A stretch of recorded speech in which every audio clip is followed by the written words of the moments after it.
Correct. Perhaps the next most common superstition, at least in the West, involves tossing salt over one's shoulder. Like knocking on wood, this superstition also involves the idea of warding off evil, the devil himself. In Leonardo da Vinci's The Last Supper, Jesus' betrayer, Judas, is portrayed as having accidentally spilled salt. Since Judas was associated with doing something bad, the argument goes that, ipso facto, so was salt. And throwing it over your shoulder was to blind the devil waiting there. The devil's literally behind you, and you're blinding him. You don't think he upgraded the goggles? I'm just saying. I know what you're about to do. And then this is the last. He's wild. He's right on my 6, but he can't move his head. He's right. Ah, you got me. He's slow, man. Remember, folks, we are blindfolded, and Mike is handing us these candies. This one also People in a on cup. YouTube know better. Is there multiples in here, Mike? Yes, there is. You eat just one of them? The rest have multiples. God damn it, I can't get it out. I'm just going to eat one. And then I got one more after this for y'all. Oh, I don't. Yeah, Miles, you're not going to like this. No, I don't know. Oh. What is that, Ted? You, man. Is it Juju fruit? Very, very close. Jujube. Dots. God, that's bad. That is really Mine's lime. I like lime. bad. Really? Here, take mine. God, what sounds like a 12-year-old. All righty. Mine's lime. I like lime. Here's the last candy that I got for you. You know, just shoot all this and chew it all on your face. I'd rather have somebody poop in my mouth to get the taste out. Wait for it. At the break. Hey, baby, give me a log. Mike will defecate directly into Miles' mouth. Now, should we eat both of these, or what is this? Yep, just go right after it. All right. Just up in that bad boy. Oh, yes.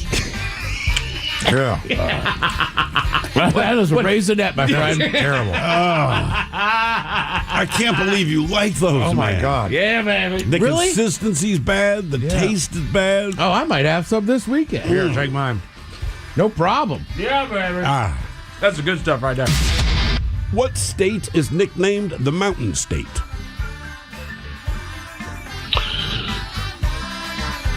They have a mountain mama. Colorado. See, that makes sense. But now it's Miles' home state of West Virginia. Hence the Mountain Mama. Yeah. Well, you can't farm there because the mountains are so severe. Did they ever have, like, you know, I know there's like Miss West Virginia, but did they ever have like a Miss Mountain Mama? No. Like, you should be the Mountain I did Mama. know Miss Teen West Virginia. You told me about her, man. Yes. Said, yeah. That was it. That's one that right there still in the bank. Did you hooked up with that? Maybe so. When you were in high school. No, I was in college. She was a former teen, West Virginia. Trying to help. Oh, no, I mean, no, but you want to crown the other crowd. I wasn't. Not at all. Well, I might have Why been, do you I ask? might have been 18 or 19, but so was she. Yeah. How did you pull that off? I don't know. I don't know. I really don't know. Just once or more than once? A handful of times. Nice. I thought maybe that was going to be something I could hold on to. Oh, yeah. Nah, but turns out she had a boyfriend back home that I couldn't Oh, damn. Yeah. Okay. That's college. Yeah. That Miss really is Teen, college. West Virginia. That is college. Putting out. All right. She was into punters. When I was at that race talking with those Scottish people, they were like, well, we kind of live up near, like, you ever heard of St. Andrews? And I just go, the birthplace of golf? Yes. Yes. We've heard. You got to listen to Robin Williams' skit on how golf was made. That's pretty hilarious. Man, I've seen that once. I don't remember it, but I do remember seeing that and laughing my ass off. Oh, it's funny. All right, your question. How many valves are on a bugle? 3. And it's a trumpet. The bugle has none.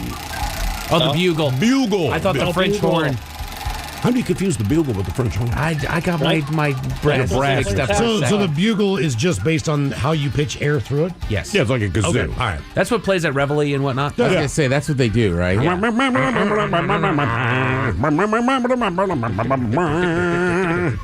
like that thing that Peter Frampton puts in his mouth. They're like, do you feel Yeah, like- kind of. What is a lucky item that you can walk around with? You'll A rabbit foot. A rabbit's foot, close. It's Four-leaf clover. It's another foot item. It's also the sign of the Colts. Chicken A horseshoe. The lucky horseshoe. You're supposed I to walk around with those it? all the time. I thought you were supposed to hang it up in your house for good luck. Earliest origins of the horseshoe's function as a good luck charm reside in its shape. seen upside down, and the invocation of the pagan moon goddess Diana and her sacred vulva. There's So good. sacred vulva. So good luck is upside down. Yeah. Why didn't the Colts do that then? She got that sacred vulva. You know what I'm saying? The Well, metal, they don't need it now. metal is seen as both valuable and magical. Iron, in particular, was thought by early Europeans as something capable of warding off evil spirits, and as with the Romans and the lucky number 7, horseshoes frequently featured 7 nail holes. So what you're saying is, when I look at the Colts, it's an upside down secret vulva. Yes. Okay. Yeah, give me that, baby. I like that upside down vulva. I knew that Good and Plenty would suck when you guys were like, don't tell them what it tastes like. Do I touch it, Mike, or just put it in my mouth? You can just put it straight in the mouth there, Tim. And this is a candy we like. Possibly. That's a York peppermint patty. That is a York. Yeah, that's definitely York peppermint patty. They're okay. Nah, I don't like it. Oh, what's that? You don't like mint as a fun, whimsical flavor? I never liked those. I like Andy's mint. Andy's mints are dope. Andy's are pretty good. Yeah. Andy's are pretty good. I just don't like them. Yeah, they're too much. Too man. peppermint heavy. Number 2 that I put. Okay. I mess with them. Oh, God. Okay. Number 2 on the list. This is a horrible I put idea. the whole freaking thing in my mouth. So did I. A little bit bigger than I was expecting. Jesus. This one's a cup, so be ready for it. A cup? Yep. And there's multiple in here, so don't Don't choke on them. Don't What do you shoot mean? them all. Just I'll just dip in there and eat one? yep, just dip in there and eat one of those. All right. Number 2. All right. That's a Whopper, and they're delicious. You can have mine. Thank you, man. Gross. Malted milk balls. love 'em. Whoppers. And I saw some pepper or York peppermint patty in my mouth. I'm telling you right now, malt and mint, there's a reason you don't see that combo. That's gross. Yeah. Damn it. Okay, our men's room poll. Who you dressing up as? Barney, Robin, Jar Jar Binks, or a cardboard chocolate bar? Cardboard Snickers. Here we go. Ted, you're getting hot. Snickers. I wish I had a picture. People would not want to be dressed like this. I think they believe they could do a better job. Well, sure. Even without seeing the picture, the way you have painted this, I think it's going to be better than yours. I still think your sister's is the best. She had the M on her chest, and they thought she was the Maryland Terrapin. Yeah, it was a red circle. Then we put a white M on it for an M&M. She had one on her back, but for the front, they were like, "Oh, you're the Maryland Terrapin? Turtle?" Well, speaking of candy, I just want to say one thing. I hope Whoppers is the number 1 disgusting candy on the list. Oh, come on. I don't like them either. I support you 100%. They on. suck. No, they don't. They really do, Man, I guess I'm an island on that one. They're not the worst, but they're not good. I love them. Really? Yes. Do you like malted stuff in general? Yes. Okay. I don't. Yeah, you'll And never they like look Whoppers. so good. They do. They melt in your mouth, those balls, dude. They kind of do, and then you're stuck with the malt. Ugh. Ah. Did you let you try my malty balls? The only malt I like is like malt beverages, malt liquor. That's healthy. I like that. I don't like malt unless it's with liquor. Good old 211. Yeah. Well, keep in mind, a lot I'll of tell you, the, do you have a 211 instead of Whoppers? Cool, thank you. a lot of the hard seltzers and stuff you drink are technically a a malted. malted beverage. Yeah. Was it like a rope over your shoulder? What was it? It's yarn. Yarn. Was it brown yarn? I don't remember. I just remember we made them, and I wore it to school, and that was not advisable. Yeah. Damn, man. I might have to call my sister and my mom, see if I can dig up, if they can email me or text me a picture of it. USA costume sucks. It was awful. I know. I want to tell these people on X or Twitter, whatever you call it, trust me, you don't want to be the chocolate bar. It's Cardboard chocolate bar. And Right. who wrote the thing and outlined everything? I did. You've seen my handwriting. Was it spelled correctly? Oh, god damn. I hope it wasn't. Probably I not. just Mama Smith, send us a picture. But imagine, just What's Herthy? pieces of cardboard. It's what Mike Tyson likes. Cardboard, yeah. Earthy bar. You're a Herthy bar? I don't understand what that is. Where is there a U in Hershey? Oh, God. Jesus. Well, my sister was an M&M that we just cut kind of a circle out of cardboard, painted it red, and put an M on it. People were like, did you "Are you guys- the Maryland Turtle?" And now, the men's room legacy continues. Unfortunately, what you're about to hear is real. The members of this radio program are simply not that bright, or what some people would call educated. They are merely stupid. They're not trying to offend anyone on purpose. And all have played doctors on TV. You have been warned and are cordially invited to join the party. This is the men's room. Forget it, man, and get with the countdown. Get with the countdown. Shake this square world and blast off for Kicksville. the trippers, the grasshoppers, the hip ones, all gathered in secrecy and flying high as a kite. This is the Men's Room with Miles and Thrill. You know what they say, shake your radio more than 3 times, and you're playing with it. You're listening to the Men's Room. And away we go. Welcome to the 20th anniversary season, episode number 4,421. Along with Steve the Thrill Hill, the Ted Smith, and Mike Hawk. And you are the Men's Room. I'll tell you today, your guess is as good as mine. Categories: what candy the kids open first, and winter vacation destinations. Yeah, baby.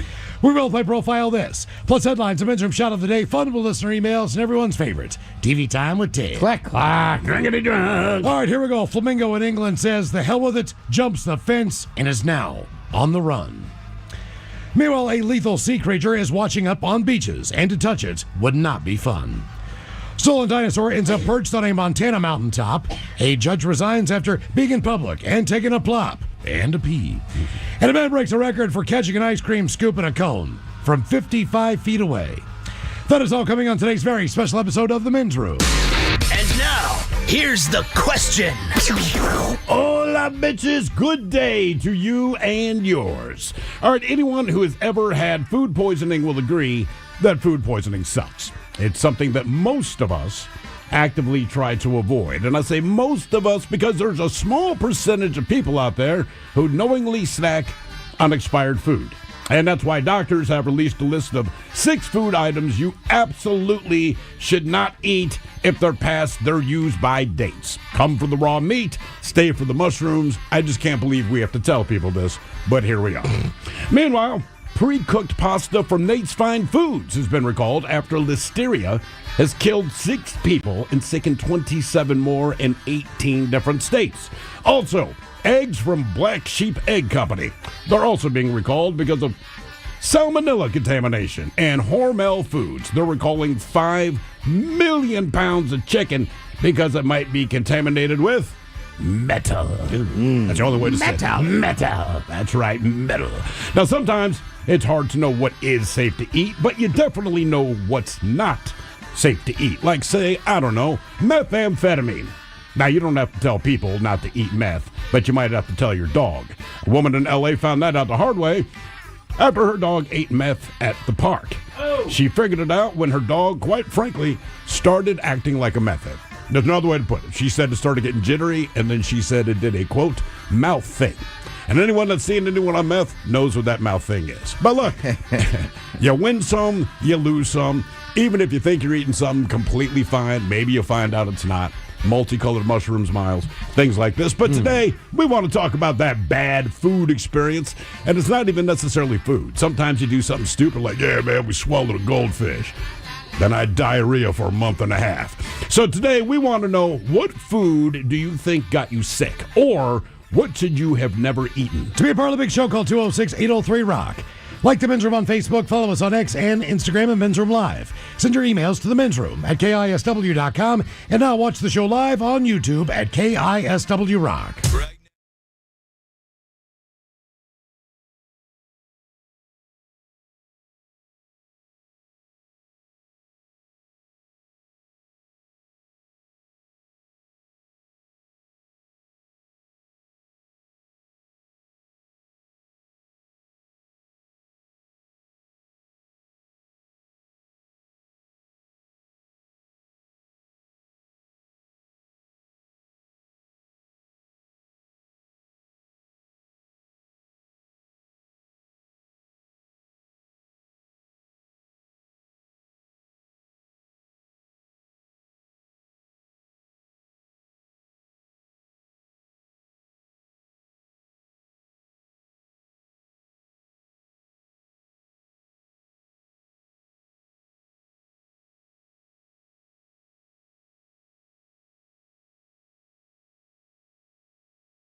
but you could be dressed up in a suit because Whatever you had to you go are, yeah. somewhere. The drunk sounding, you name it. That is called, give me a second. Okay, that is called enclosed cognition, which means as an individual, Right.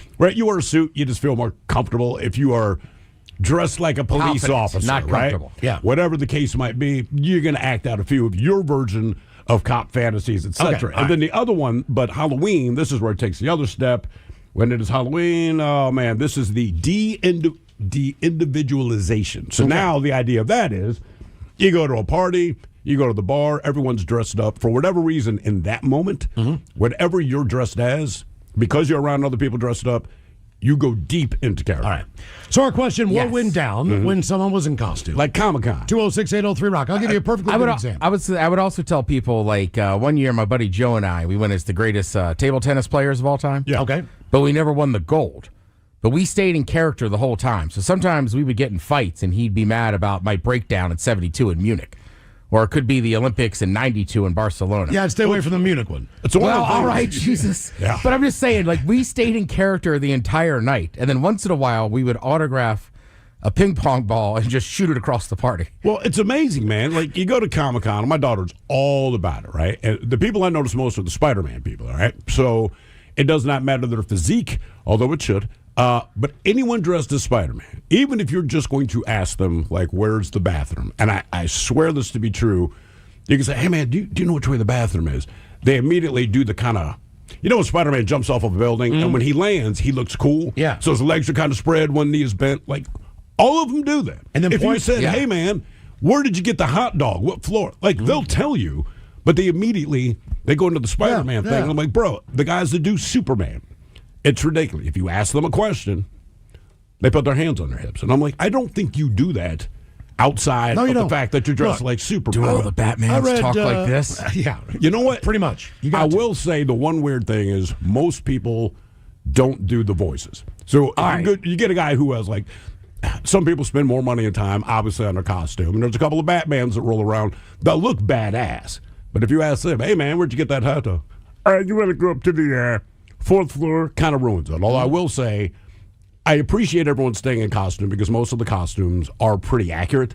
So it's kind of cool because you kind of lose yourself. You're like, all right, these people are mimicking what you know to be true of these characters. But the one that threw me off, and they didn't do it on purpose, this guy, I don't know how much money he spent on his Predator outfit, but it was a badass Predator outfit.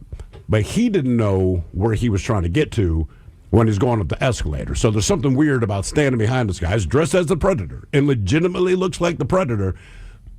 But he looks as nervous and confused as anyone who's not quite sure they need to go. Yeah. Yep. And so I see him he has that thing where you raise your finger up with your pointer and you're pointing at signs because you're trying to read where it's at. And just, I don't know, I can't explain it.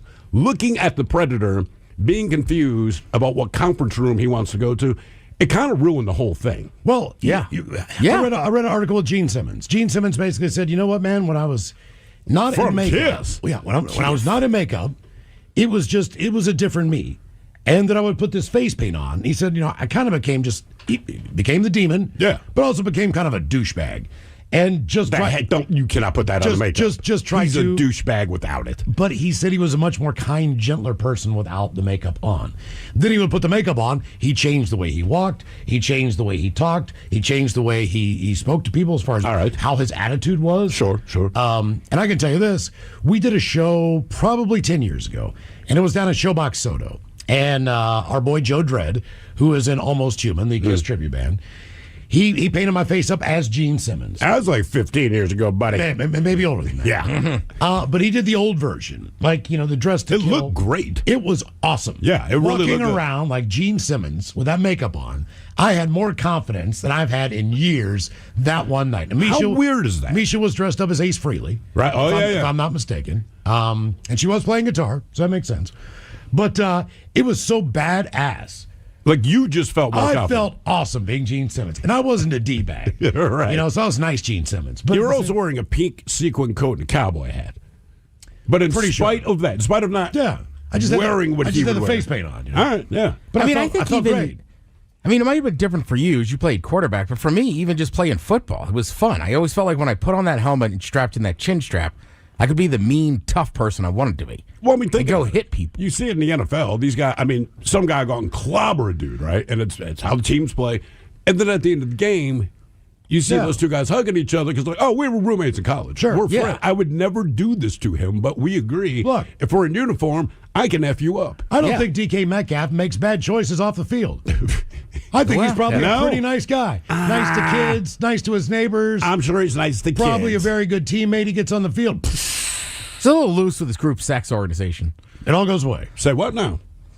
I said he's a little loose with his group sex organization. Group sex organization. Remember a couple years ago, some girl from Portland, some like OnlyFans girl, she was like, I drove all the way up here for like a threesome or foursome. Oh.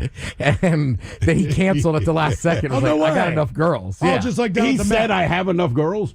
that DK, was- you don't have enough That girls. was the rumor. And then the other rumor was that's why Russell didn't want to throw the ball to him anymore. So he didn't approve of his lifestyle. Oh, my God. These are all rumors. That can't be true. It could be, but The guy who cancels reservations with 5 minutes to go for 30 people. That guy? Yeah, the guy Yeah. who puts out a press release about his divorce where he told the girl. Right? oh, damn. That guy? See, well, he wasn't in uniform, I guess. But some of our favorite stories from the year. Oh, and we're God, just talking about, look, what happened when someone you know or yourself was in costume And it dressed might up? not be because of that. The one time I got arrested, right? And this is 94. So I don't want to do the math. 25, 31 years ago today, whatever Way it was. back. Yeah, but on Halloween. And I was not doing anything because I was dressed up, but we had the company Halloween party, worked at a restaurant. Everyone's trying to figure out what they're going to be because our chef was like, you better dress up. So me and 4 other people agreed we will each be a member of the Village People. It's simple. It's easy. It doesn't cost a lot, right? So I'm the cowboy. And at that time, I had to draw the mustache on because I wasn't doing the facial hair thing. Had the red little bandana around my neck, the hell, those, whatever. You're a cowboy. I'm a cowboy. I'm part of the Was the Village bandana People. tight? It had to be tight. I'm part of the Village People, Right, man. okay. It was not comfortable. See, but, I'm imagining, do you remember the band, the Reggae Cowboys? yeah. I would envision you kind of look like that with your hair. I more or less did. Okay. And but go to the party, had a fine time, walking home, end up getting arrested. Won't go through the whole story, but I get arrested. But you forget that you're dressed as a cowboy. All right, it's going back and forth with the cops. Flamboyant cowboy. A very flamboyant cowboy. And the story actually gets worse. So you get arrested. They throw you in the drunk tank. No big deal. It didn't occur to me until the next morning, though, that my one and only mugshot, I'm dressed like a goddamn cowboy from the Village People. And that just bugged me. Not even getting the arrested part. I'm like, my mugshot is me dressed as the cowboy. Now, where central booking is in Baltimore City, when you walk outside, you're directly in this area called the Block. The Block is like take all of Aurora Avenue. And every dump strip it- club in town and put it in one area. Right, just a block and a half long. Yep. That's all it is. So there's a lot of prostitution, which I don't care. But when they let me out of jail, again, you don't see yourself. So when I step out of jail, I realize I am dressed like a male prostitute because that's basically the way they would dress down there if they're trying to pick you up. Yeah. So when And I you should step mention outside, there's all types of prostitutes. at No, the there's keep- a lot keep of in gay mind. prostitution Yeah. there. No, But when no. I stepped outside, I'm outside for 15 seconds, and I remember this brother's like, hey. So I'm like, man, I am not in the mood for this. Like, okay. I didn't tell him, like, dude, I am dressed Isn't there up a for police last night. station down there, too? Yeah, that's Yes. where they have Isn't it. that ironic that, the Prostitutes prostitutes, are next to the cops. they feel more safe in that area than anywhere else in the city? And the cops don't bust them. No, they don't care. They know them by name. That is fine. They work hand in hand. They proposition me because I'm dressed like a gay cowboy. And man, that guy was feeling it. So our question today, what went down when someone was in costume? 206-803-ROCK. From the Pinky's Plumbing Studio, you're in the men's room. Text the guys at 206-803-ROCK. Our question, what went down when someone was in costume? 206-803-ROCK. If you are having to watch us there on YouTube at KISW Rock, Yeah. a couple of guesses on what we are dressed up as. Says, not sure who Miles is, but her name is Trish. She lives in the house next door, drives a caravan, drinks coffee on her front porch every morning to scan the neighborhood, and thinks that she can sing. Thrill looks like Kenan Thompson as Reba McEntire from the Lonely Island Boys 2 Worlds Collide. That's not what I am, but that is an astute observation. Yeah, it says, loving the hair boys, but to be fair, Miles should be wearing a bald cap. Yeah. Now, this Yeah, goes that's back, kinda cool. No, this goes back to the confidence level. if I wear a bald cap, I'm going to lose all my confidence. Damn, dog. I don't have hair. You don't have to say it like that. Well, I'm just saying, if I'm bald, I'm probably lost all my confidence, right? Do we strike you as not confident guys? Yeah. I mean, Come on, man. some days are better than others, I guess. Well, yeah. Ted, we've already determined we can do this. 99.9. Oh, yeah. KISW. What happened with So Arkansas? there we go. on Welcome you- to the 20th anniversary season, episode number 4,421. What a large and in charge program we have for you today. Guaranteed future repeat on this beautiful Monday. That is beautiful.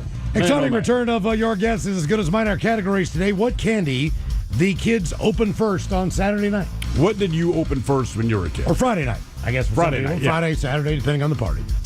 I mean, I always went M&M's first. I don't know why. I tried to save some of the better candies for later, like I always do when I eat a tried, meal. yeah. Save the best bite for last kind of mentality. But typically I'll get into a Reese cup. I would kind of save, like, I want to open those first, but when I was a kid, it's like, I know I'm going to love the Reese's Cups. I could never get enough Reese's Cups, so I'd always start with M&M's. Crackle's always a good call in my world. Oh, yeah. I'm more of a chocolate guy, so I'm fair to trade on any of the hard candies. You ever get Crackle other than Halloween? No. Yeah, me No, too. never seen it. Crunch bar, Christmas. sure. Did you get? Just really? because you get the little miniatures. Oh, in right, your right. stocking. Okay. Like, yeah. I don't feel like I ever see a full Crackle bar. No. But Everyone I know likes them, but no one I know buys them. and you always do the dividing thing, I think. At least I did. I put them in like separate categories, like The ones that, like the which ones I'm willing to Sweet-Tarts and trade, that kind of thing. the Yeah. Smarties of the world, all that crap. They kind of went into one pile, which I didn't like. The bit of honey went straight to the trash. We also used to get pixie sticks that were just basically straight sugar in a straw. Yeah, but as a kid, Yeah. I love those. I knocked a few You of know those why? down. Because it's straight sugar in a straw. The best version of that, though, in my world, has always been Fun Dip. Do you guys remember Fun Dip? My kids a love little Fun stick Dip. that you you licked it and you dunk it in powder and then you That was big, suck like, it off. after baseball games. If you're going to watch other games, you get that Fun Dip. Yeah, my kids are all about Fun Dip. It's all right.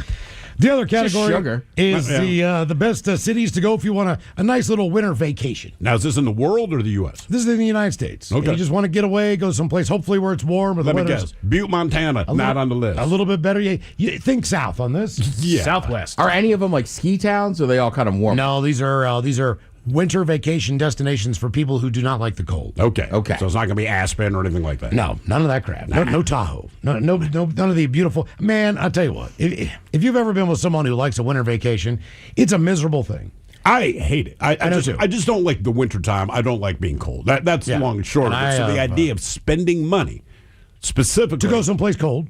right? I'm like, man, I'm not okay with this. I Oh, don't man. like But what the about idea. it's got the hot tub or the heated Look, pool? I get it. No. There are No, some it's elements fun. of it, but also I like being in Mexico and they have a pool. I want to be outside. I don't want to have to pack 4 bags and half of them be winter coats and ski boots and skis and poles and all that crap that you got to lug around. And, you're bringing long underwear. Just to me, that is not a vacation. No, I don't like it. I hate it. I absolutely look. If we want to go skiing, we can do it in 45 minutes. Right, exactly. Or 50 minutes, depending on the traffic. We can get there. My kid will ski every single weekend, and I never go with him. And he keeps saying, Dad, why don't you come, man? Let's just go skiing with me. I'm like, I love you, but I do not voluntarily go to snow. I understand that snow happens, but if I'm not present for it, I'm not going to go to it. And after 3 or 4 runs, I'm ready to hit that bar, get a beer. I And might that's do the 2 problem. more after that. But And there's the thing. Well, you if I gotta go- go you with got- my kid, I can't just sit at the bar and get hammered. And that's part of the thing. Like, Bud, look, I'm not against the idea, but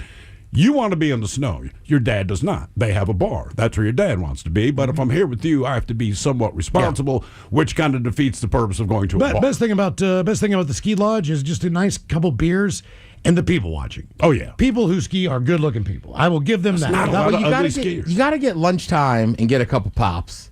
But the real treat is when you're done, you ski or snowboard all the way down to that lodge, then you're hanging out, you feel like you've accomplished stuff. Yep, Sure, yep, sure. yep, yep. Some guy comes up and goes, "You want to smoke a bowl outside?" You go, "Yeah, man." We're going summer, Then winter. your girlfriend goes, "Where have you been for the last half hour?" It's like, "We smoked 2 bowls." Yeah. Winter vacation destinations coming up. As we do, your guess is as good as mine on the way at 4:30. And today we're going to talk about food. Oftentimes, when you least expect it, you wake up in the middle of the night and you don't feel so well. We know that to be food poisoning. Sometimes you're just stupid and you eat something on a bet, or you eat something that you never should have tried in the first place, and you want to throw up right there on the spot. Or you have food allergies and you find out after you've consumed something like, I Yes. think I'm allergic. Like, I did not realize I was lactose intolerant, right? So when I was a kid, we were buying whole milk, I'm always getting milkshakes, but just as a child, I did not piece together. Man, that's why I poop so often, so much, and have to run for the bathroom. Sure. When I finally figured it out, it kind of solved the problem, right? However, that said, I will suck it up for a milkshake. I love milkshakes and everything. You know you're lactose intolerant. I'm like, I know I am, but the milkshake's chocolate. I'm going to drink it. The only time I forget, and I don't know what it is, we will make like a cream sauce for pasta at home. Never give it a thought. I'll wolf down 2 plates of it, man. Like 20 minutes later, it's like, I'm going to go to the bathroom and poop for the next What hour. do we have? We tried a couple weeks ago. We tried pork brains and milk gravy. sauce, Milk gravy. Milk gravy. Okay, I could take a bite of that, and I could swallow it. All right, there's been one thing in my life. Did you swallow it? I did not swallow it. I spit it back out. Actually, 2 things in my life where I almost vomited on sight. Like, there's one thing to just like, I don't like the taste or the texture of this. There's another thing where an uncontrollable gag reflux It just happens. hits you, and you feel like, and you go, and you try to keep it in your mouth. You blow it in your mouth. You hope nothing blows out the front, and then you really attempt to swallow it without taking a breath. It's difficult. Raw clam. Well, and you said it was so bad. Raw clam? Because DB convinced me we were at some fancy restaurant. He's like, this is a thing. People are eating raw clams now. And then I didn't want to do it. I put it in my mouth. And he just looks at me and goes, you better not puke on this bar. And I had to just chew it and get it down. Yeah. It doesn't even sound good, man. It was awful. No. Yeah. I went, my cousin lived here for a few years. He loved sushi. I love sushi. He had never been to Japanese. Okay. This was probably 10 years ago. Whatever. That's a great spot. It is awesome. The food in there is fantastic. Now, if you know anything about Japanese, doesn't matter what night it is, typically you do need a reservation. Oh, yeah. You can slide in there every once in a while and get a table. Lucky you. We always had to get a reservation to sit at the bar. Well, that's basically, that's what this comes to. So me and Oliver, we go to the front bar because they had 2 seats open at the bar. I tried that one. That's kind of what we were hoping for. We're going to just get on the list. Sir, those are being reserved. Yeah. I'm like, well, no, it's at the bar. Those seats are being reserved. And I told him, I was like, look, man, we might have to wait a half an hour, but there's a cool old school bar by Showbox. Yeah, right next to it. Yeah. We can walk up there, we can get a couple beers, we can wait for our time, then we'll come back down. Well, lo and behold, we walk in there, we get a seat right up at the bar. Now, when you sit at the counter of a sushi place, the sushi chef is often inclined to let you try certain samples that he would like you to taste. Where you're not ordering them. He's like, here's 2 pieces. Just try this to see if you like this because it's fresh.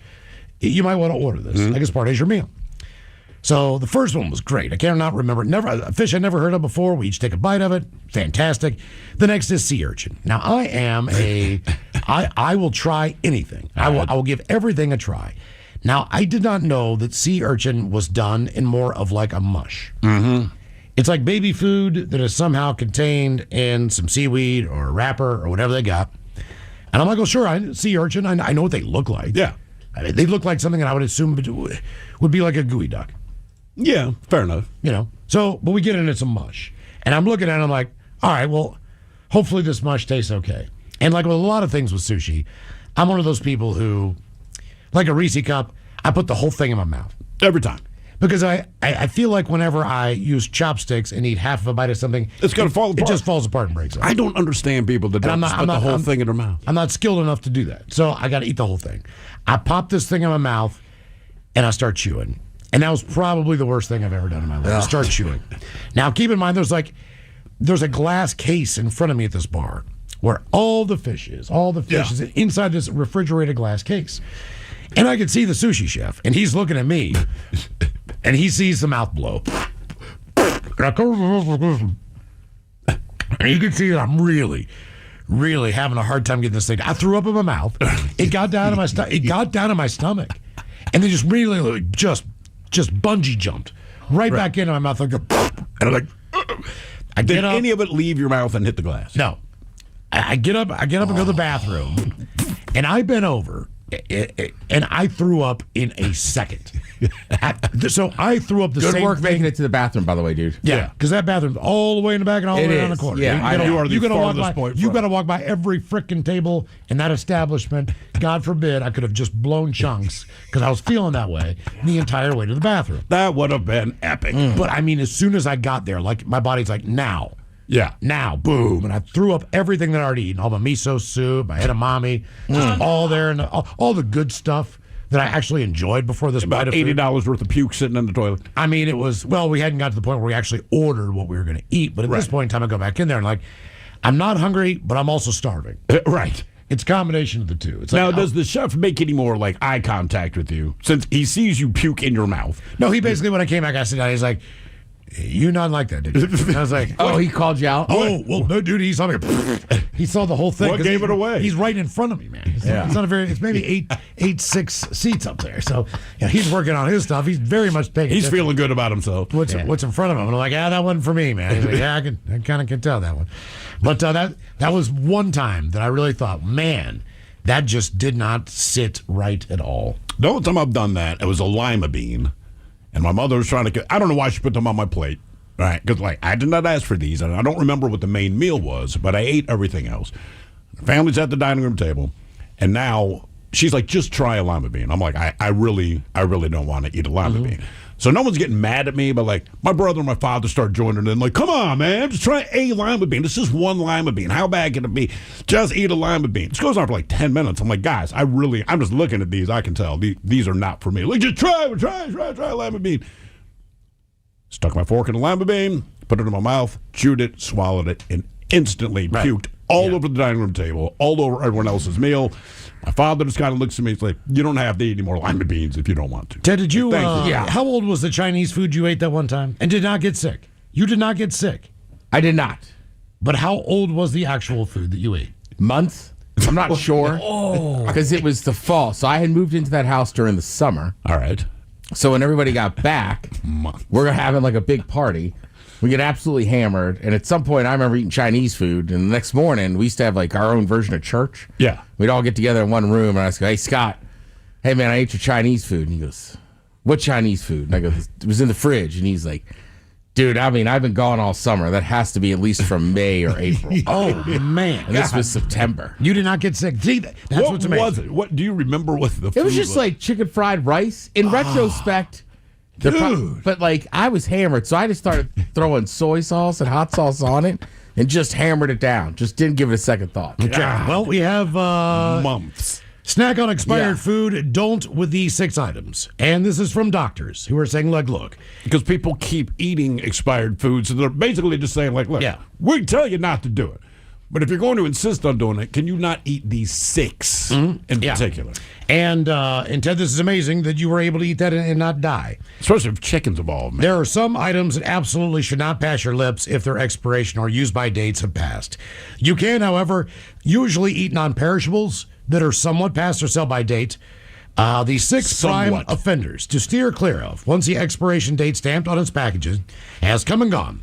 We start with raw meat. Who do we have to tell this to? Raw meat such as chicken, beef, and pork should not be consumed after their expiration date. Even if you cook them, they are likely to go bad and grow harmful bacteria, salmonella, E. coli, which cause foodborne illnesses. The meat itself will tell you if it's bad. You know, there's been a handful of times where I've had chicken in the fridge that's been in there for a little too long. I'm like, okay, let's get this thing cooked. And I'll crack open that package, and it's like, nope. Not even. Like, it smells dead. I know it is dead, but it actually smells dead. And it's a couple days past its expiration date. Like, that time is right. So don't worry. It will tell you when you don't want to eat it. And you're right. I've definitely opened up stuff before and just went, nope, too late. Nope, I don't. And just like raw meat, raw fish past its expiration date is a food safety hazard. It should be eaten the day it's purchased and within 48 hours of it's considered expired. Really? Signs of hazardous fish fillet. I did not know it was that fast. Include a slimy texture, bad smell, more reminiscent of cleaning chemicals than of the sea. Next up, deli meat and cold cuts. Once ready-to-eat deli meats and cold cuts expire, it is necessary to absolutely throw them out. This is because they become contaminated with listeria, which can continue to grow even when refrigerated. I've been known to push the boundaries of an expiration date of deli meat. I think everyone has. They're like, look, man, just try to avoid it. Any deli meat that's surprisingly gray or green in color or slimier than normal has expired. Slimier than normal? Slimier than slimy normal. at all. Lunch meat does get slimy, though. It does. But I'm saying Especially slimier than normal. Turkey. You ever been to Subway? It's not freshly cut. Then we have packaged salads. Throw out pre-packaged, ready-to-eat salads the day they expire. This is because their expiration date gets nearer, the amount of germs in them grows. And because it's sealed in a bag, these germs can both cause the salad to spoil and make one sick. Pay attention to that date on the container. If you can't read it, just throw it away. Unpasteurized cheeses, I don't think I need to worry about that too much, but that's also on the list. And finally, mushrooms. You don't want to eat spoiled fungi. Say what? Mushrooms that have started to get slimy or discolored need to be tossed. They can carry bacteria, possibly botulism, other toxins that can leave you very sick with food poisoning or even worse, hospitalization. Yeah. Best way to store mushrooms is to keep them in a paper bag lined with a paper towel in the fridge so they don't absorb excess moisture and expire too quickly. Didn't they find you passed out on the bathroom floor? My wife did, yeah. It was a good night. What food do you think got you sick, or what should you have never eaten? 206-803-ROCK.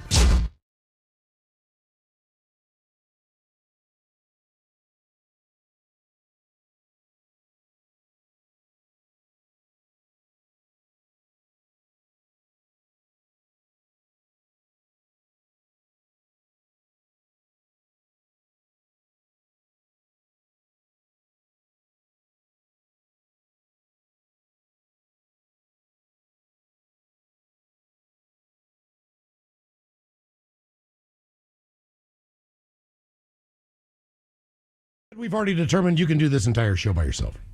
Oh, yeah? Yes. What happened when you were in Just costume? based on you dressing up more than anyone else I know. Texas Ted. Oh, Bert and yeah. Ernie. Right. I mean, my God. What was the man. Bert and Ernie thing with you and Miggs?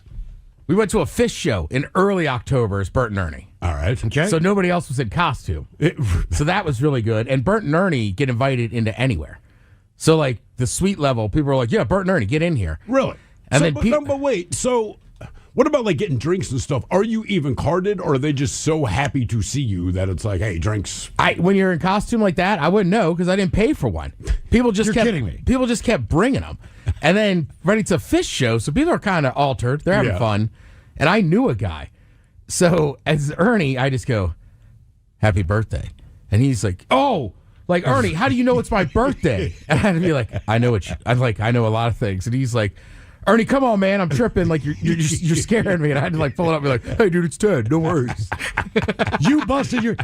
I thought you weren't supposed to ever give up the jig there when you're wearing a costume. Look, you're not, but full disclosure, he was on mushrooms or something. I thought he was gonna start crying. Right. Oh, Ernie name checking him and knowing it was his birthday really put him in an odd headspace. And he's tripping. Right.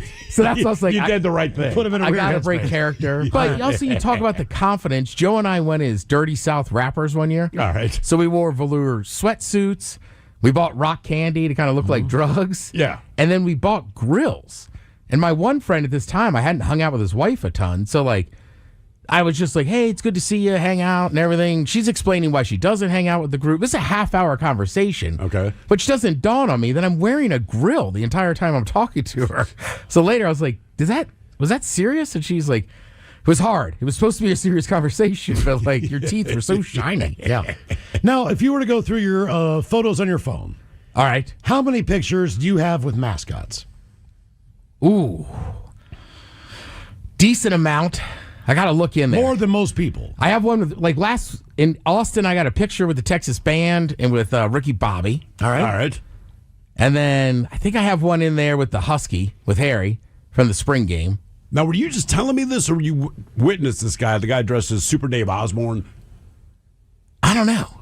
I thought someone says he dressed like Super Dave Osborne, just stayed in character. No, it's Ricky Bobby. Ricky Bobby. When I met him at the race, like, he Right. talked like Ricky Bobby. But everyone knows it's not, but they still treat him as though he was. 100%. He walked in, again, anywhere he wanted to go. I don't even know if he had a pass or he just bought like a GA. But he basically could walk around wherever. So people were just like, come on, Ricky Bobby. You know what, man? You may have tapped into something. Like, I want to go to a concert. Like, dude, let me borrow your Ernie outfit. Just because if I'm going to be treated like gold because I'm freaking Ernie. If I open up your closet, is Ernie in there? Yeah, Ernie still hangs in there. And then I have 2 bins of like Burning Man stuff that are just like costumes, like my bear jacket. Right. It makes me look like a bear. All that kind of stuff. But yeah, Ernie hangs in the closet next to my fur coat. A couple from more from YouTube. Miles looks like Dee Snider. Or Sammy Hagar. Now Thrill looks like Howard Stern. Vintage Howard Stern, yeah. Yeah. Thrill is Rick James. That's right, bitch. Exactly. So our question, what went down when someone was in costume? 206-803-ROCK. Hello, Colin. Welcome to the men's room. What's up, guys? Hola. Man, well, I never really dressed up or anything, but at work, we used to, I'm a framer, and we worked on a framing crew, and everybody talked in a country accent, because when you got screamed at in a country accent, it didn't sound as offensive than it would in a normal, like if you were normally getting yelled at. Like, hurry the up sounds a lot cooler when you say it in a country accent. It doesn't sound as personal. It just sounds like a general statement. Hey, exactly. Hey, man, hurry the F up with that. Damn it. Cut that block over there at 25 3/4. Yeah. Hurry up. So was that kind of how long did you guys do this? Was this just like, hey, man, when we work, this is what we do? Dude, we did that for like 2 years, man. It was like how Jim Carrey got stuck in the Grinch thing, and got, like, his wife ended up leaving him because he couldn't stop or whatever. But dude, my wife would she started talking in a country accent sometimes when I get home from work. I don't know. It was just funny. My kids started talking in a country accent a little bit. I don't work for that crew anymore, but every now and again, the country accent comes up, or I'll talk to one of the guys, and it'll be in a country. It was fun, man. So, I have not heard this story before, but back to Jim Carrey. So, obviously, he gets into character. He does the Grinch. The Grinch has filmed. It has wrapped. It's back to normal life. You're saying he was stuck in that mode, and his wife got sick of it and left his house. I don't know if it was the Grinch or when he was playing Andy Kaufman in Man on the Moon. Right. But either way, his wife was like, I'm out of here, because he won't stop being whoever it was he was portraying. Yes. Damn. Well, there's been a lot of those guys. Character. Who was it? Look at the Joker, man. Jared Leto. Ledger, you know? People hated Jared Leto. Even Joaquin Phoenix. They say does the same thing. Yeah, when he's playing doesn't a role. Surprise me. No, because he's kind of weird anyway. So I'd almost prefer him to be in character, so I don't have to talk to the real him. That's just me. But I heard Jared Leto on the set of Suicide Squad. He's playing the Joker, and they're like, dude. So he would stay in character, but they said all the freaking time. Didn't matter if you're eating lunch. Didn't matter if you knocked on his trailer door at 3 a.m. and he was dead asleep. When he opened the door, he's in Joker mode. And as you can guess, the Joker is a psychopath and does horrible things all the time. And he was he could get away with it. He was sending gifts to people. Yeah. Like dead animals and stuff. Yeah. Because I'm character acting. I'm the Joker. Like, no, man, that is not how that works. No. Well, Shia LaBeouf did it for Fury. You ever seen Fury? World War II? Right. They're like a tank. They're a tank squadron, and I think the Marine Corps in World War II. Okay. But, they're supposed to be out there for months on end. So he didn't shower. He didn't do any of that stuff because he wanted to be part of the character. Now, to his credit, it's a great movie. And he's good in it. But I would have killed him if I was working on the set with him. This is more reason why you need to run into a dirty nurse tonight. Yes. Because they play it character up more, right? Exactly. The boobs are pushed up all of a sudden. And that is very true, man. Ever since I've been old enough to go to bars, there's always a dirty nurse, dirty whatever, right? But even if it's a chick and that's not normally her vibe, she's on that vibe all night. Suddenly, like, her boobs are on your shoulder, and it's great. I love it. But it's like tomorrow when I see you at your office, it's back to normal. Mm-hmm. Right? I mean, look, one year Taryn was dressed up as the Black Swan. Yeah. So she's just wearing, like, what do you call that? Like women wear it. It's like leotard. Yeah, black leotards, but like the thing that's like, just pushes up their boobs and then it zips corset. Up. Right. And it's black. So her chest was out there, right? Like at one point I put my hand up. It's just like, stop talking to me or like turn around. Oh, my buddy Brett, first Halloween party we had at the house. He went as a streaker. Socks, shoes, naked. Now, granted, he's built like a brick, and he's not doing bad down there. But after like a half hour, people were like, hey, man, we get it. Brett, seriously. Yeah. Yeah, put him away. Go put some clothes on, man. Seriously. Call me Jared Leto, bro. Yeah, we get it. And that kind of looked like that. He kind of looked like Jesus. Okay. By Skinny the way, guy, well built, hung like a horse. Someone commented that I look like Samuel L. from Pulp Fiction, that I look like Howard Stern. I just saw myself on YouTube. The first person I thought of, if you get rid of the beard, I look like my son. Yeah, that's a pretty good call. I mean, seriously, dude. Like, he's got the full head of hair and all that crap, just looking like, yeah, he's got it working. Some of our favorite costume stories from this year so far. We start in Alaska, as the Seattle Kraken hockey team and their sea troll mascot Bowie had quite the heart-racing experience after a grizzly bear charged them during a fly fishing excursion. Now, the Kraken were up in Anchorage. They do their annual partnership trip with the Bristol Bay Native Corporation, and they bring a blend of hockey and community engagement to hockey fans in Alaska. Yeah. However, during a fly fishing excursion, an uninvited guest showed up, a grizzly bear. Now, video provided by the Kraken shows the bear watching the fishermen from the other side of the shallow river. As its presence is flagged and everyone begins to quickly evacuate the water, the bear is then seen advancing on them, rushing toward the group and sending spray flying before veering away again. It seemed particularly interested in Bowie. I bet it was. Who, ever the good sport, never stopped smiling as he slogged away, they say, to safety. I want to blame it on Bowie. They were pretty interested in his whole look. We got out of it okay, but it was a close call. All right, I want to ask you this now, if you've seen that video, Yeah. it is insane. It's coming after Bowie. It's not coming after the other people. It is definitely Bowie. And my thought is now, is this... Always live on the free Odyssey app. From the Pinky's Plumbing Studio, you're in the men's room. Text the guys at 206-803-ROCK. My question, what food do you think got you sick, or what should you have never eaten? 206-803-ROCK. Hello, Nicole. Welcome to the men's room. Hello. Hola. Hola. So it wasn't me, but my girlfriend was watching our house while we were on vacation, and we got back, and she was telling me how she ate our grapes and got food poisoning. So she kept talking, and I was like thinking in my head, I'm like, grapes? Really? You got food poisoning from grapes? And she's like, yeah. I'm like, she keeps talking, and then she's like, oh, yeah, and I found the ice cream in your freezer, and it was medicated ice cream, mint chocolate chip, with the chocolate chips also medicated. So it was like a double whammy, and she ate the whole thing. And I was all, B-word, you did not get food poisoning. You ate too much marijuana. Oh, medicated ice cream. Now I'm tracking. Sorry. Yeah. Took me a And second. I was laughing. She said she was on her knees in the shower, just like she was going to throw up. It was super funny. She didn't realize...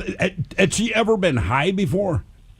Well, yeah, and she knew it was medicated, but it was like extra medicated because the ice cream was medicated and the chocolate chips were medicated. I got to ask you this. Let's get it done. Where did you buy that at a weed shop? A friend of mine had it made. Full Tilt was making it for a while. Oh, okay. Yeah. So I've never seen a frozen section at a weed store, so I didn't even know that was a possibility. Some of them have He it. sold it out of his house or whatever, but he's been in High Times magazine, I think, for the recipe, I believe. Okay, all right. I bought a sorbet once at a weed shop. Really? It was delicious. What flavor?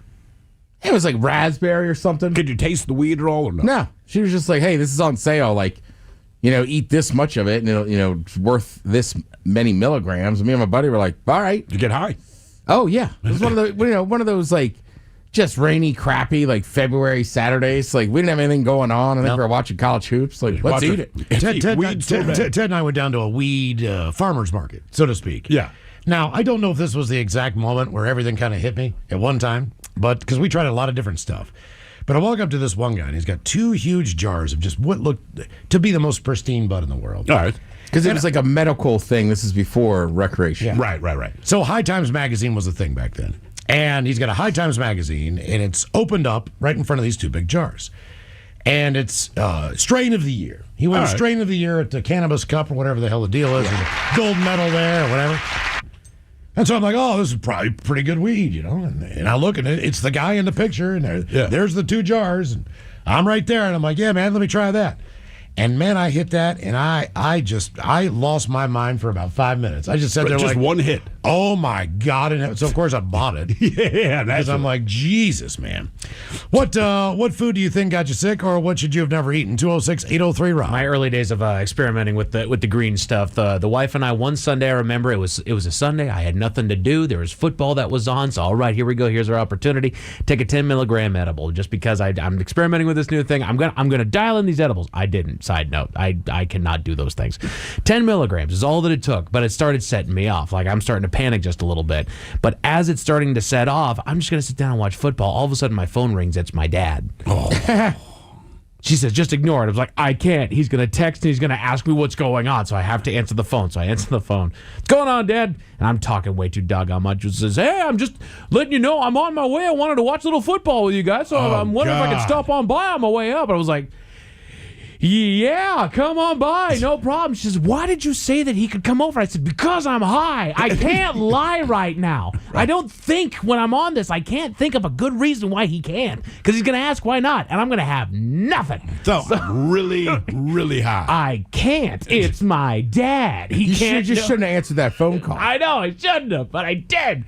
So he's about to come over, and so the wife leaves me so she can pick up toilet paper because we had none left. So I'm just sitting there just trying not to panic. My old man finally comes over, and I'm freaking out. I'm like, he can't know that I'm this bad high. He just can't know. Finally get him in there. We watch the Seahawks game. It's all fine, and I have just been sitting there staring at the screen. I don't even know what happened with the doggone game. I am fighting for my life. As soon as it's over, he gets up and says, well, I think I'm going to head on out. You both look like you kind of have 1,000-yard stairs going on there. I can tell you guys are tired, so I'll just leave you guys to nap. I was like, yeah, that's what it is, Dad. Have a good one.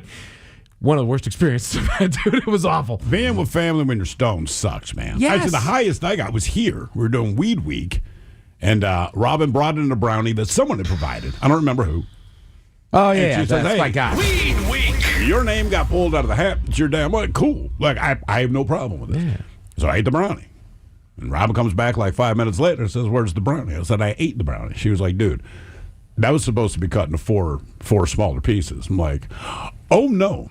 I have never been that high in my life. I mean, the guessing game was... Were you high like the next day? I was high for 2.5 days. Those were 100 a piece, each square. Right. Yeah. So I was high for 2.5 days. Like, I got home, I was still laughing my ass off. My wife's like, are you seriously that high? And I explained the situation. She's like, all right, whatever, man. We're watching TV. Everything's funny. I wake up the next morning. I start laughing. And she's like, you cannot possibly still be high. I'm like, I am so high, babe. Like, and... I'm just laughing my ass off. But it got to the point I wanted to not be high. Yes. I rarely say that, but it's like we start the show the next day. Someone else's name gets pulled out of the hat. Like, I'm still high. I remember I drove you home that day. Did you? You were entertaining as hell in the back of my car. Oh, I bet I was, man. What food do you think got you sick, or what should you have never eaten? 206-803-ROCK. Hello, Jersey. Welcome to the men's room. Oh, my goodness, that's not their name. That was supposed to be down further. My bad. What was your name one more time? Hello. Jeremy? You. Yeah. What's your name? Jeremy. Oh, it's Jeremy. Hola. Not Jersey. I thought Jersey was a strange name, but there we go. My bad. So, Jeremy, what should you have not eaten? What had happened was, went down to New Orleans with the wife. We're going to look at, like, some houses and stuff. And like you do in New Orleans, we went out for drinks.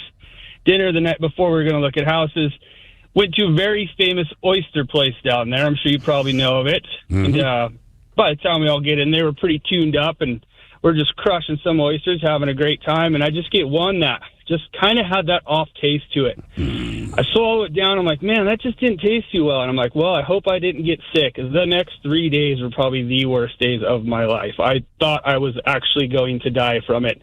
And me kind of being stubborn, not wanting to go to an emergency room in New Orleans, because that just didn't sound like the best idea to do. I waited until I got all the way back up into Seattle and immediately went to a hospital. They made me like poop in the little hat bucket. I'm sure that was no problem. Oh, yeah, not at that point, no. Like, when we were looking at houses, almost every house we looked at, I was like, yo, can I use your bathroom real quick? And just destroyed it. But so we get back to Washington, and I get a call from the health department, and they want to know, like, where I was, what I was eating, who was with me. Like, they want to know where, what, when of everything that happened, because I had vibriosis. And apparently that's really bad. From what I heard, they're saying it can kill like 1 in 5 people, but I was able to tough it out and make it through it. So did you tell them you were in New Orleans? Yeah, I did. I told them the restaurant name, and I told them all that good stuff too. And a little bit of research later, I found that there had been kind of a little bit of problem going on. So, that's with look. The oysters come from the same place, so no matter what restaurant they go to, it's not necessarily the restaurant's fault. It's just that batch of oysters. Exactly. But I will say, and look, I cooked in New Orleans for about a year, and I do enjoy the food. But man, be very selective about the places you go. And I've said this before, but one of the first jobs I got there, I'm working at a pizza place. And so there's the main kitchen, then you walk through a doorway, and the back part of the kitchen just had all the pre-made dough that we'd done and all this kind of thing, all the vegetables, blah, blah, blah. So they send me back there to grab something, and when I walk in there, there's really like 100 pigeons in there, right? And like they're standing on top of the tomatoes, pecking it. They're standing on the dough, pecking at that. They're essing everywhere. They're doing what pigeons do, right? So yeah, I like chase all these freaking things. I've just never seen anything like this in my life, right? So I'm like, oh my God, man. So I'm screaming at these things, and I get them all out of this back door, and the back door opened up to a parking lot. So I close that door, walk out front, and the guy that's training me, I'm like, hey, man, I just went in the back. I mean, there's like 100 freaking pigeons eating all the food. He's like, well, what did you do? I said, I shoot them out and close the door. He's like, yeah, you got to open that door back up. I said, I don't think you understand what I walked into, man. If I open that door, these pigeons are coming back in. They were like the seagulls from Finding Nemo. They're all, when I got them outside, they're all just standing like in this huge group just staring at me. And I'm like, all right, whatever. So I closed the door. He's like, dude, you got to open it because it gets too hot in here. This is New Orleans. I said, man, but the birds are going to come in. He's like, yeah, man. We just cut those parts of the tomatoes off, and you can knead like their poop and their footprints out of the dough. So I'm like, are you being serious right now? He's like, brother, you got to open the door. And he's right. It started getting hot. Sure enough, I opened the door, and these pigeons are still standing there. Like they already knew brother's going to come back and open that door. Dude, I opened the door. As soon as I turn my back and start walking into the kitchen, you can hear them flying back in. They get back to eating the food, and none of the guys that cooked there did it bother them. He's like, yeah, man, I mean, if you can, like, pull a turd out of the dough. And I'm like, you're being serious. He's like, did you ever eat the pizza there? No, not after that, man. Oh, really? No. Ted, seriously. I'm like, absolutely not. But so there were just little things like that throughout New Orleans where I'm like, man, the food is good, but I don't know if they even have a health department. It's just nothing matters. I just cook it anyway, right? What food do you think got you sick, or what should you have never eaten? 206-803-ROCK. Hello, Annie. Welcome to the men's room. Hello. Hola. Hola. So, Annie, what food got you sick? Well, this was an ex-husband. He was from New Jersey. I grew up in Kentucky, and we had spent several Thanksgivings with my family and pretty much dreaded it because my mother could not cook a turkey to save her life. Everything else was fine, but the turkey was terrible. Was it just dry? Did it taste bad? What? Dry. Okay. Dry. I mean, like, take a bite of turkey, gulp down some water, take a bite of turkey, gulp down some water. She had an aversion to any fat, so she never put butter or olive oil or anything like that on it.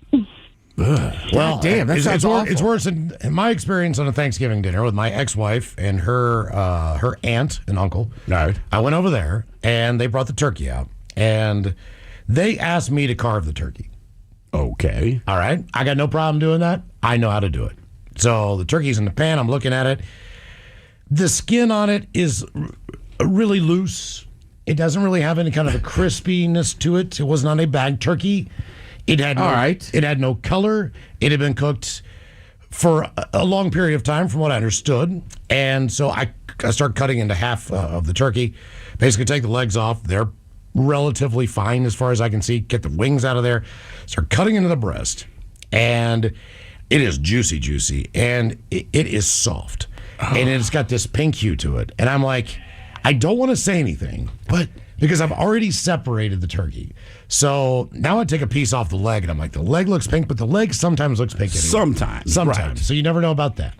I start cutting in the breast, and I'm like, I don't think this is done. She's like, I've cooked this thing for X amount of time based on the poundage and all that stuff. And so I did not eat the turkey. I just kind of watched as everyone, I was just trying to get an initial reaction to it. Right. But they smothered it all in gravy and everything else. And I'm like, that turkey is not done, man. It's not done. X asked her later on about her preparation and if she brined the turkey or whatever. And she said, no, I took it out of the freezer and put it in the oven. Oh, my God. Oh, well, there you go. And I'm like, Oh my God! So she put this frozen ass cooked turkey. a frozen turkey for 3.5 to 4 hours, whatever it was. But I mean, by the specs, it just was frozen. Right. No one got sick. That was the most amazing. But you thing. didn't have any turkey. I did not touch it. They're like, you don't like turkey? I'm like, nah, I'm not really big on turkey, which is a total lie. I like turkey because it's never available. So it's not the greatest thing in the world, but I like a turkey sandwich. I like turkey in general. Well, and I think it's part of the meal. And most of it nowadays, like we talked about, but people just cook turkey different. It's so much better than it used to be. Oh, God, yeah. Even just brining it, if you roast it, it's fine. But, like, I don't know. Now you go places and you're looking forward to the turkey, whereas turkey was always just kind of there. It was just there. Yeah. I'll tell you what, man. One of the juiciest baked turkeys I've had. Ted, I believe you were part of this. Oh, the upside down world. We cooked it upside down. Not on purpose, mind you. All right, so we're looking at the turkey like, what the F, man? And they're like, okay, it's upside down. So when we pull it out and flip it right side up, it was a little wet, but moist. It's got to be moist. But it looked more white than brown, right? And we're like, I don't know. But there's no backup plan. But we cut into this turkey. It was some of the best turkey ever. Yeah. So at this point, I'm like, cook it upside down, man. Good news is I go back to West Virginia for Thanksgiving. My sister is picking up a turkey from Popeye. Oh, I've never had one. Is she really? I've never had one. They're awesome. She sometimes goes to a Whole Foods and gets most of the meal.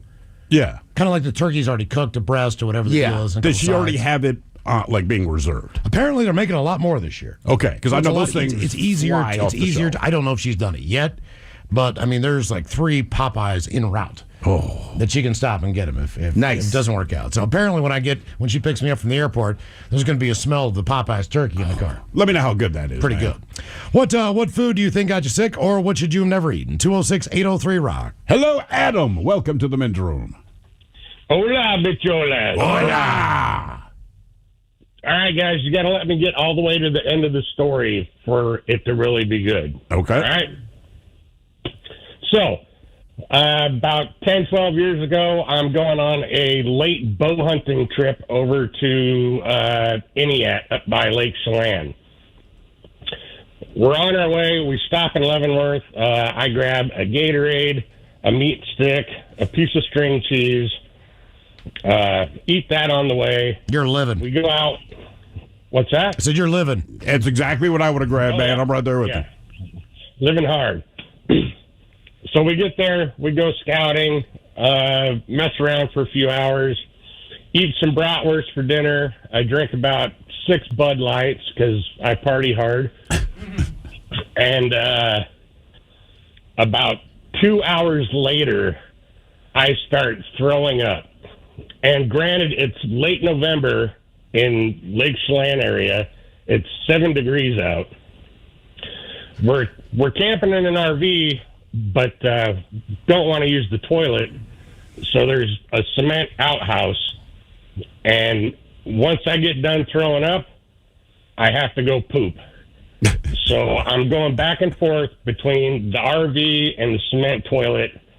I relieve myself multiple times. I come back in, sit down in the trailer, take a sip, the tiniest sip of water, and my butthole clenches, and I got to run back to the cement outhouse. I spent 3 days eating absolutely nothing, barely drinking any water. I ended up losing 15 pounds. Jesus Christ, man. When I got back, the whole time I thought the beer was the problem. I thought like a rat peed on the case of beer or something, and that's and the conclusion you reached. Okay. So I didn't drink any beer the rest of the time. I get home, I'm washing off all the beer. I talk to my neighbor that cut down my tree for $150. Ah, yes. And he's asking me about the trip, and I'm telling him what's going on. And he goes, "What kind of string cheese was it?" And I said, I don't know. It's whatever brand. And he goes, "I saw it on the news. They had a recall on that cheese." Oh.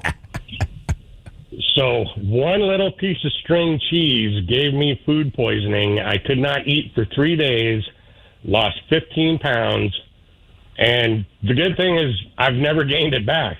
Did your buddies get any, did they get any kills? No, I have hiked up and down the mountains sicker than a dog, not being able to eat or drink, and I was worn out every night. Hey, man, how long ago was this? Like 12 years ago, I think. I think I remember that string cheese recall. The string cheese incident? Yeah, the string cheese incident. I think I vaguely do remember that. I don't know if I've ever had. There's always a food recall. Like every day in the news, something is being recalled, or something's going to, make your ass explode or kill you or whatever. I don't think I've ever had a food or a food product that's been recalled. Yeah. Well, good. Unpopular Bag opinion, salads. but I'll tell you this right now. I think string cheese sucks. Really? I like string cheese. I think it's just the worst. I like the little ones that are in the little... Bluebell or whatever I it's just called. don't like That's a Baby Bell. I don't like the string part of the cheese. Well, those are two different cheeses. What does Well, I eat it know. as a cheese stick? Like, I don't rip it apart. Some people actually rip it apart. I just eat it like That can't a be the same cheese that's in a mozzarella stick. I believe so. Basically is. Is it? Yeah. Well, yeah, because string cheese is mozzarella, and the Baby Bells, I believe, are Gouda. So Are they they're Gouda? two different. Maybe you just don't like mozzarella. Oh, I like mozzarella. I just don't like it in the string form. I like it in a ball every time. Do you I'll ever cut just it up. munch on it like a Slim Jim like Steve's talking about? No, I've never. That's the way to go. Yeah. If I'm at home, like eating a string cheese, then I take my time and I pull it apart. Do you actually pull it apart? Yeah, but if I'm just like hammering down a quick snack because I want something, then you just eat it like a sausage stick. Yeah. What food do you think got you sick, or what should you have never eaten? 206-803-ROCKS.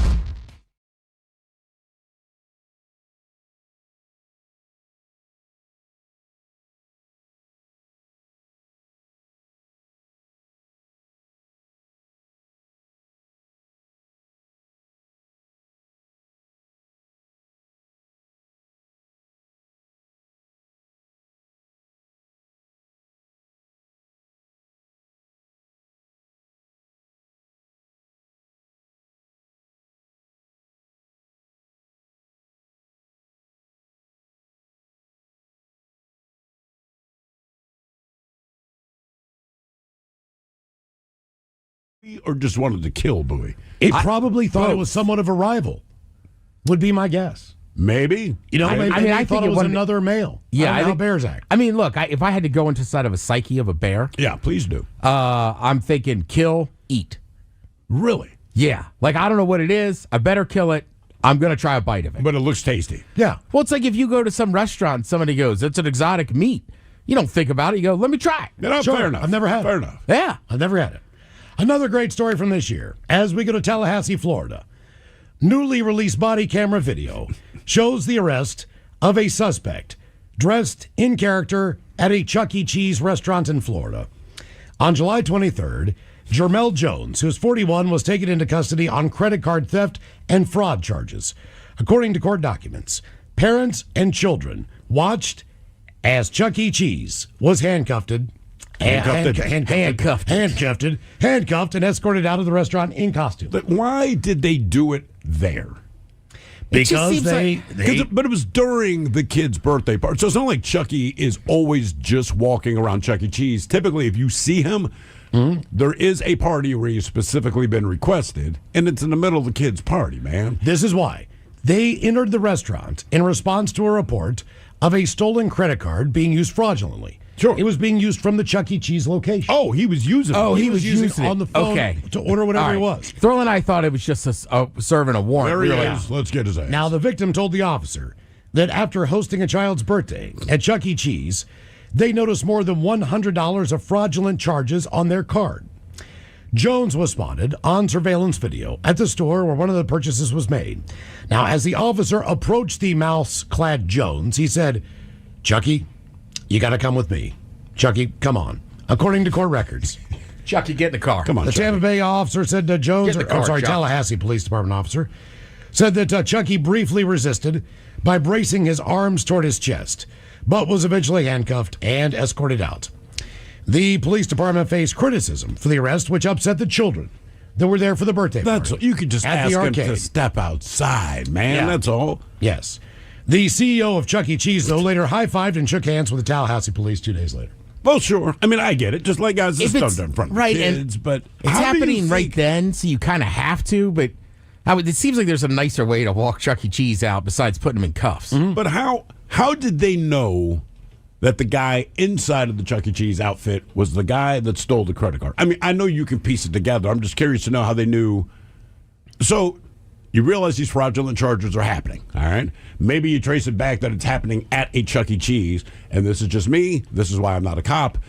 The last person I would have thought of, honestly, is the guy dressed like Chuck E. Cheese. Yeah. Like, how did they know that the man they're looking for is inside of the Chuck E. Cheese outfit? That's a good call. I don't know. I mean, that's all. And it seems odd that the mascot at the place would have access to the cards. That's true. That's true.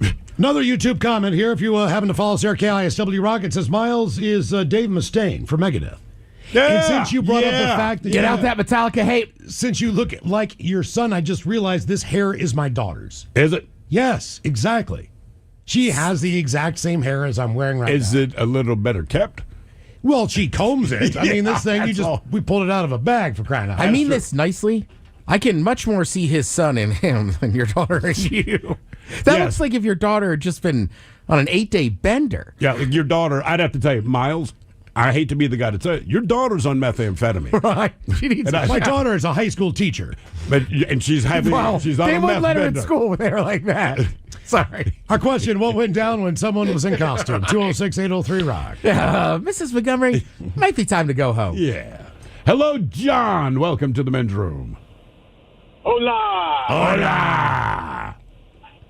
Well, 30 years ago today, I went to my girlfriend's party, my girlfriend's mother's Halloween party, dressed as her. Dressed as her mother or as your girlfriend? As her mother. Okay. And you have to understand who she was. She had a page boy, platinum blonde hairdo. So I got a wig and cut it up. She always wore sweats. She had a coffee cup in one hand and a cigarette in the other, and she never stopped talking. Okay.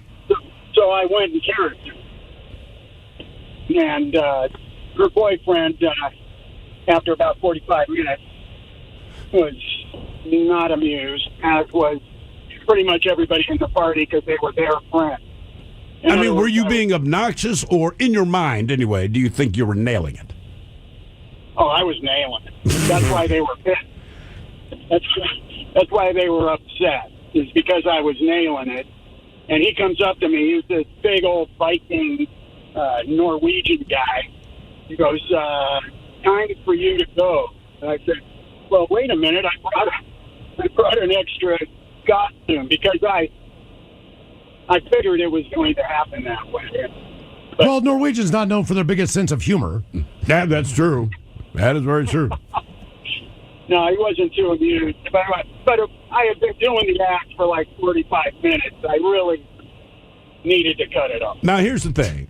Now, did you announce who you were, or was it just the way you looked and then your mannerisms and your conversation is how everyone figured it out?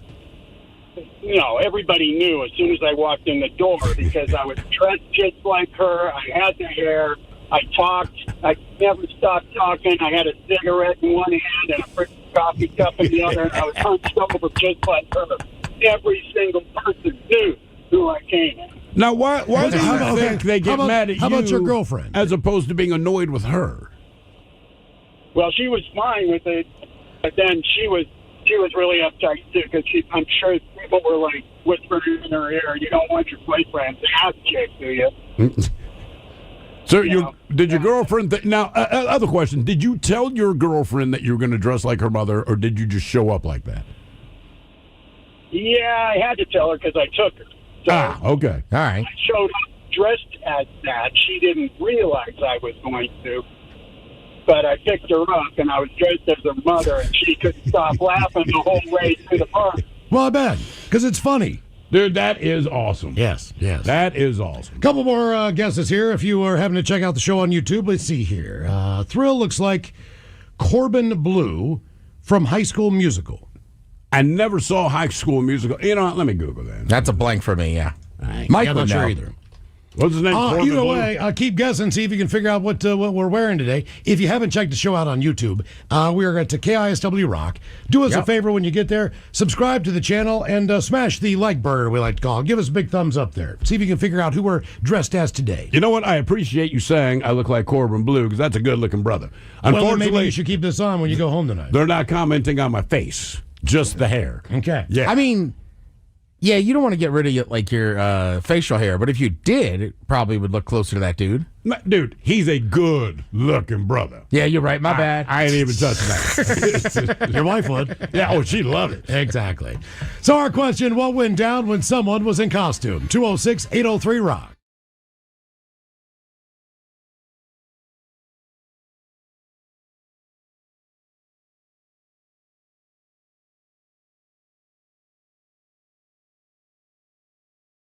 Hives, itching, I had a rash for a week. Fun times, bitches. That from Jonah in Puyallup. Quick question for you, Ted. You worked the door. I don't know if you did it on Halloween, but do you card on Halloween? And if you do, so if a guy's dressed like Hellboy, it's not like he can just pull off a mask. I mean, that's what he's going to be. You know what I mean? Like, how do you... I mean, if it's painted on, that's a little tougher, but for the most part, yeah, you got to take off the mask. Okay. Like, if you came in right now, I'd be like, you got to take that off. I'm not wearing a mask, Ted. This is my natural look. Guys, Mad had her 1 year and 2 different Alice's. Got very friendly. Alas, I was married, so it did not go anywhere.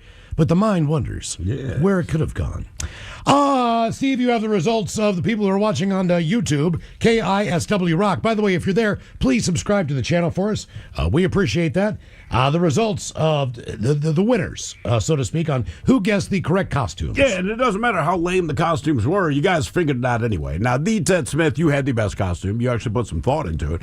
Yeah, Ted is the breadwinner. Correct. See? The breadwinner. A couple of people nailed that one. I want to say Cameron Carbone nailed it first. He was the first person. So you've got your jersey on from your race. Got my Diplo 5K shirt, my medal, and then I have a baguette. To be honest with you, when you first walked in this morning, I didn't say anything. I didn't realize it was part of a costume. And you put off your jacket, and I'm like, this jackass is wearing his medal. You've got to be kidding me. And then when you explained it, I'm like, okay. You thought he was just randomly wearing a medal. Well, it's Ted, so you don't know. You know what I mean? I mean, look, I have turned into that guy. Yeah. I ran that thing 5 weeks ago. I've worn it 4 weekends. Have you... the shirt, not the medal, the shirt. Is that your costume for tonight? Yes. So we can't have any of that baguette. Hey, dude, you can have some. No. I don't want you to go with half-eaten loaf of bread. People can have bites of it. The problem is... Maybe later on tonight. I've been touching this bread a lot. Yeah, the sweaty-ass hands, man. Like, somebody in a bar tonight will be like, can I have KISW. The shenanigans continue. This is the men's room with Miles and Thrill. By the way, those unwrapped tickets are going fast. I believe they've almost sold out the bottom bowl, so to speak. They're opening up some seats up in the top area. Still great seats. Oh, yeah. I mean, that venue is unbelievable. It is a really good venue. Any seat in there is a good one. Tickets now as low as $55, or win them tomorrow morning with the Daily Mix Morning Show about 9, 10, 9:20. All right. Somewhere in there. Your chance to win those. But if not, get those tickets now, KISW.com. Okay, this is not good. 2 new deaths, 7 more illnesses have been reported in an expanding outbreak of listeria food poisoning tied to recalled pasta meals sold everywhere from Walmart to Trader Joe's. In total, 6 people have died, 27 have been sickened in 18 states. This all started back in August. The new deaths were reported in Hawaii and Oregon. And previous deaths were reported in Illinois, Michigan, Texas, Utah. The outbreak has been traced to pre-cooked pasta produced by Nate's Fine Foods of Roseville, California. The company ended up recalling 245,000 pounds of pasta. Damn. Linguine, fettuccine, penne, and other products sold to large producers of the heat and eat meals and pasta salads. The chicken fettuccine Alfredo and meatball linguine products are identified in the outbreak. Fresh Realm, the San Clemente, California company that produces those meals, used genetic sequencing to confirm the outbreak. But if you have those, you should throw them away. Oh, yeah. Sprout smoked mozzarella pasta salad. Giant Eagle smoked mozzarella pasta. Thank God we don't have a Giant Eagle out here. Kroger, don't worry about that one. Scott and John shrimp scampi with linguine bowls. Trader Joe's Cajun-style blackened chicken breast fettuccine Alfredo. That would be what I would buy. Yeah. Albertson stores recalled their store-made pasta deli salads. Market Side, linguine with beef meatballs and marinara. Market Side grilled chicken Alfredo with fettuccine and home chef chicken fettuccine Alfredo are all part of that recall. Our question, what food do you think got you sick, or what should you have never eaten? 206-803-ROCK. One of the commenters here on YouTube says those people that died, they passed away. Oh, damn it. It's too good. Yeah. Hello, John. Welcome to the men's room. Hey, boys. Hola. Hey, checking in from the Western chapter of the fan club for Ted, comptroller here. Oh, nice. Good to hear from you. I wanted to say, hey, thanks, man. We're trying to catch up with you. Miles, your story about the frozen turkey just about made me want to effing puke in my mouth, bro. Here's the problem. Look, I know them, but I'd never really been over to their house for dinner before. Yeah. So I just kind of assumed they knew what they were doing, but I didn't. If you're going to host, it wasn't my place to say something. Like I was like, Thanksgiving's a tough meal too, because some people grow up like, I know somebody that they just grow up with very dry dressing. Sure. So to them, that's how it should taste. I mean, but look, it's awful. I wouldn't comment on the taste of anything to anyone, but if the turkey is undercooked, say, hey, man, I don't think this is safe to eat. Also, it was my job to carve it. So I'm sitting there doing it like, this is not going to be good. Just taking a frozen turkey and tossing that thing into the oven, like that's disgusting. It's a little bit about my story, and it's not that great of a story. I didn't lose 15 pounds, but I lost 10 pounds in 3 days. Right as the pandemic was kind of coming out of it, I was on a budget, and I had 2 or 3 nights a week. I had Marie Callender's turkey pot pies for dinner. Ooh, I love those. They were fine. Yeah, well, I used to.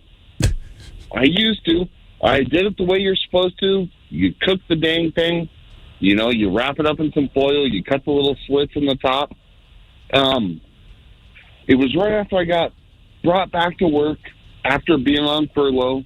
I had been to work for about a week, and ran one of my turkey pot pies, did the way it's supposed to, cooked it the way it's supposed to go. It crisped up on the top. Well, basically what I didn't know is, you know how an oven has a boiler, like a coil on the top and then a coil on the bottom? Yeah.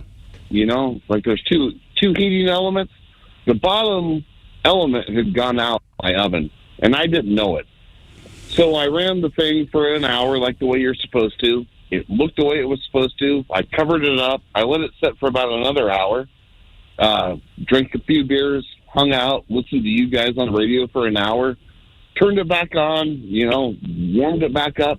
The whole time, the bottom element in my oven wasn't working. So I pulled it out a couple hours after it looking perfect, and it was bubbling the way it should have. And I mounted that, and it tasted fine. It looked fine. And within about 2 hours, I was in trouble. And it was about 8 p.m. in the evening, and I called out to work the next day. I didn't have to be there till 7. I was like, I'm not coming in tomorrow. They're like, okay, classic John. Like, you know, you've been out of work for 3 months, and now you're calling out. You know? And they said, well, call us in the morning. Call us in the morning and tell us how you're doing. And I called them at 4 a.m. the next day saying, I've been on the toilet all night. I'm throwing up. I'm not coming in. They said, you better go to the doctor. And I said, you're damn right I'm going to the doctor, because I knew I was in bad shape. And I thought maybe I had COVID. I didn't know that the element, the bottom element in my oven wasn't working. Well, it was something else, because those all that. The ingredients on the inside for the chicken is already cooked. Yeah, I was going to say it should be cooked already. So, right? so it wasn't the chicken. It wasn't the chicken that did the damage. So I'm not sure what happened there, boys. You would think. That's what. You sound like my job, man.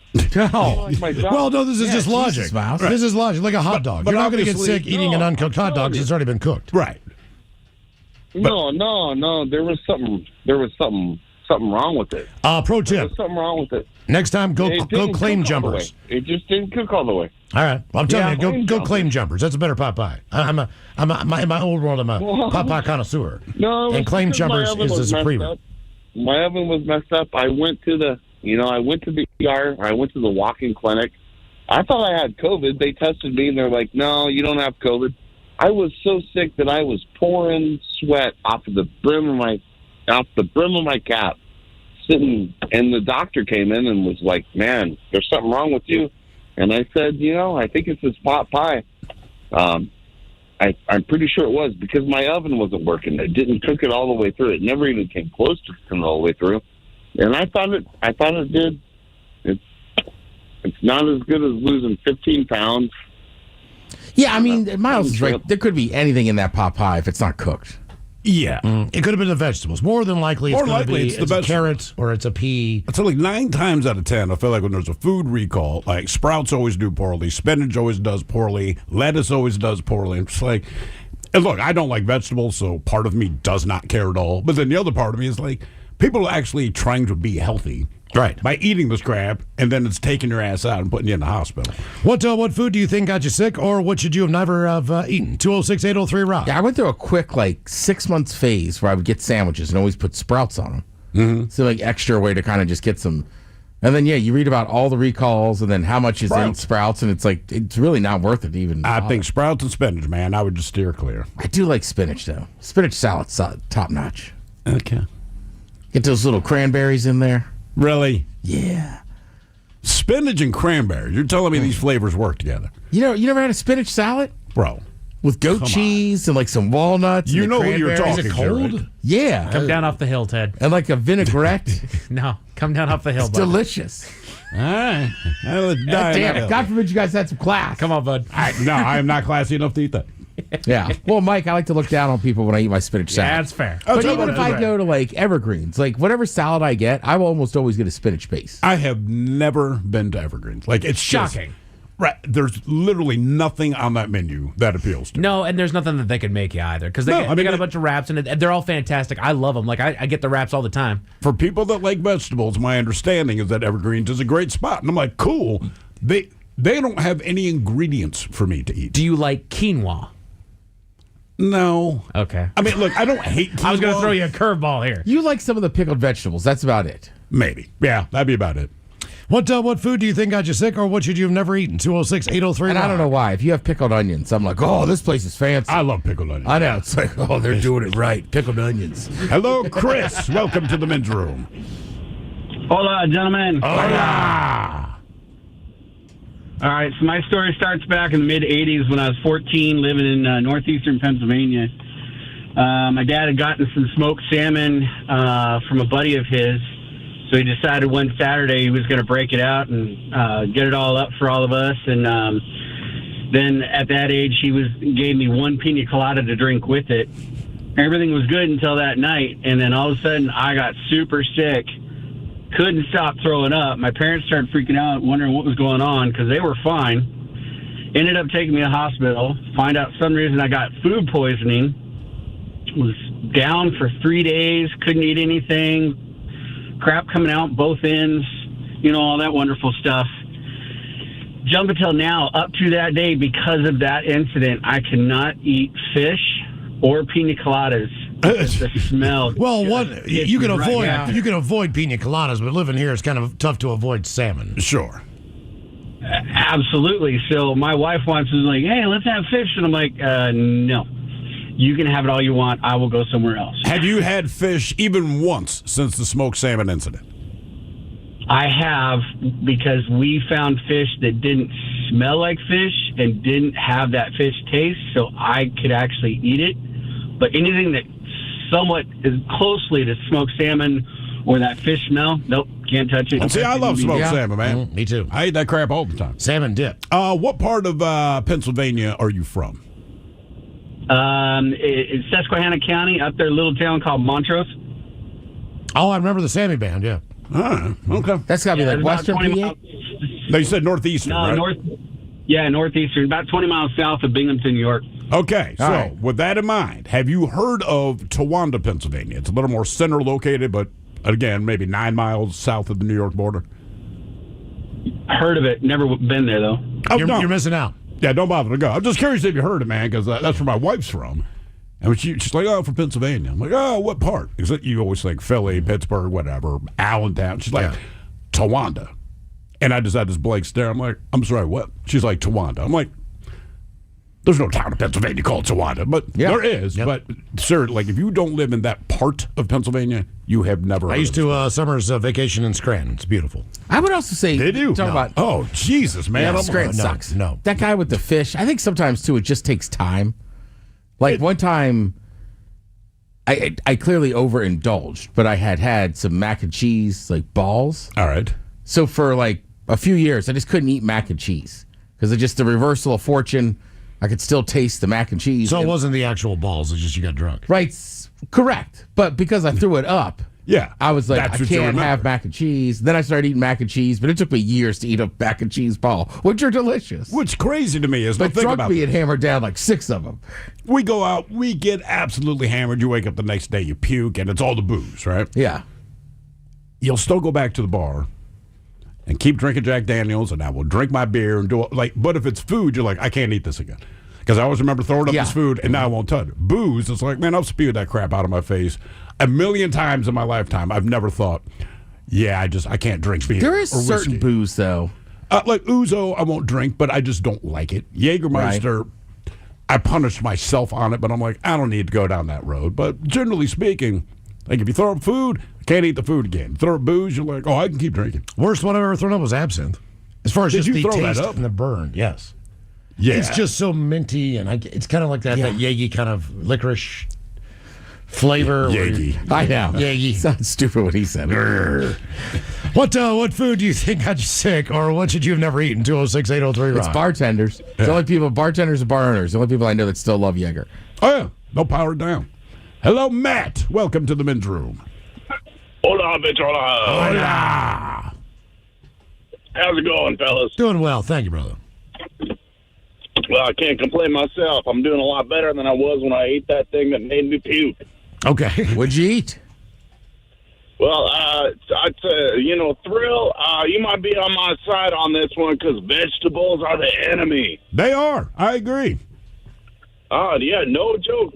Well, tell you what, I'll try to keep it short. If you ask my girlfriend, she'll tell me that that's not a problem for me. So I ended up going on a trip down to Mexico a number of years ago, and we were going out. One of the guys on the group, he was like a part owner of some fancy restaurant or something. So a long story short, we went out for lunch one day. We're going out to the nice restaurant later for dinner, so I thought I would just eat light. And I'd been good all week.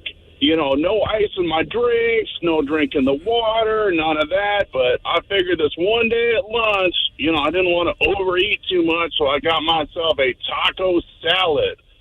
All right. Not thinking that they probably rinsed off every single vegetable in there with all their tap water. Anyways, fast forward to dinner a few hours later. I'm all dressed up, looking nice, fancy restaurant, everything else, and it hit, and I started grumbling in my stomach. And, man, I started throwing up so bad. I probably must have thrown up about 8 or 9 times in one dinner. It's so bad that by about 4th or 5th time of me running off to the bathroom, the wait staff noticed, and they brought out a bunch of, little tablets and Topo Chico and all this other stuff, and they said, this is what we take. So anyway, I popped all these little tablets out of their containers and swallowed them all down, washed it down with some Topo Chico, and, threw that up about, 2 to 5 minutes later, I was back throwing it up again. But I noticed that one of these little tablets was shaped, sort of looked like rocket capsule, like kind of pointy on one end. And I didn't think anything of it because they told me it's what they take. But anyway, I got back to the table after throwing that all up and took the little finger ripped out of it. And it said, hey, dude. Hold on, man. Your phone's breaking up. Your phone's breaking up, man. We can barely understand you. Yeah. You still there? Yeah, we got you. All right, there you go. Yeah, I'm still here. Anyway, I ended up throwing up pretty much all night, and the wait staff, they brought out all these little tablets and stuff, and one of them was kind of pointy on one end. I didn't think anything of it, so I swallowed that thing down, and wasn't until I got back to our table a little while later after puking it out that I read suppositoro or suppositorio on the one end. And, I remember thinking it was kind of a weird shape when I swallowed it down, but I guess maybe it's for the best. I ended up puking it out about a minute later, but still, that was a bit rough. I still can't do taco salads or drink Topo Chico no more because it just brings it all back. Well, hopefully you only put suppositories in your ass now. Dude, there's a little tiny... Topo Chico is great soda water. Little tiny restaurant over on near Stone Way in the 7-Eleven. Used to be called Art of the Table. Oh, yeah. You get 7-8 courses, whatever the deal is. Well, they moved down to Stone Way, so... but at the time, they were in this very little tiny restaurant. There was one bathroom for both men and women, and it was right beside the kitchen. Where I sat in the corner, there are maybe 3 tables. All right. This whole place could maybe seat 20 people. Mm-hmm. It was tiny, and it was narrow, and it was small. And we sit down for dinner, and all of a sudden, my stomach just hits this point where I'm like, oh, my God. Now, first of all, I got to wait for someone to get out of there for a while. It was awful, awful. It was a very tiny bathroom. There is no exhaust fan in there. Oh. It is right beside, it is right beside the kitchen, okay? And I blow it up. And I mean, this is one that is so thick. I mean, it would burn your eyes. Like, it was heavy and it was pungent. And I mean, it was just like I never have a crap that smells like that. Ever. Right. And so I courtesy flush as fast as I can. Well, this toilet was one of those that slow burn. Did the real slow roll all the way around, trying to clunk, clunk, clunk, clunk, clunk. Crap pops back up out of the top. This is definitely a double flush production. I'm laying down. But then as soon as I stand up to check out what I can do, it hits me again. I sit back down. I lay it down. It doesn't smell as bad to me. It smells the same. It's awful. Right. Freaking awful. I go back, man. I'm just like with my tail between my legs. I'm like, man, I might have to get up and do this again. We haven't even eaten yet. And then, so the kid, was it loud as well? It wasn't too loud, no. Was it too late to just ask for the check and go? I think it's called Handy, whatever this place is now. But it's a small little place. One of the cooks came out of the kitchen, and he props the front door open. Now, the front door is on a sidewalk. I mean, directly on a sidewalk. Like, there's a couple right there, like a foot away from the door. He opens up the door, and then I know he opened up the door or went in the back because they had like this little curtain, and you could see it blowing. Yeah. Back and forth. And I'm like, and all of a sudden, my wife is like, oh, my God. Oh, my God, do you smell that? And I was like, yeah, I smell that. She's like, that is awful. Was that you? And I'm like, no. And she's like, you were the only one that's been in there. She's like, that's not food. And I'm like, okay, it's me. She's like, oh my God, we might need to leave. She's like, we might need to leave. She's like, I don't know if I could eat while smelling this thing. I'm like, well, what do you think about all the other people in there? Place is packed. That's why they moved to a bigger location, because they're always busy. I mean, if I was already in that restaurant, fine. But if I'm with you and you did it, I'd be like, we got to go. Yeah. Clearly, I walked by every single person in there just to get back to my seat. Did you get any looks from other tables? I got looks from the cook. Because he saw me come out. He just saw my head go down. Like, oh, no. You don't want to see a grown man in the evening time come out of the bathroom and put his head down. Yeah. I told my buddy who was a waiter there, Tyler, what happened. He's like, I heard about that. Oh, damn. He wasn't working that night. He's like, I heard about that, man. I was like, dude, that was me. He's like, there's no way that was you. I was like, I swear to God, Tyler, that was me. He's like, I don't believe it. He's like, I heard about that, man. He's like, the news travels fast. What food do you think got you sick, or what should you've never eaten? 206-803-ROCK.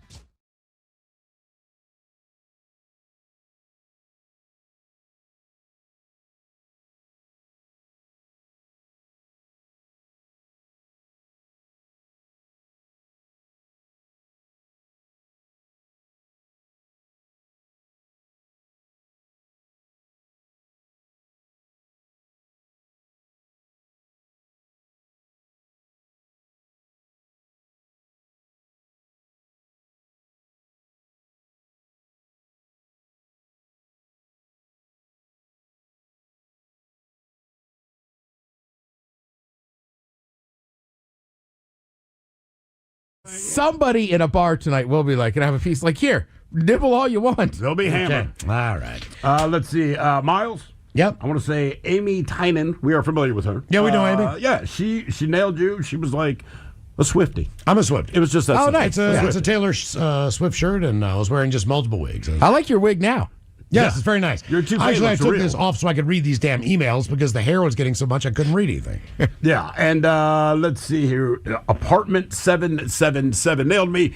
Toward the top of the show, I was doing my corporate due diligence. I was quite simply the spokesperson for advanced hair restoration. Yes. Yeah, that's all it was. I mean, it was amazing to look like what if they could really grow your hair now. I know it's too late, but if they could. That's the thing. They can do all this stuff, but literally, when I went there to visit these guys, right, Dr. Perungo and friends, and I was like, oh, this is pretty cool. And it's not like I'm trying to get hair back.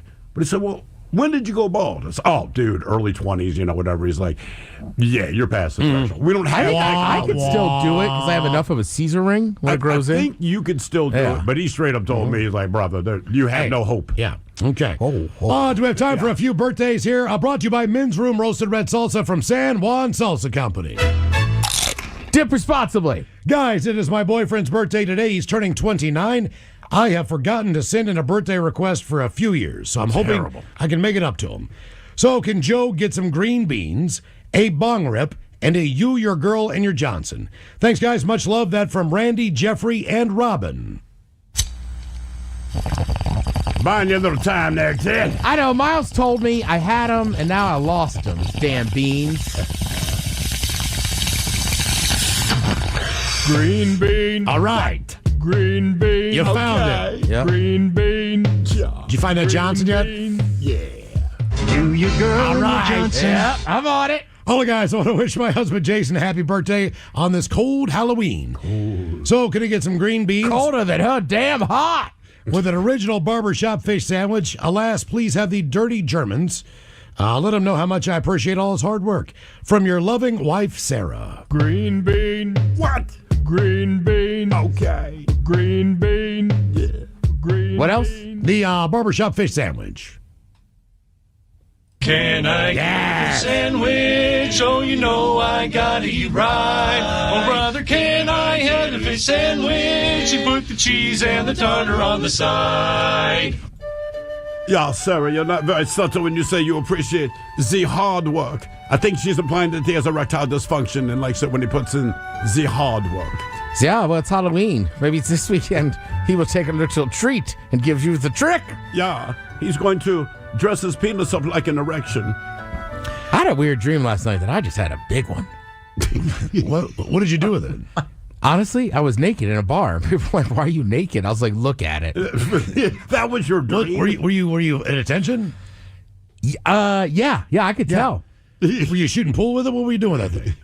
No, as somebody that's never walked around with one that big, apparently chicks just loved it. Okay. Naked in a bar. Yeah. They and say why, and your response is, look at it. Yeah. This is why. Because it was like subconsciously, even in my dream, I knew like, oh, that's the only time I'm going to have it. Boo bitches want to send a shout out to Anthony for his birthday. He always spends this day with his kids and doesn't really celebrate his birthday. Oh, hey, happy birthday, Anthony. That's called being a dad. So, can we get a big old bong rip and Al hitting the window and your penis is too small? Thank you, fellas. Congrats on 20 years and keep it real. This from Dad.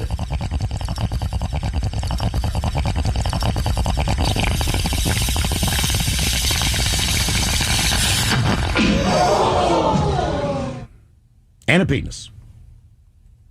Oh, penis. Big penis in a bar. Giant penis that's too small. Yeah. There we go. Not Ted in his dreams. No, man. Dude, it was wild. Hold it, gentlemen, and Ted. Writing in because no one else will to wish myself a very happy birthday. Today is a special birthday for me because when I was in the hospital recovering from an emergency, a partial craniotomy. Oh, that sounds terrible. And the nurses did my neuro checks and asked me how old I was. I said I was at least 39. I was actually 33 at the time. Well, today I am at least 39. So in honor of this landmark birthday, can I get a you, your girl, and your Johnson, and the dirty Germans telling me what trick or treats I can expect on my birthday? Thanks, guys. That from Justin. You, your girl, and your Johnson. Yeah, if you go to Aurora Avenue, you can get any trick you want. The treat is Valtrex. So, the funny thing is, you will get 2 Tootsie Rolls, 1 chocolate flavor, 1 vanilla. Yeah. Oh. And gentlemen, today is my badass mom, Vicky's 65th birthday. This woman who drank a guppy shot down in Dallas before a Seahawks game, live fish followed by a shot of vodka. The woman who has gone skydiving with me twice. the woman who was so excited and thrilled to meet you all at the Black Raven 20th anniversary party. So instead of the dirty Germans, I don't want to hear that. Can you all play something and give her the best advice? A PSA trying to convince her to stop driving. You've all heard the stories. We'd be doing the Puget Sound a service. And then maybe your penis is too small just to lighten it back up. Thanks, guys. That from Andy Mack. So suck it up, cupcake! Oh, jeez Louise. Holy J. Stop driving. Yeah, stop driving, man. Your son obviously loves you. He doesn't want to lose his mom prematurely. Also, he doesn't want other people on the road to die. Exactly. It's not just about you. It's about all the moms out there. None of them deserve to be hurt or injured. Especially now that it's starting to get dark and rainy. In fact, if you even know Vicky, call the advocates. In advance. Yeah, just have them on retainer. All right, guys, here you go. Happy, happy, happy birthday. Happy, happy, happy birthday. Happy, happy, happy birthday to you, to you, to you.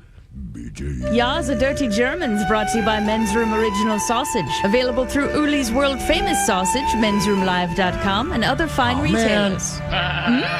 Schweinefleisch. Well, there was a birthday request, and I don't know if I did not print it up right. It did have some extra dad jokes. Do you want to get... Let's get some dad jokes. Just so we don't waste it. Are they Halloween? I used most of those yesterday. That makes sense. But I still have dad jokes. Yeah. Guys, my girl asked me if we could spoon in bed. Oh, yeah? I said, no, I'd rather fork. Nice. All right.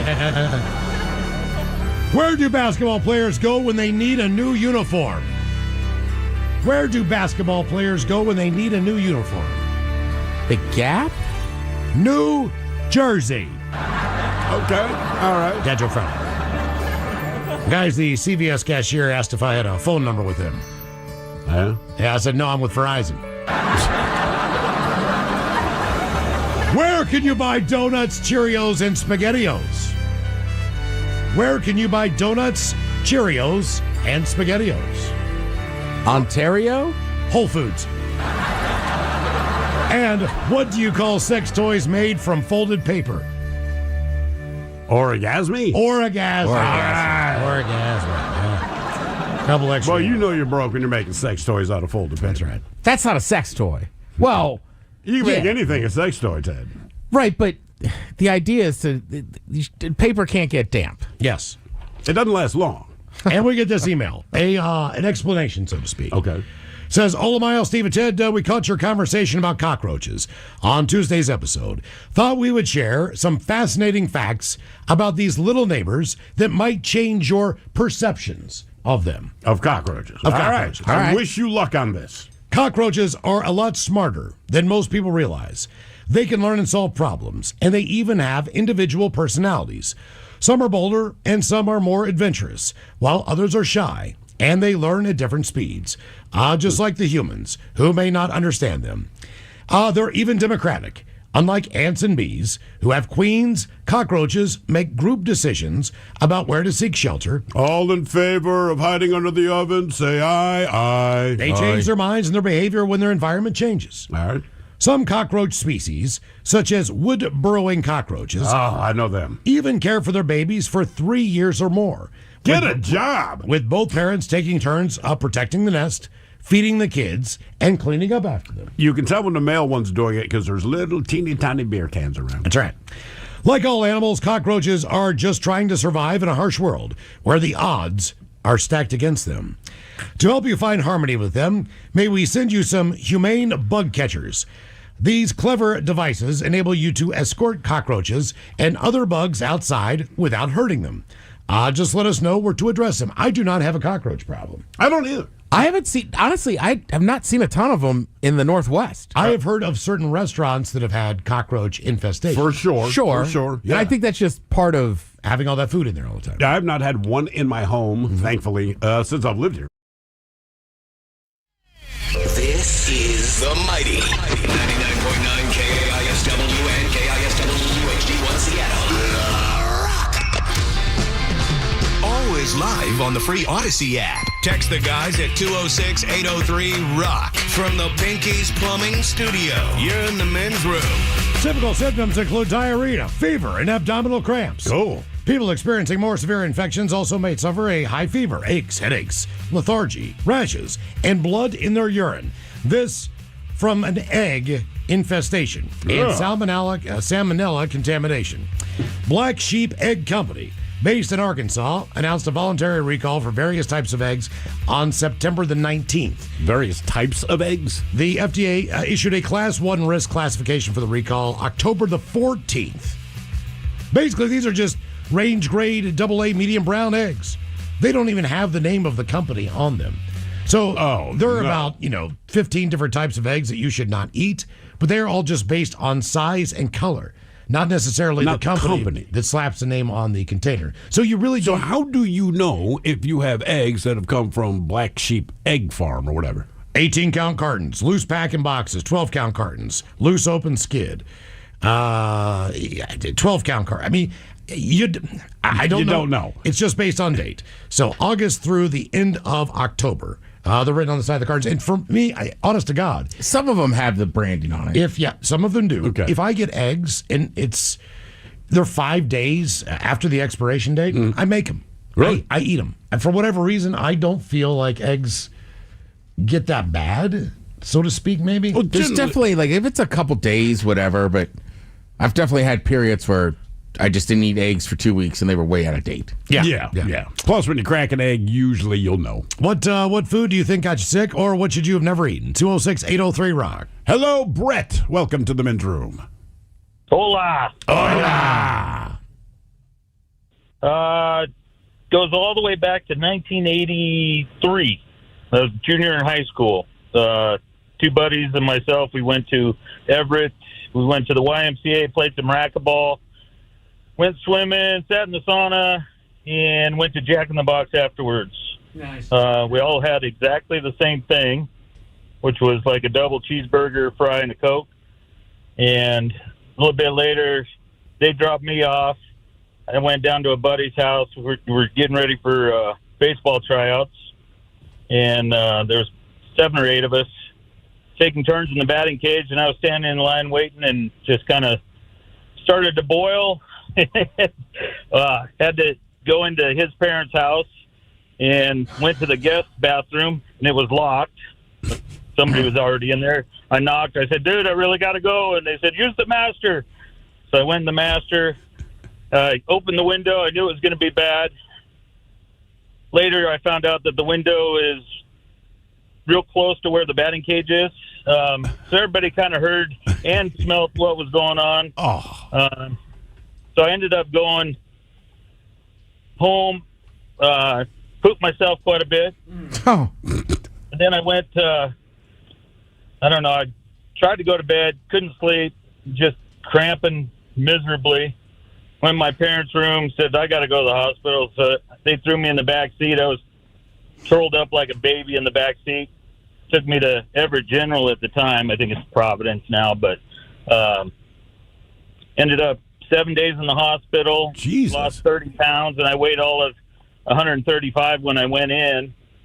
Was this the contamination with Jack in the Box that really messed a lot of people up? It was before the E. coli breakout. Okay, because I know they had one. You were like a test run. Yeah, they had one that was real bad back in the day. Many, like you're saying, like in maybe the 80s. I don't know. Yeah. But It had to be like in the 90s, right? Because I remember it, and it was a big deal. Surprised they don't bring it up more in their commercials. You might remember us when you were Well, there was no Jack in pooping the blood. Box where I live, but like they used to be there in the Mid-Atlantic. They weren't there anymore, but I remember that was a massive thing, and we were like, why does anybody even go to them? Now that I live on the West Coast and you can go to Jack in the Boxes, I get it. Yeah. So what exactly did you have? I mean, obviously food poisoning, but I mean, what was in the food?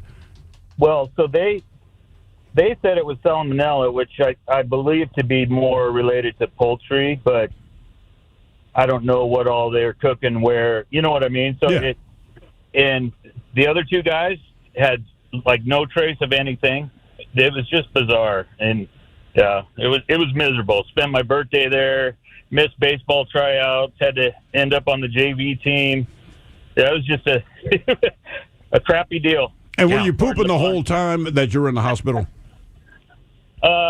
Pretty much for the first 2 or 3 days. Then it was under control, and it was all I had to drink like acidophilus milk when I got out, and everything was like a. And did you have your own room, or did you have to share your room with someone?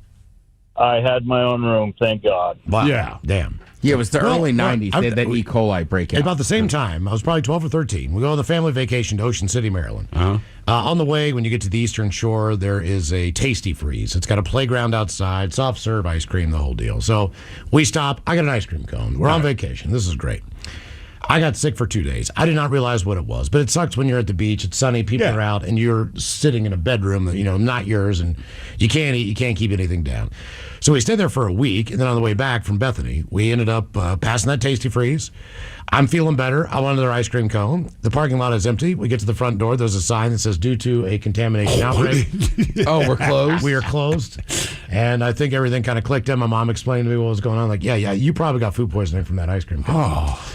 What food do you think got you sick, or what should you have never eaten? 206-803-ROCK. It is funny how there's like landmarks on road trips when you're a kid. Oh, sure. Right? Like we always stopped at the Dairy Queen. I think it's in the same town. And got a blizzard. Yeah. And then you kept going. Yeah, it's hot. It's 85 degrees. Yeah. You just want to stop, get ice cream cone, be on your way.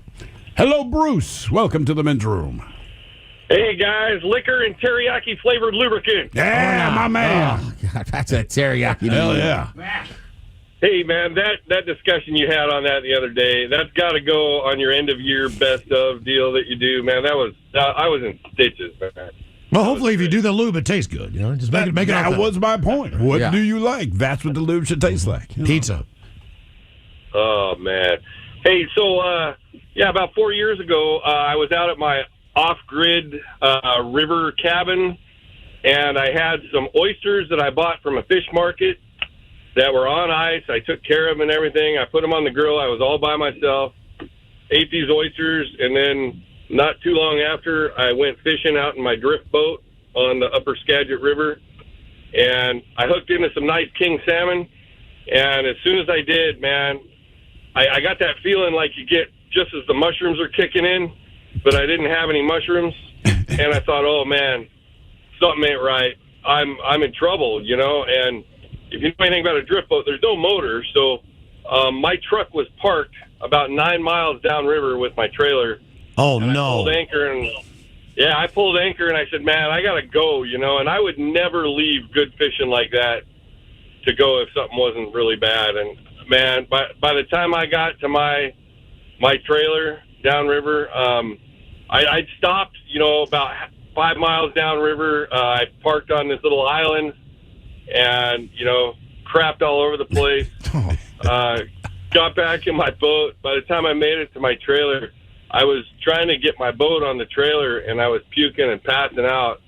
I had shellfish poisoning, and my decision-making process wasn't the greatest, and all I could think of was I got to get my boat back to my cabin and then figure out what to do from there. And, I got it on the trailer after puking and passing out a bunch of times.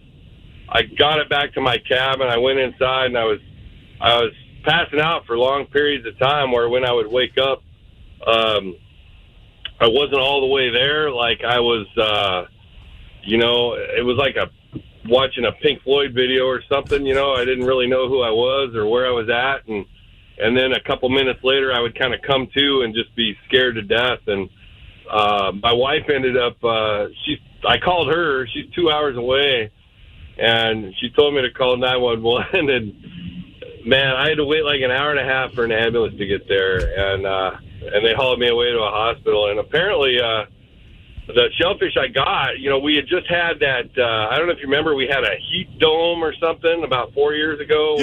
Yeah. Apparently, it had created some kind of toxin in the water where they were pulling these oysters out of, and okay. So I remember after I got home from the hospital that night, they had it on the news saying, hey, don't eat any shellfish from this whole Skagit County area because they're full of toxins. And you're like, yeah, cool. Everybody was ended up in the hospital, Wow. I do remember the heat dome. Worst thing I'd ever experienced in my life. Do you still eat oysters? It took a few years, but yeah, I love the things, and so I finally went back. I do too. Have you ever eaten a warm oyster? Ooh. It's not. Look, I'm not saying I recommend it. It's not that. But my wife and I are in Mexico. We're on the beach, right? The kids are much younger, so they're splashing around in the ocean, and we're kind of sitting on this retaining wall. But in front of us, there's this Mexican family, and they've basically just set up an unlicensed, like, oyster spot. But we're watching them. They would send the kids out into the ocean. Kids go in there with their nets, come back in 10 minutes, and I mean, they just have nets full of oysters, all right? So my wife and I keep watching this, and everyone else on the beach keeps coming up to this family, pay like $5, get a dozen oysters, and walk away. And we're looking, man, and I'm like, man, there's no ice. And then my wife's like, well, think about it. They live right there, and it just points out into the water. The water's like 80 degrees. We know they're fresh, so we said, F it. We handed them $5, like, we're going to go for this. But we probably sat there for like 5 minutes just stirring these things in our hand, like, are we sure we want to do this? And they had a pretty good hot sauce. Did not get sick at all, and probably the best oysters I've ever Damn. See, typically, if I'm a little bit sketchy on it, I will put the oysters on the grill, cook them till they pop. Sure. And that way, just give me one, hopefully, extra barrier of... right. Yeah, we really didn't know, but I'm not to like, die. But our thought was, like, everyone here is eating it. No one's pooping. No one's puking. Obviously, this family does it all the time. Let's give it a shot. They tasted great, but it is weird to feel a warm oyster in the mouth. Well, oysters offer a different level. Like, if you get oysters... that are bad. Well, if you just get them, first of all, and you take them home with you, just the shucking process of Sucks. in my world, it could be a very dangerous experience, and you could end up in the ER, stabbing your palm. Or There's a glove you're supposed to wear. There actually is. There are, but I don't have those. So, like, the whole process to me is risk from the very beginning to get them on ice as quick as I can, to the shucking process, to the cooking process. Well, remember, when we were in New Orleans, I think it was during the Super Bowl, there was a guy, and he's in the back shucking, right? And then this guy... he shucked oysters at the speed of light. So he finally comes out to grab a smoke. I'm asking about the shucking. He's like, that's literally my only job. Yeah. There's all these people in the restaurant, right? He's like, I cannot cook.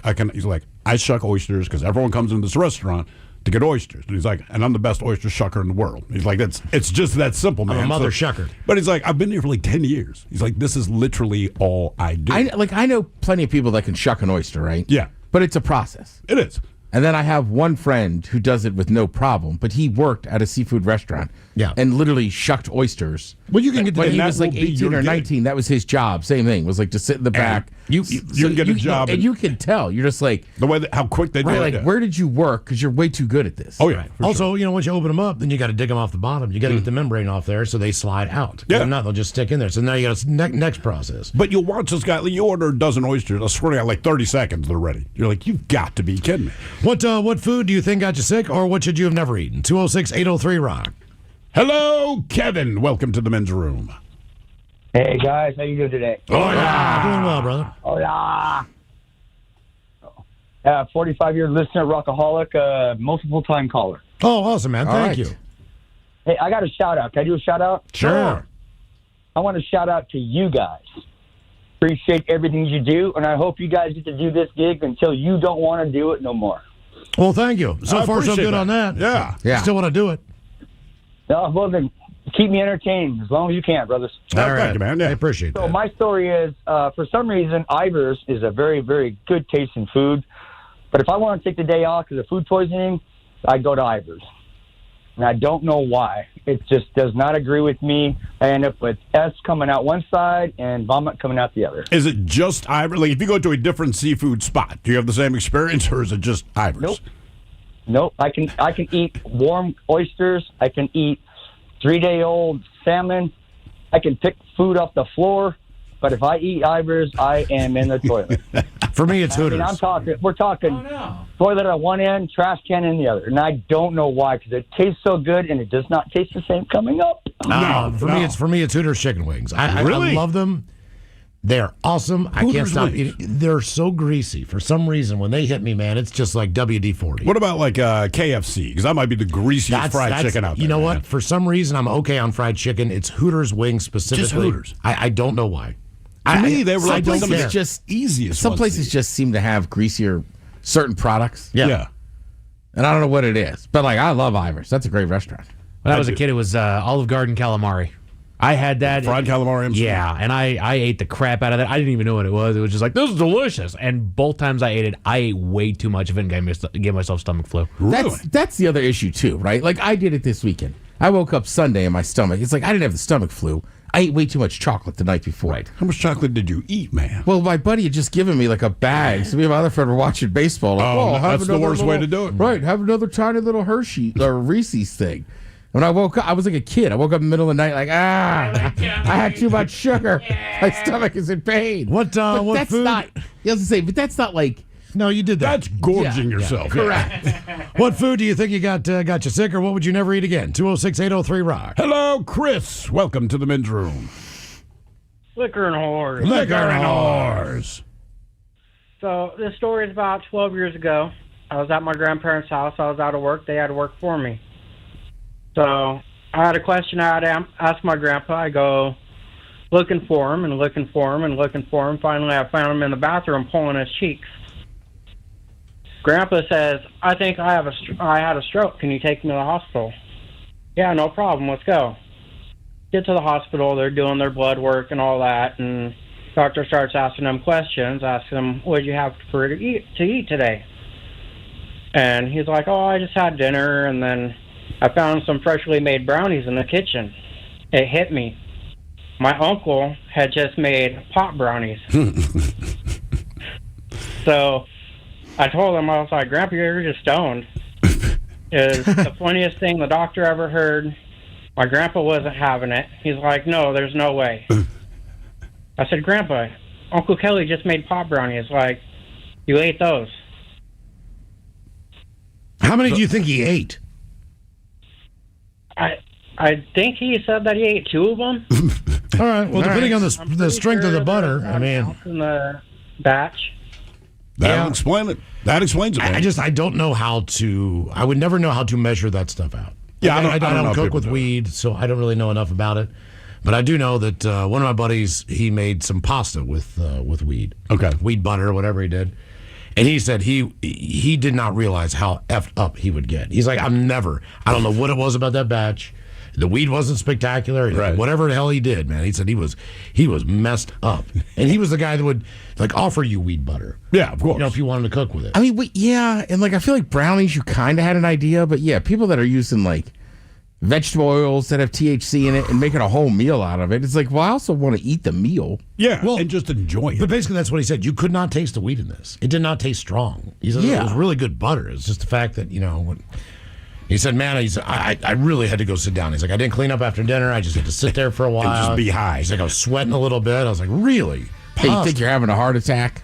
Yeah, if you don't know, that's terrifying. Your guess is as good as mine. Coming up our categories: what candy the kids open first on Halloween, and your favorite winter vacation destinations. And we've got your emails coming up next in the men's room at KISW.com.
From coast to coast and around the world. If it's not important, you'll hear it here, exclusively on In Action News. Here now are Stone Ledbetter and Felix Foxworthy. Making headlines, a mixologist has wasted his talents at a dive bar. But first, an interesting situation has developed here at In Action News headquarters. The smell coming from the vents in the conference room. No, Felix, I was referring to the heavy police presence in the lobby downstairs. Yeah, man, I noticed that too. So you already know what's going on? I sure don't, Stone. You walked into work today, saw 20-some-odd police officers in the lobby, and didn't think to ask what might be happening. Yeah, listen, in my line of work, you don't approach the police and ask them what they're doing there, man. We're in the same line of work, Felix. And as journalists, we should absolutely approach a group of officers and ask them why they're here. Well, yeah, but I meant my other line of work. Do I even want to know what your other line of work is? I very seriously doubt that, Playboy. In any case, multiple law enforcement officials are in our inaction news lobby regarding a woman named LaTanya Gates. Never heard of her, man. I hadn't either until this morning. Miss Gates is known as an objectophile. An objectophile? What's an objectophile? Well, I'm glad you asked. An objectophile is a person who is attracted to inanimate objects, like trains, cars, even words. I like the word moist. No, you don't. Nobody likes the word moist. Nobody in the world likes the word moist, and nobody likes the word ointment either. What about an objectophile? Not even an objectophile. And their taste can be quite strained, by the way. For example, there was a Brazilian woman that is married to a rag doll. Then there's a woman in Germany who married 2 different roller coasters. She has 2 roller coaster husbands. Well, no, her first husband was a German roller coaster. Then she fell in love with and married a French roller coaster, as one will do. You're making this up, man. I'm doing no such thing. Her name is Gail Engel. She's 47 years old, and her current husband is the French roller coaster named Gravity. Then there's a different German woman who is not married to, but has an intimate relationship with, a specific Boeing plane. This all reminds me of a man in India who made headlines because he had relations with balloons. Okay, so you are familiar with objectophiles. Yeah, man. I just didn't know they were called objectophiles. I should tell my uncle. Your uncle? Why would he care? Uncle Darius, man. He's married to a flagpole. Wait, what? My Uncle Darius, man. He's married to a flagpole. Your Uncle Darius married a flagpole? Yeah, man. It'll be 38 years this month. And now Darius is all excited because he just had his first grandbaby. Wait, he had a grandchild? Yeah, little Douglas. How is that even possible? It's pretty basic, Stone. Uncle Darius and Ophelia. Ophelia? Yeah, Ophelia. That's my uncle's wife, man. Ophelia the flagpole. Yes, Stone. So Darius and Ophelia, they had 2 kids, Dennis and Eugene. And Eugene's wife just gave birth to little Douglas. Come on, Stone. I know you know how grandkids are made, man. Yes, Felix. I know how grandkids are made.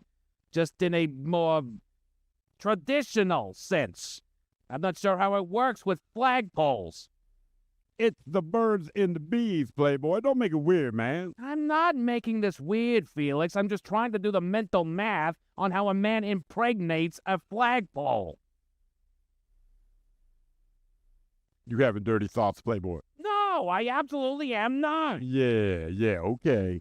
Felix, just never mind about your uncle.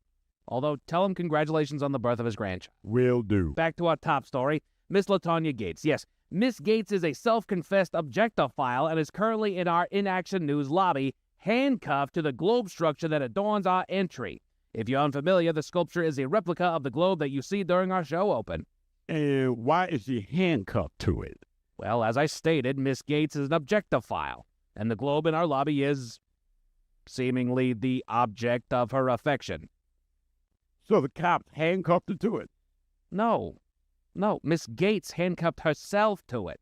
The police are here to peacefully try to negotiate a way for her to uncuff herself and, perhaps, seek treatment. There's no treatment for true love, man. You think that this LaTanya Gates is truly in love with the Inaction News Globe? I just told you about my uncle, man. Darius, yes, married to the flagpole. Plus, LaTanya has known the Inaction News Globe for years. What does that even mean? LaTanya Gates has been the night janitor here since 2019. She's dusted and polished that globe for at least 6 years, so she's definitely gotten to know it. Am I the only one that finds this disturbing? Oh, it's just something that you get used to. Felix's aunt is a flagpole. My old college roommate dated a lint filter for 3 years. Your roommate dated a lint filter, a lint trap. For 3 years, yeah. But they grew apart. That seems like the logical outcome. Oh, people said that about Uncle Darius and Ophelia, man. That was 38 years ago. Now they got a grandkid. Well, we will continue to monitor Miss LaTanya Gates, our night janitor, who apparently is in love with, but definitely handcuffed to, the Inaction News Globe. We'll be back next hour.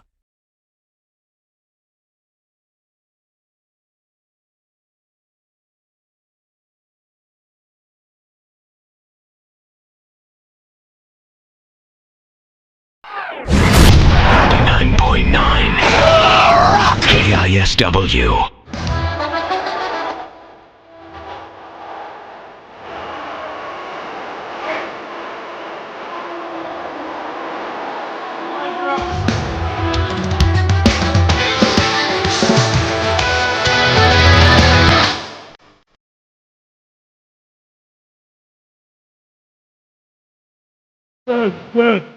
Detachment.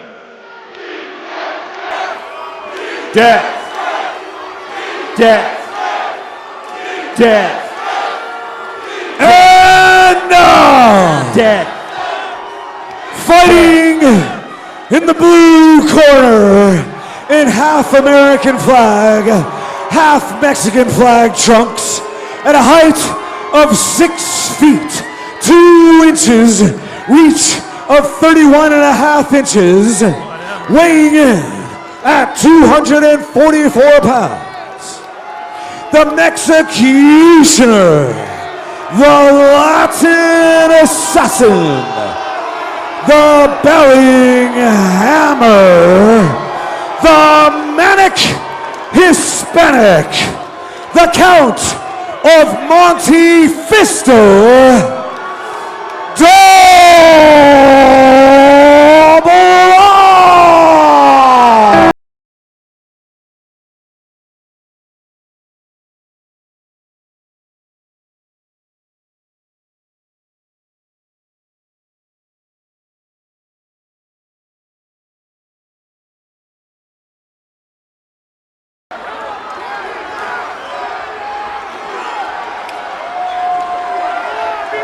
Double R! That's my boy!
This is tough, Dan. Teddy came right out forcing the issue. I got to be honest with you, Double R reeling up to that stiff left hand. A surprise up to this point. Huge surprise. But Double R, I tell you, if this goes more than one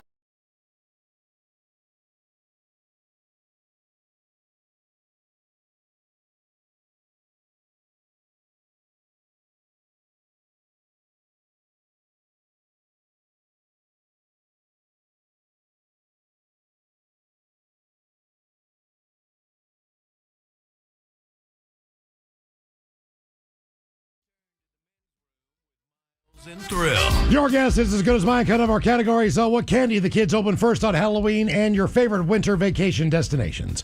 But first, time for a few emails to the men's room at KISW.com. You've got mail. You've got mail. Had a couple on our question. What food do you think got you sick, guys? One time I was in Tucson, Arizona. The next day I had to be in Salt Lake City for CDL school through CR England. My now fiance and I decided not to cook dinner at home. Instead, went out and bought Burger King from a brand new restaurant. I ordered a Bacon King. She got a Whopper. Next morning, I woke up on the crapper and had to be at the Greyhound station in an hour. So I finish up. I get to the Greyhound. I yuck it up in the parking lot all over my clean sweater. Mind you guys, this is the end of winter. I then board the bus, sicker than a dog. Each time the bus stopped, I got off to blow chunks. When I got to SLC and to CR, it just got worse with the cold weather and started coming out both ends. Talk about an Essie situation. Last time I had to run to the bathroom, I was practicing how to back up a truck and trailer. Almost crapped my pants running across the yard. Needless to say, I should have made dinner at home instead of going to BK before being 18 hours away from home. Best wishes, Ed from Brandon. Being on a Greyhound bus for 18 hours is bad enough. That's already bad. And when you crap on a Greyhound, man, people get very upset. All the dudes, about 14 years ago, I used to use leftover clams from the night before to make clam Alfredo. I just put the clams in the Alfredo sauce, warmed them up. What I should have done is sauteed them up to temperature, then add them to the sauce. About 2 hours after dinner, my tummy started to rumble. Then things got bad. The devil's dilemma. A few hours later, my ex-husband started his journey to death. Around midnight, my son came downstairs dilemma. and began losing his guts too. So yeah, I gave the entire family food poisoning for 2 entire days. Thank God we had 3 bathrooms. That from Rose and Tacoma. I gotta say, just that email started. Leftover clams. Right. It already starts in a bad direction. Yeah. For instance, like I was in a grocery store on Thursday. I knew I was going to cook shrimp on Sunday. Yeah. Right? And the guy, he was like, yeah, don't buy that today. You're not cooking it till Sunday. Uh-huh. You know what I mean? Like, you just got to be smart enough. And like, that's all. Yeah. I don't know why. Leftover clams just sounds like one of those things that is a hotbed for sickness. I feel like leftover seafood in any I capacity. do. I had sushi last night for dinner. I had one of the rolls I got. I was going to save like 3 or 4 pieces for today. Opened the lid this morning. I'm like, no. Yeah, don't do it. No. It seems like it'd be a just fine idea, but I, for whatever reason, I was like, I'm not doing it. I'm not doing it today. Not on a Monday. I had a friend visiting from out of town last year. We went to the Apple Cup. Yeah. And then he was like, I want to sit on your couch and order a bunch of sushi. I'll pay for it. I said, fine.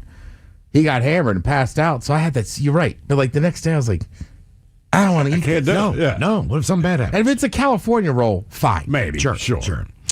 All right, time for a birthday or two here. Brought to you by Men's Room Roasted Red Salsa from San Juan Salsa Company. Dip responsibly. Actually, I lied. It's one birthday. One birthday. Yeah. One. Only one person was born on this day. Guys, it's my wonderful husband Ron's 58th birthday. To commemorate the fact that he has survived so long on planet Earth, he is having his first colonoscopy later this week. Good on you. Can you please get some advice from Ted about what you should not put up your backside and an arsenal of dad jokes for Miles? Arsenal. Thanks, and remember, baby, I'll be right beside you, just not behind you. Love from your one and only Mrs. Witch. First of all, Miles, those jokes you're looking for, all of them are on top of the table. Now, some advice for what not to put up your backside? Well, pickles. I mean, for me, it's most things. But I can tell you from personal experience, you got to be careful when experimenting with ice cubes. You might think you're into it, but maybe you're not. And you haven't had enough Captain Morgan yet. Then before you know it, you got that ice cube stuck in there. And you got to wait till it melts a little bit to slide out. That's what I was going to ask. Did you have to wait for it to melt? Yes. She was like, stop clinching. I was like, I'm here for the pleasure. I was, editor's note, I was not there for the pleasure. No. Maybe it's just not for me. I think you guys can get a couple of these. Did you guys know that male bees die after having sex? Male bees die after having sex. Yeah, I did. No. Like Honey Nut Cheerio. And protein. Whoops. Sorry. That's not Walking a line, Miles. It's a delicious cereal. I thought it was because they're scared of all the boobies. Yeah, I was waiting for boobies to show up somehow. Who serves you when you visit a sandwich shop in Tibet?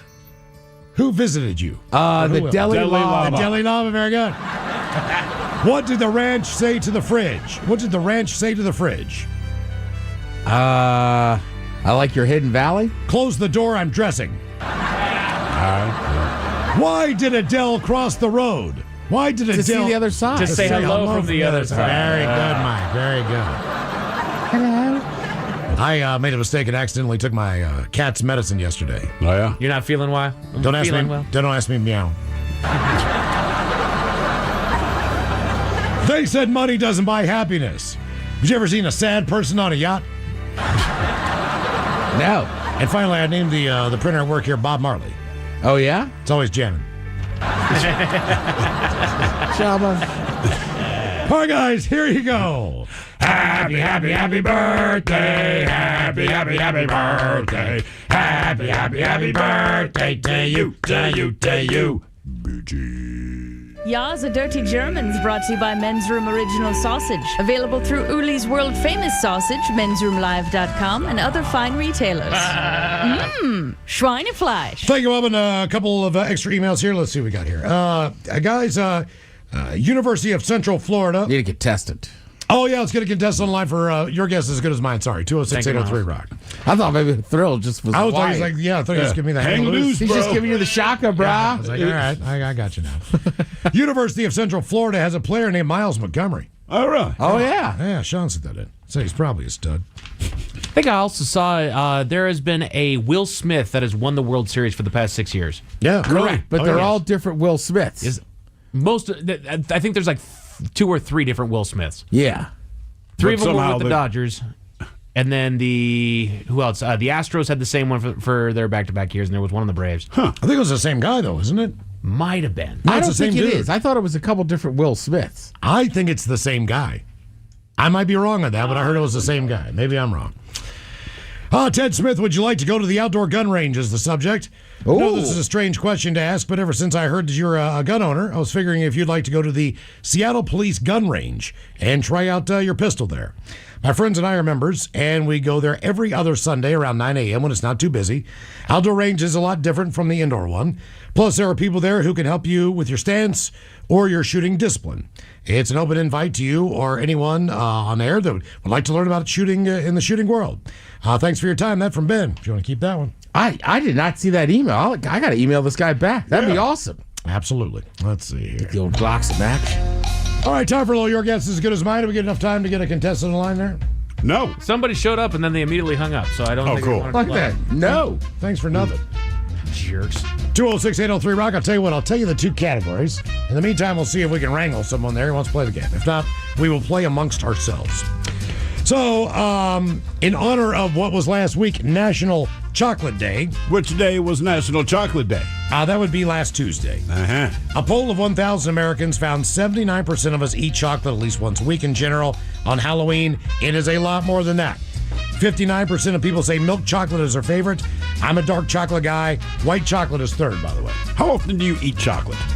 They say the average American once a week. I don't know that I do. Like today on the candies, I had a little 2-pack of Oreos. Well, it's a little different now because we got some candy. The candy that was not stolen was replenished. Floating Yes. around, yeah. Yes. I feel like if I eat chocolate during the week, it's almost always going to be a couple squares of dark. All right. But yeah, this weekend I went nuts eating milk chocolate pumpkins. White chocolate is a distant third. I don't eat a lot of white chocolate, but I'm like, you know what? This is all right. It's good. It's not my favorite. I like dark chocolate. Yeah, well, Reese's had to cover some of their pumpkins in it, too. In the white? Yeah. Why is that? Why are you mad? Because I ate a lot of them. Oh, that's what you're into. My stomach was hurting so bad Sunday. Yeah. Even our buddy Marchand was like, "You're really going to town on that candy." So, Ranker.com looked at the 10 Halloween candies we opened first. And that is the key to this. The ones that you want first. So that's category number 1. And then we have the best cities in America for winter vacation destinations. I'll throw you a bone on a couple of these if you're running low there on strikes, and give you some states. But Steve, do we have a contestant ready to play Your Guess is as Good as Mine? We do, but Ted knows who it is. James, welcome to the men's room. Hola, bitches. Hola. James, welcome to the program. Your guess is as good as mine. All right, the categories, the best cities for vacation destinations in the United States. And we have the top 10 Halloween candies that people open first. James, which category would you like? Well, let's go candy. Candy it is. All right, James. You know the drill. Asked 1,000 people. Said, what Halloween candy do you open first? And it's a myriad of different ones, but I'll tell you this. all but one contain chocolate. Okay. All right. So they're all in the world of chocolate. I guess that's part of National Chocolate Day, which was yeah, good point. James, what's your first guess? Let's do Reese's Peanut Butter Cup. Number one. Easy. I mean, just blows everyone else out of the water. Yep, that's your number one. Halloween candy that people open first. What about Hershey's? Just original Hershey's. The original Hershey bar is number 7 on the list of Halloween candies that people open first. James, you're 2 for 2. Let's try the non-chocolate Skittles. Skittles is not on the list. Oh, Skittles. That was always my first, man. If it wasn't a Snickers, it was Skittles. I was saying, yes, Snickers. That's a huge one. Yeah, let's do Snickers. Snickers bar, number 5. So you're right with Hershey bar at 7, 5 is Snickers, and number 1 is Reese's Peanut Butter Cups. I feel like there's 2 more that, Milky Way, Three Musketeers, exactly. Kit Kat. Yeah, as you pare down what Snickers is and just kind of simplify it, all 3 of those make it in there. Yeah. Kit Kat. Kit Kat, number 2. I do like a Kit Kat. Everyone enjoys. I don't know anyone who doesn't like a Kit Kat. Well, Kit Kat also has the advantage of being like hanging out with Hershey's in a lot of those packs. Oh, for sure. You guys ever deconstruct your Kit Kat? What do you mean? Eat the chocolate off the outside? When I was younger, I would eat give it one a layer go. at a time. Yeah. Oh, yeah, that's fine, but it's weird if I do that with my Three Musketeers. I do that too. I don't give a crap for that. I just like nougat sometimes. Okay, just nougat. All right, Give me that straight nougat. Just here for the nougat. All right, James, what are you thinking? Twix. Twix is number 3. See, I would do Twix before a Kit Kat. You ever have the peanut butter Twix? Yes. God damn, that is oh man. I mean, they're right, though. To me, Reese's, Kit Kat, and Twix in any order are the top 3 dogs. Yeah. Then there's like the caramel Twix. I haven't had those yet. Oh, man. How about M&M's, dude? Oh, yeah. I would say peanut M&M's. I'd take Skittles over M&M's. What's that, James? M&M's. M&M's number 4. So far, you've got the top 5 correct. Snickers, M&M's, Twix, Kit Kats, and Peanut Butter Cups. Also, number 7, Hershey bar. There are 4 candies that people open first remaining on the list. Now, do they differentiate between peanut M&Ms and M&M? Are they separate? No, they're okay. But on one of these in particular, Ted just might have gorged on these last night, and they are, in fact, on the list. Ah, okay. They're close to the other kind, but they're a different variety, you see. The pretzel M&Ms? What is that, Num? The pretzel M&Ms? It's not in the M&M world, I'll tell you that. Yeah, M&M's are done. Okay. Oh, Whoppers.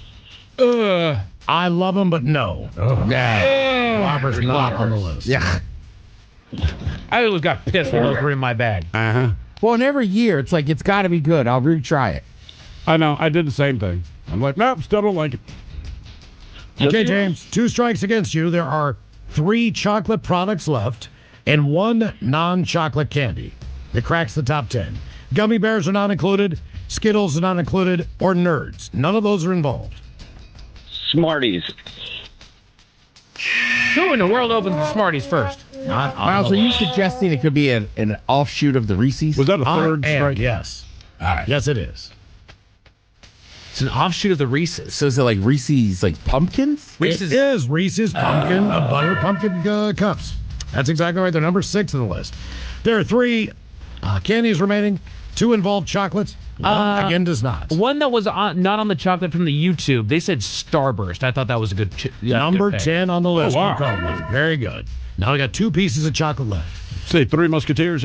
3 Musketeers. Really? Not on the list. Oh, how about the Milky Way? Milky Way is number 8. There we go. All right.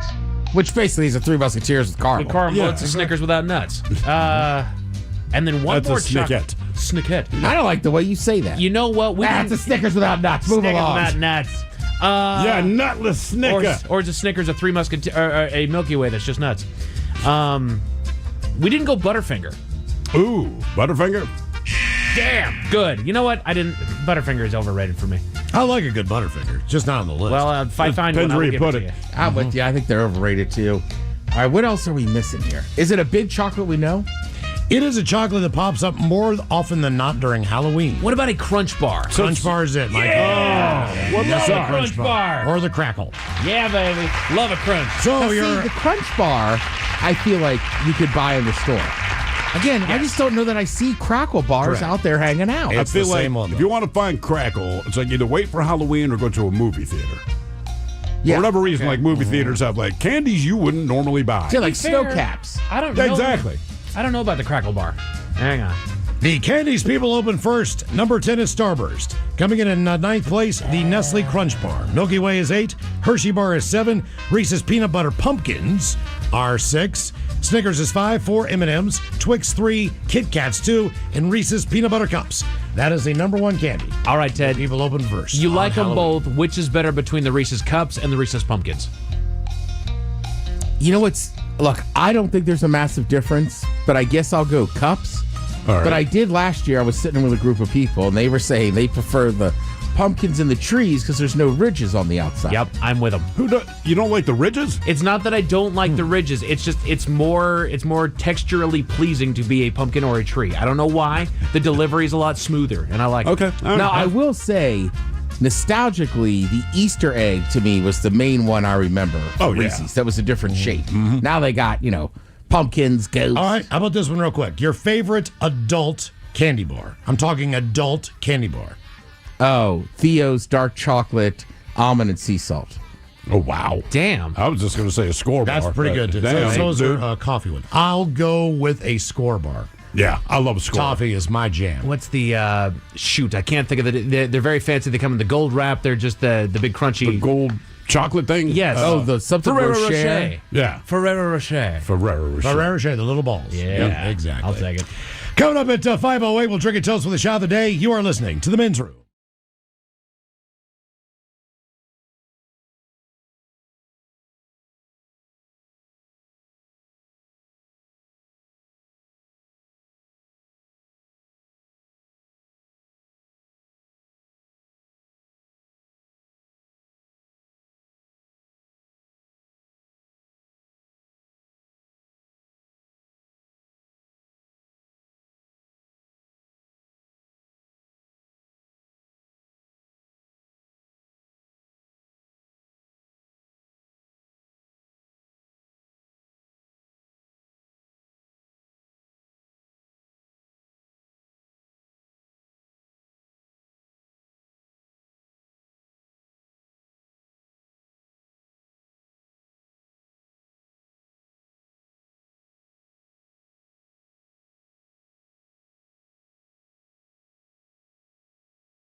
From coast to coast and around the world.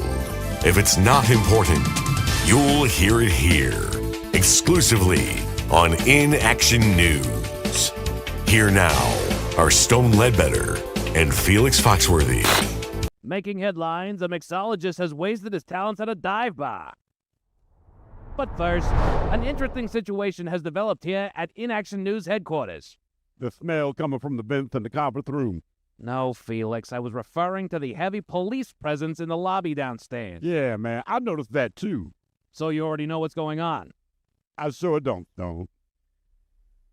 You walked into work today, saw 20-some-odd police officers in the lobby, and didn't think to ask what might be happening. Yeah, listen, in my line of work, you don't approach the police and ask them what they're doing there, man. We're in the same line of work, Felix. And as journalists, we should absolutely approach a group of officers and ask them why they're here. Well, yeah, but I meant my other line of work. Do I even want to know what your other line of work is? I very seriously doubt that, Playboy. In any case, multiple law enforcement officials are in our inaction news lobby regarding a woman named LaTanya Gates. Never heard of her, man. I hadn't either until this morning. Miss Gates is known as an objectophile. An objectophile? What's an objectophile? Well, I'm glad you asked. An objectophile is a person who is attracted to inanimate objects, like trains, cars, even words. I like the word moist. No, you don't. Nobody likes the word moist. Nobody in the world likes the word moist, and nobody likes the word ointment either. What about an objectophile? Not even an objectophile. And their taste can be quite strained, by the way. For example, there was a Brazilian woman that is married to a rag doll. Then there's a woman in Germany who married 2 different roller coasters. She has 2 roller coaster husbands. Well, no, her first husband was a German roller coaster. Then she fell in love with and married a French roller coaster, as one will do. You're making this up, man. I'm doing no such thing. Her name is Gail Engel. She's 47 years old, and her current husband is the French roller coaster named Gravity. Then there's a different German woman who is not married to, but has an intimate relationship with, a specific Boeing plane. This all reminds me of a man in India who made headlines because he had relations with balloons. Okay, so you are familiar with objectophiles. Yeah, man. I just didn't know they were called objectophiles. I should tell my uncle. Your uncle? Why would he care? Uncle Darius, man. He's married to a flagpole. Wait, what? My Uncle Darius, man. He's married to a flagpole. Your Uncle Darius married a flagpole? Yeah, man. It'll be 38 years this month. And now Darius is all excited because he just had his first grandbaby. Wait, he had a grandchild? Yeah, little Douglas. How is that even possible? It's pretty basic, Stone. Uncle Darius and Ophelia. Ophelia? Yeah, Ophelia. That's my uncle's wife, man. Ophelia the flagpole. Yes, Stone. So Darius and Ophelia, they had 2 kids, Dennis and Eugene. And Eugene's wife just gave birth to little Douglas. Come on, Stone. I know you know how grandkids are made, man. Yes, Felix. I know how grandkids are made. Just in a more traditional sense. I'm not sure how it works with flagpoles. It's the birds and the bees, Playboy. Don't make it weird, man. I'm not making this weird, Felix. I'm just trying to do the mental math on how a man impregnates a flagpole. You having dirty thoughts, Playboy? No, I absolutely am not. Yeah, okay. Felix, just never mind about your uncle.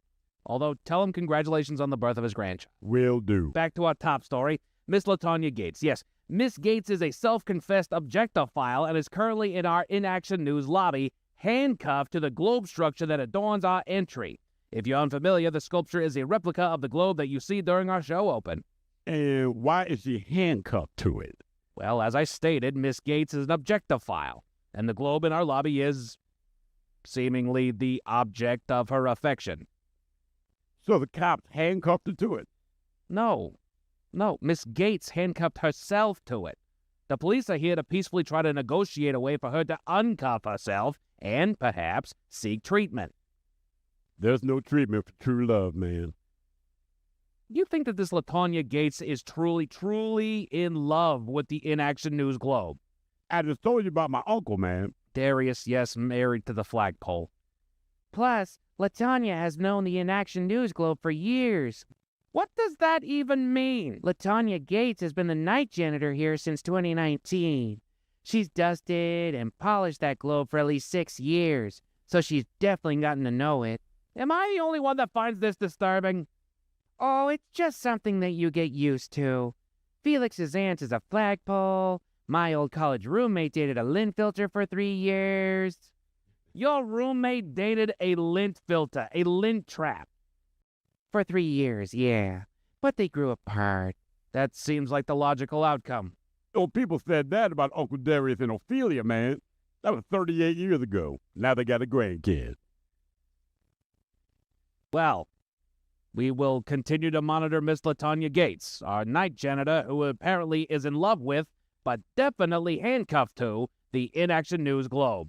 We'll be back next hour. Now, you can watch the Men's Room live on YouTube. Subscribe at KISW Rock. The Men's Room titillates your ears when you listen on the radio or Odyssey app. Teases your taste buds when enjoying Men's Room IPA. And now, you can watch the Men's Room live on YouTube. It's as close to actually being in the studio as you can get. Thanks to The Incident. Touch and smell unavailable. Find us on YouTube and subscribe at KISW Rock from Seattle's Sensory Annihilation Station.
KISW. The Men's Room returns with Miles and Thrill. All right, coming up here until 5:08, we'll drink and toast for the shot of the day. And we do have your headlines on the way at 5:50.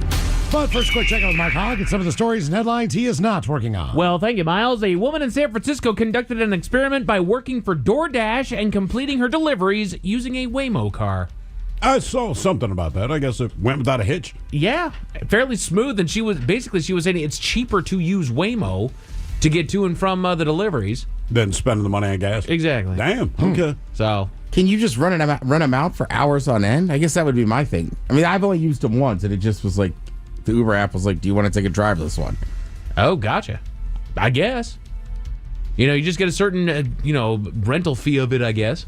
So as long as and that's basically what the whole thing was like. As long as I'm in the black, we're good to go. I don't care. Yeah, why not, man? I will say, like, I used it on Friday. Then Saturday we took a Uber out to that racetrack. Yeah. We had a real Uber driver. He made some choices that I don't think a Waymo would make that very much helped us out. And we were like, that's why you pay extra for the human. Yep. Yeah. Of course, I ended up with somebody I did not like their conversation over the weekend. Great. It sucked, dude. It was like, I've known you for 15 minutes. We were getting a little bit too involved. A new study found that a bite of dark chocolate could make your brain sharper for an hour. See? Cool. Perfect. Yeah. All right. That's all you need. Somebody go in the back and rustle up some dark chocolate. Yeah. I need to be sharper. Yeah, I'm going to Damn kick the crap out of this segment. The number of home buyers opting for adjustable rates has spiked to its highest level in a few years. Yeah, no kidding. I understand why. Yeah. You Kind know, of self-explanatory. They've been hitting me up for a while, like, hey, you want to rethink that rate? I'm like, okay, let me take it. Oh, it's adjustable. Okay. Yeah, Yep. you're offering me a great rate now. Because now's the great time to buy into an adjustable rate. You save a ton of money. However, talk to me next year. Right. Goodness gracious. Put your thinking caps on, gents. Time for the Merriam-Webster word of the day. It is an F word and a noun, not a verb, okay? An F word that is a noun, and I give you guys a 50% success chance on this one. But it's the quality or state of being faithful to a person, such as a partner or spouse, or a thing, such as one's country. An F word that basically means that you're faithful. But not faithful. Faithful. You do hear this a lot as far as your conduct with your spouse, or at least being faithful to your spouse. If you breach that trust with your spouse, you have committed the inversion of this. Fidelity. Bam! Let's go. All right, yeah. Nice job. Let's go, baby. Heck yeah. A study was conducted on the cognitive effects of skipping breakfast. What if I had dark chocolate for breakfast? Well, That's you'll be actually fine. That's a good one. Basically, you know, there was some rumor that said that your brain is more active, or you're slower if you don't eat breakfast, or it's better if you do eat breakfast. They found no real difference. Your I brain's kind of gonna heard go that to a couple this. years ago. It's the most important meal of the day, and then I feel like doctors are like, it's not. If you're hungry, eat it. Yeah, that's basically what they were saying. Pretty much. And, you know, I understand the other side of it of, you know, getting the metabolism up and running, getting the body moving. So I feel like there are certain good effects. There are times if I'm working out in the morning, I can tell the difference between when I've eaten breakfast and when I haven't. Oh, sure. So there's benefits. I think it depends what your day entails. Yeah, exactly. There's a video making the rounds showing killer whales hunting great white sharks for their livers. I was watching it earlier. For years. Isn't that wild? I think it's the first time that they actually caught it on film. Yeah. Because they said they flip them upside down. Right, which stuns them. Right. Rip their liver out, but they share. Right. Oh, yeah. Look, man, South Africa used to have a terrible great white shark population as far as being problematic to beaches and all that. Yeah. They built an entire perimeter around a lot of that country as far as shark nets, swimming areas that are okay. They haven't seen one in over a decade because the orcas have decimated the population. Yes. And they won't go back.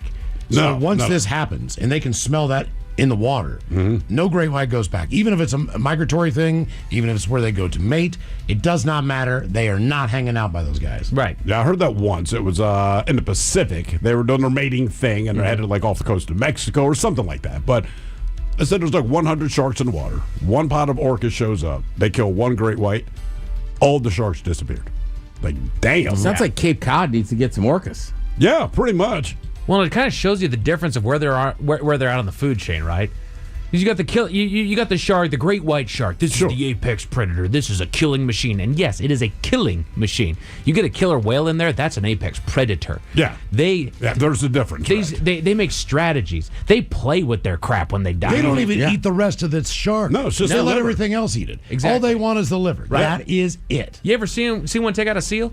It is violent as hell, dude. Yeah. Oh, yeah. They'll slap it onto the doggone water to kill it. They'll beach them. They'll do all Have you kinds of seen one of the seals like in the cold waters are like on a little piece of ice? Yeah. And 3 of them will go up and down to make waves, so he slips off so he can eat them. So Exactly. Yeah, and he knows what they're doing. And the speed and power of like the shallow waters to get those seals is unreal. Yes. Other whales when I can beach myself. Oh, no, help me. Exercise can help protect your heart, and women require about half as much as men to accomplish that. Great. Cool. Good job, ladies. Well done. That's how you get it done right there. Well, all right. That's fair. Right. She should only get half dinner. She usually does. I'm always finishing the other half. I'm too full. All right. I'm not. You should order something I like then, honey. God damn it. No kidding. How come I ordered something you liked and you can't finish your plate? Yeah. Damn it. I told you, you gotta be subtle, but you definitely gotta influence. Like I had one girl, that was our thing. We went to dinner on Friday nights, right? Yeah. But she worked on Saturday, so I knew those leftovers for mine on Saturday. Hell so yeah. I had to strategically influence what she was going to order. The problem is you play a fun game with the leftovers.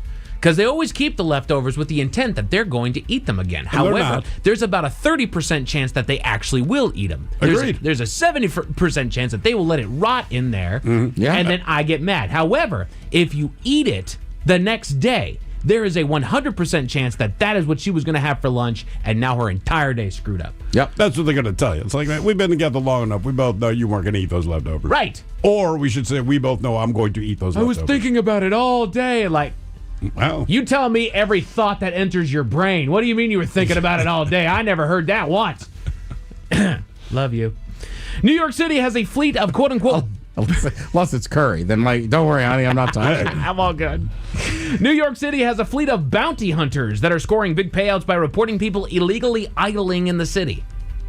Illegally idling? Idling. They're just sitting there with their cars idling, which is illegal. And you're reporting these people. Yeah. And they're making payouts from it. I don't know how they're making those payouts. That'll clean the city up.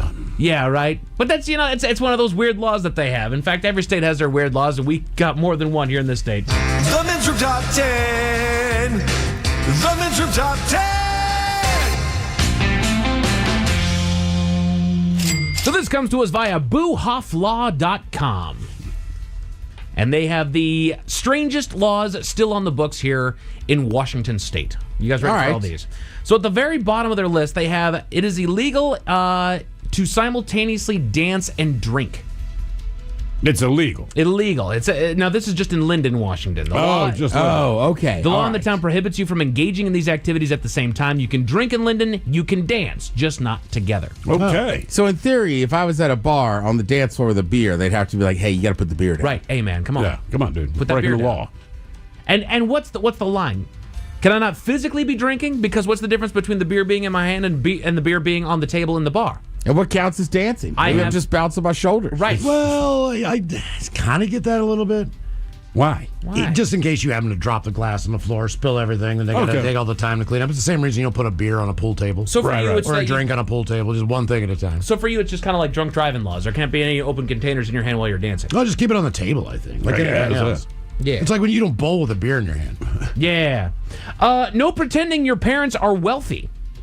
I can't pretend my parents are wealthy. Just as the state has an unusual law that makes it illegal to falsely claim that one has wealthy parents. I don't have to worry about that. The law also prohibits exaggerating or boasting about your parents' financial situation. Well, all right. Okay. Maybe that's why I haven't met anyone here who goes on about how rich their parents are. Like, I know that there's vain people. I just didn't think that we had that problem in Washington State. I didn't think you needed a law. Right. You know, we don't talk to each other in general. Who's sitting there like, my parents own a yacht in the Puget Sound? Liar. Jail. Right. Jail time. Straight to jail. Again, these are the weird Washington laws. No attaching skis to a car. Right here in Seattle, they prohibit attaching skis to the roof of a car unless you parked the vehicle. This law reflects the city's urban setting and may have aimed to prevent damage to cars or obstructed views while driving. So if the car is parked, you could strap those skis on there. But if it hits the road, get them off. Well, how do I get it up to the resort? They didn't think that through, Ted. That's your problem, Ted. If there's a ski rack, does that allow me to skirt this rule? No. Attaching skis to the roof of your car is prohibited in the city of Seattle. So you got to shove those things in there inside your car. You got to drive a little wonky. Once I get to North Bend, I can put them up top. Exactly. There you go. This is ridiculous. Come on, Seattle, change that rule. It is illegal in Seattle to bite off another man's leg. Okay, good. All right, that one I'm down with. Solve that problem. It says, unsurprisingly, it is against the law to bite off another person's leg in Washington State, or any other body part for that matter. I was going to wonder, do they cover everything or just the leg? Fingers are fine. Yeah. It's not a leg. That's insane, dude. It falls into the broader category of assault and battery. Yes, it does. Yes, it does. He bit my leg off. Not to mention, how much work would that take? I was just thinking, what kind of leg did this guy... Obviously, this law was created because somebody bit someone else's leg Right. off. You know, when you think about It's it... a lot of chewing. When you think about it, like, if I were to bite one of your fingers off, I think I could do that. You can do it. It would take a lot to You think get you that could bite done. through my bone and get a finger off? I would go for the joint. I would go for the base of the knuckle and try to pull it off there. I've never thought about it. Because you're not gonna bite through that bone. Yeah, I have not ever given it thought until this moment. Right. So you kind of have to do the same thing, but there's a lot of meat on the leg. Yeah, there's a lot of leg, man. Yeah, I just think it'd be tough to bite through bone at all. Well, obviously one person figured it out and got a whole law written. No disguises for teachers. Again, this comes from Buhoff Law, and it's the weird Washington State laws. In Washington State, it is illegal for teachers to wear a disguise, mask, or hood in public. This law may have been enacted to prevent teachers from inciting fear or confusion among the students or the general public. Okay. So how many teachers got in trouble over the weekend? Yeah, exactly. What do you do on Halloween, right? Mm-hmm. And what counts as the disguise? You know, if I wear a witch's hat, is that officially a disguise? If I wear just a mustache, how far into the disguise do I need to go before it's against the law? To me, it's only a disguise if people you know do not realize it's you. Okay. Because that's what we call a dress-up. True enough. Right? If I know, like, Miles can put on blah, blah, blah, blah, blah, blah, I'm like, but I know it's Miles. So you're not in disguise, you're just dressed up. It's amazing. If Miles rolls in here and I'm like, who the hell is this guy? I go, okay, that's a disguise. Yep. It's amazing what just face paint will do. Oh, sure. Because last year at the Halloween Hullabaloo, our friend Jen Richards, she did this like Day of the Dead face paint. Yeah, the Mexican like sugar skull. And when she showed up, hey, good to see you, blah. And I was like, I don't know who you are. I straight up, it took me forever to figure out who she was. Again, these are weird Washington laws. No racing contests. No racing. Yeah, that's weird. While drag racing is generally illegal in most places, Washington State takes it a step further by explicitly prohibiting driving or racing any vehicle in a speed contest. The law aims to deter reckless driving and ensure road safety. And man, oh man, everyone has taken that to heart. They really have. You guys ever been stopped by somebody on I-5 that's going to race? No. Oh, God. Oh, like when they're trying to line it up with the other person? Exactly. So what they'll do, especially on a two-lane free portion of I-5, two cars will come side by side, and they will intentionally slow down to about 30 miles an hour on I-5 right next to each other, pissing everybody behind them off, and then they take off and go. Okay. And it's like, okay. Like driving down to Portland. Yeah. Yeah. Exactly. Good job, guys. Good job. No X-ray specs. It is unlawful to sell or advertise X-ray specs or any device claiming to have X-ray vision capabilities in Washington State. State likely passed this law to protect consumers from fraudulent claims and scams because they don't exist. Well, also they were marketed to children. Right. Like in the back of comic books. It's not like my dad's reading the New York Times and it's like, hey, babe, look at this. I got X-ray glasses. I'm going to get some. It was for children. Right. I like the idea of your dad. Like, you'd have to be like, Dad, are you all right? I think we should get these. X-ray glasses? X-ray glasses. 6 to 8 weeks delivery. Let's do that. Let's do it, man. All right, what do you read? Yeah. No buying meat on Sundays. This law stems from an attempt by old legislators to prevent commercial activities on Sundays. Meat is one commodity the law prohibits stores from selling on this day of rest, though you certainly can find meat for sale on Sunday in every grocery store across the state. That is correct. Should we go in there and shut them down? The fact that it's here, like, it's still on the books. You know why? Because leave it, because no one's ever going to enforce it. Right. Until we need to. Right. That's when that's an Al Capone law right there. One of those, yeah, we got you for buying meat on Sunday. That's right. You know that's actually against the law? Buying meat, by the way, not selling it. Well, it's almost... When you think about it, it's not illegal to sell it. It's illegal to buy it. But technically, you can't sell anything that someone's not buying. Yeah. So you're not breaking the law, but if you buy this meat that I should not be selling, you've broken the law. I'm going to sell you this cocaine. Yeah. Oh. Yeah. But if you buy it, that's on you. If you start using it, that's on you, dude. Weird Washington laws. No lollies in cars. Can't have a lollipop What's a lolly? in a car. Lollipop, yeah. Really? Washington State prohibits driving with a lollipop in your mouth. The logic behind this law may relate to the potential distraction caused by having something in your mouth while operating a vehicle. But you can still have your puppy on your lap. Yeah, right. I'll say this, though. If you get into an accident Yes. and the airbag deploys, Oh, yeah. that might be the worst thing to have in your mouth. No kidding, dude. It would seem odd. I don't know. Driving around with a lollipop in my mouth. I don't know, like good blow pop or something. Yeah, like I chew gum, but I don't know. It seemed weird just driving and sucking on a lollipop. Sucking a lolly.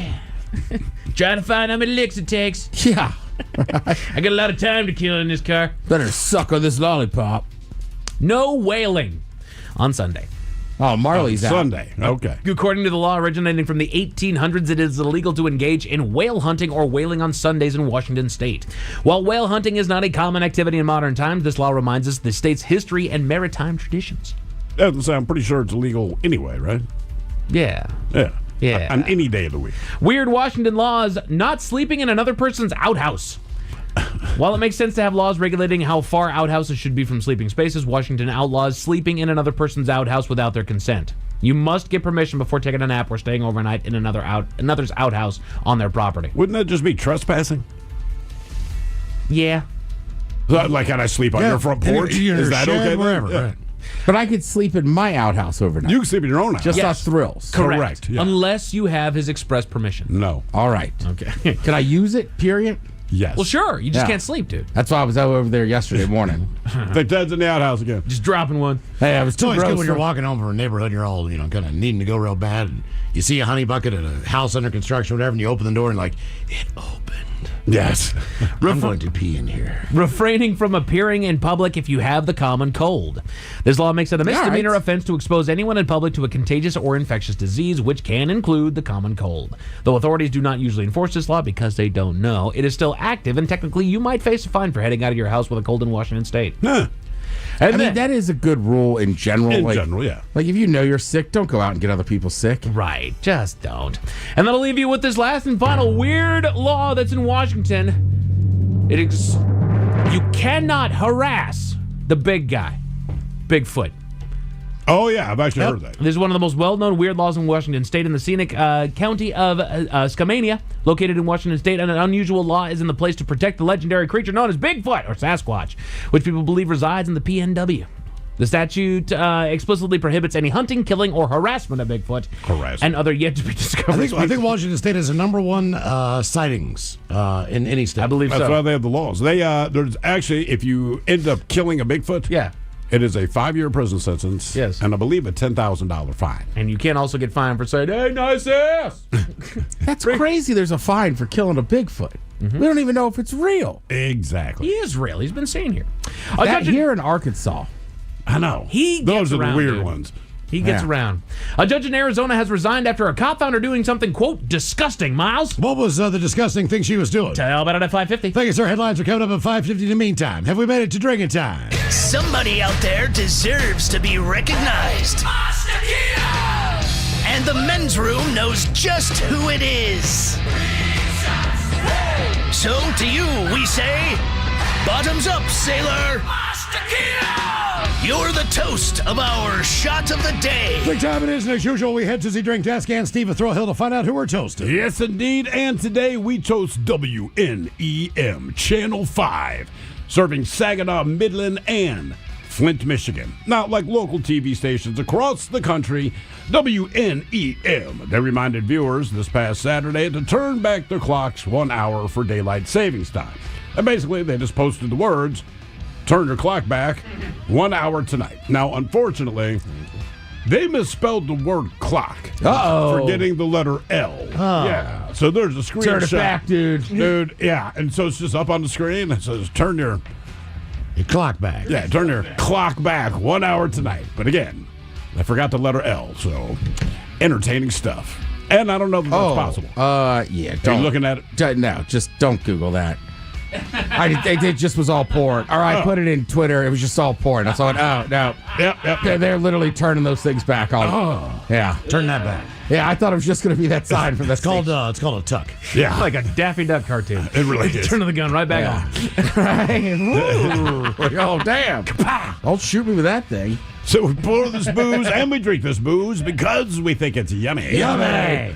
So over the tongue and down the throat to party in our tummies. Down the hola bijola. All right, you're going to get tested online for Profile This Now. 206-803-ROCK. Profile This is next. All right.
from coast to coast and around the world.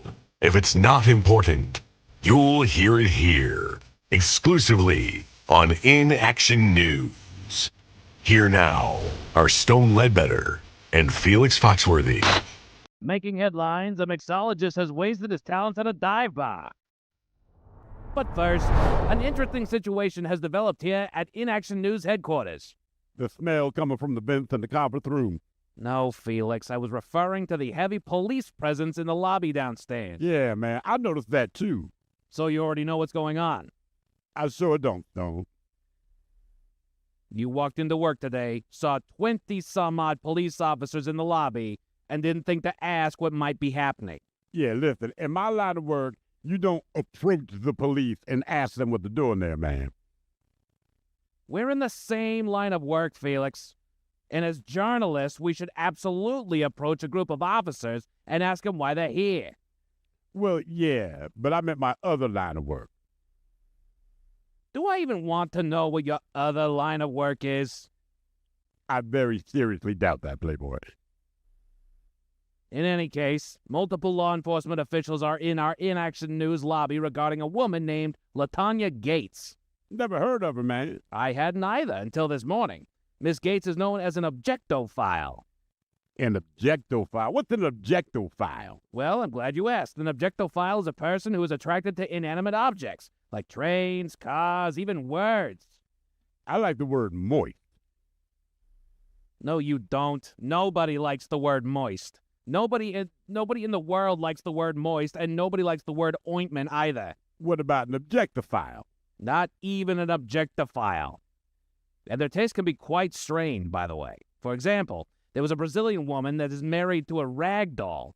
Then there's a woman in Germany who married 2 different roller coasters. She has 2 roller coaster husbands. Well, no, her first husband was a German roller coaster. Then she fell in love with and married a French roller coaster, as one will do. You're making this up, man. I'm doing no such thing. Her name is Gail Engel. She's 47 years old, and her current husband is the French roller coaster named Gravity. Then there's a different German woman who is not married to, but has an intimate relationship with, a specific Boeing plane. This all reminds me of a man in India who made headlines because he had relations with balloons. Okay, so you are familiar with objectophiles. Yeah, man. I just didn't know they were called objectophiles. I should tell my uncle. Your uncle? Why would he care? Uncle Darius, man. He's married to a flagpole. Wait, what? My Uncle Darius, man. He's married to a flagpole. Your Uncle Darius married a flagpole? Yeah, man. It'll be 38 years this month. And now Darius is all excited because he just had his first grandbaby. Wait, he had a grandchild? Yeah, little Douglas. How is that even possible? It's pretty basic, Stone. Uncle Darius and Ophelia. Ophelia? Yeah, Ophelia. That's my uncle's wife, man. Ophelia the flagpole. Yes, Stone. Steven, throw hooks and please everyone on Profile. This is Played. I sure can, Miles. It's a simple game where we share with you a real-life news story, something that happened right here on planet Earth. Earth. And as you listen to the story, based on the stereotypes you believe to be true of people and the decisions that people make, we'll ask you what it is you think makes the story a story. Hello, Anthony. Welcome to the men's room. Hola. All right, Anthony, you understand how this here game is played? Sure do. Fantastic. You have a choice today of one of 3 stories. Today we offer you the wonderful world of drugs. We have Animalized This, where you guess the animal responsible for causing the problem. And finally today, we have Seriously, where you guess the petty conflict that led to violence. Oh, let's go with Animalize This.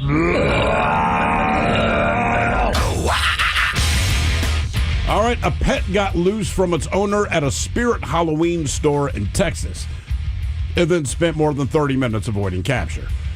Arlene Pinkston said that she and her daughters were shopping at the Halloween store in Plano when they spotted the animal.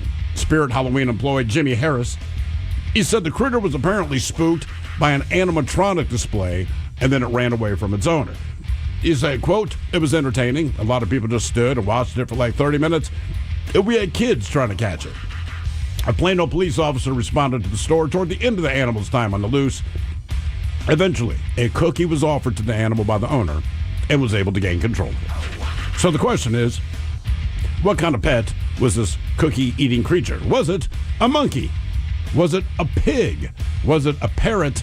Or was it a ferret? So monkey, pig, parrot, or ferret? Oh, man. Ted, what do you think? I don't know. I like the way you kind of rhyme parrot and ferret. No, thank you. Yeah, no problem. It's a gift I have. So it's a half hour. It's in the store. Yes. I mean, logically, it's got to be a parrot or a monkey. Because they're up, they could get up higher. But because of the cookie, I'll go monkey. Monkey. Do you know what kind of cookie it was, Thrill? I do not. Anthony, I'm going to go parrot.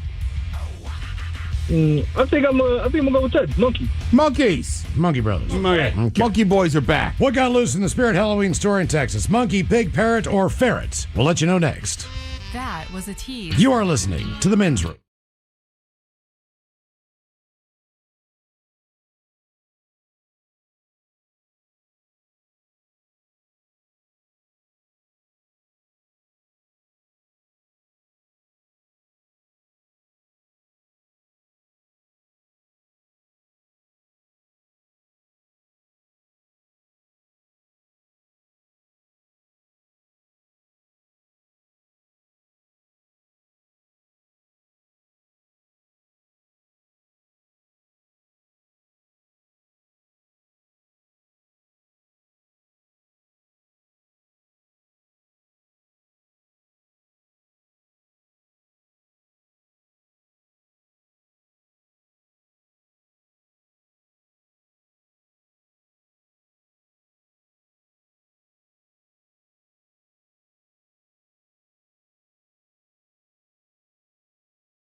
Rolls on. You're listening to the Men's Room with Miles and Thrill. 99.9 KISW. Category is analyzed this on Profile This. Peg on Loose in a Spirit Halloween store in Texas. Loose for about 30 minutes.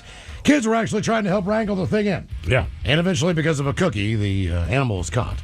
Question is, what was the animal? Monkey, pet, parrot, or ferret? And that is the question that we asked you, Anthony. Let us start with Miles Montgomery. You went with a parrot. It was not. It just seemed logical. You have the parrot on the shoulder, you walk into the store, spooked, it flies off, whatever.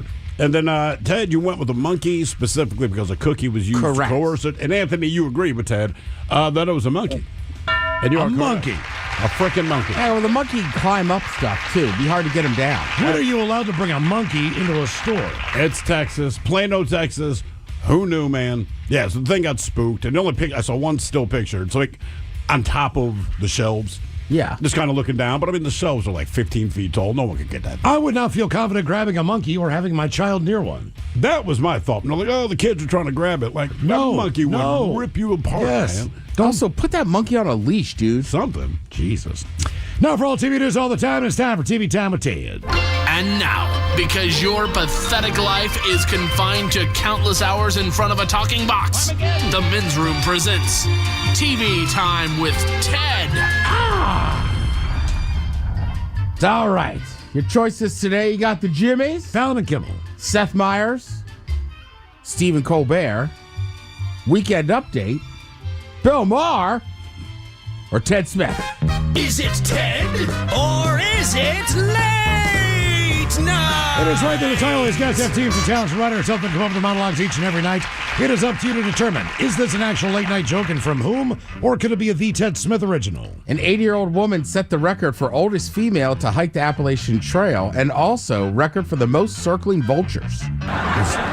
SNL. Yeah, Weekend Update. An 80-year-old woman set a record for oldest female to hike the Appalachian Trail and also the record for most circling vultures. The case against Sean Diddy Combs has taken yet another dark turn as it revealed that he eats his cheeseburgers with applesauce on top of them. Applesauce on top of a burger? I say give him 10 more years just for that. Fallon. Ted Smith. Smith! Hey, you can't get applesauce on his burger. God. Some public toilets in China make you watch an ad for toilet paper. And this is just part of the new trend of making us watch commercials while streaming.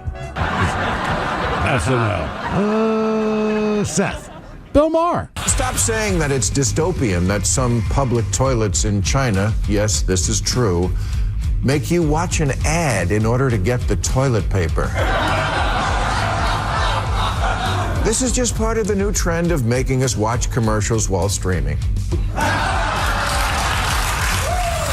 I'm going to add ads to my life. What's that? I want to add commercials to my life. What do you mean? So like if you're at my house and you're like, hey, can I get another piece of pizza? I'm like, oh. You got to watch 15-second ad, this bro. quick ad.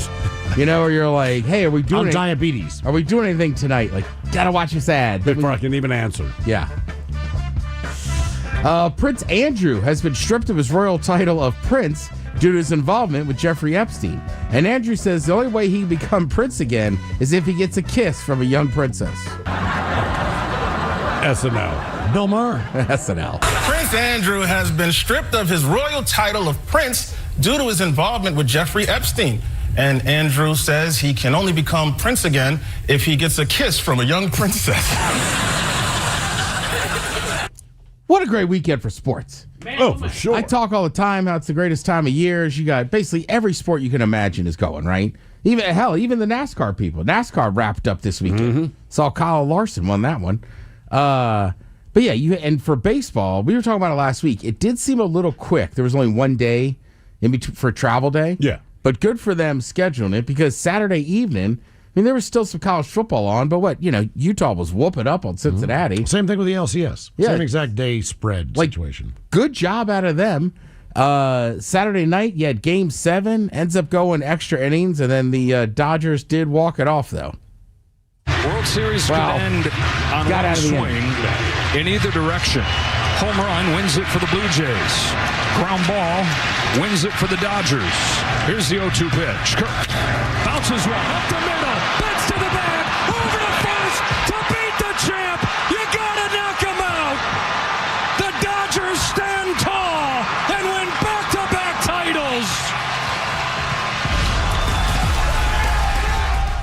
I'll be honest with you. I thought that game was over a couple times. Yeah, for sure. I did not think, right, top of the ninth, I was like, holy cow. I could not believe it. And then there was a couple situations where the Blue Jays, 0 or 1 out, guys on second and third. I was like, they're not getting out of this. They got out of the innings. Oh, no. And Dodgers did the same thing. They had Couple of times. I want to say bases Loaded juiced, bases. Yeah. no outs. And somehow the Blue Jays got it out of those innings. It was a great series. It was. It really, really was, man. Right, and good for baseball. I read an article today. It said that Game 7, just crazy ratings and this and that. And sure. I would still think baseball is probably the number 2 sport behind football. But I thought NBA was. Not on Saturday. That was the thing. They were comparing the ratings for the finals, and the baseball ones just kind of were much higher than the NBA ones. Okay.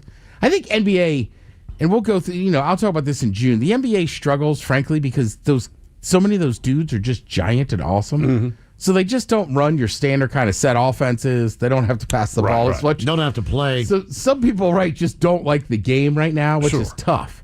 But yeah, for baseball, I thought that was a massive win. And I'll be honest with you, as a sports geek, that was great, man. You had college football on all Saturday long. It's our boy Ken Rosenthal at the end of the broadcast. Yep. I pulled my son in. I said, hey, man, since you were asking me, I said, so the nickname Thrill, that guy that's on TV now, he gave it to me. My son was very unimpressed. Oh, yeah. Good. He's like, I thought it'd be like a big, giant black dude that used to play football. I'm like, pretty much the exact opposite of that. Here's my question for you, Ted. Not that anybody's not really paying attention, but they just seem to be just exhausted from the Mariners season. Now the baseball's over. Are people going to start paying attention to what the Seahawks are doing?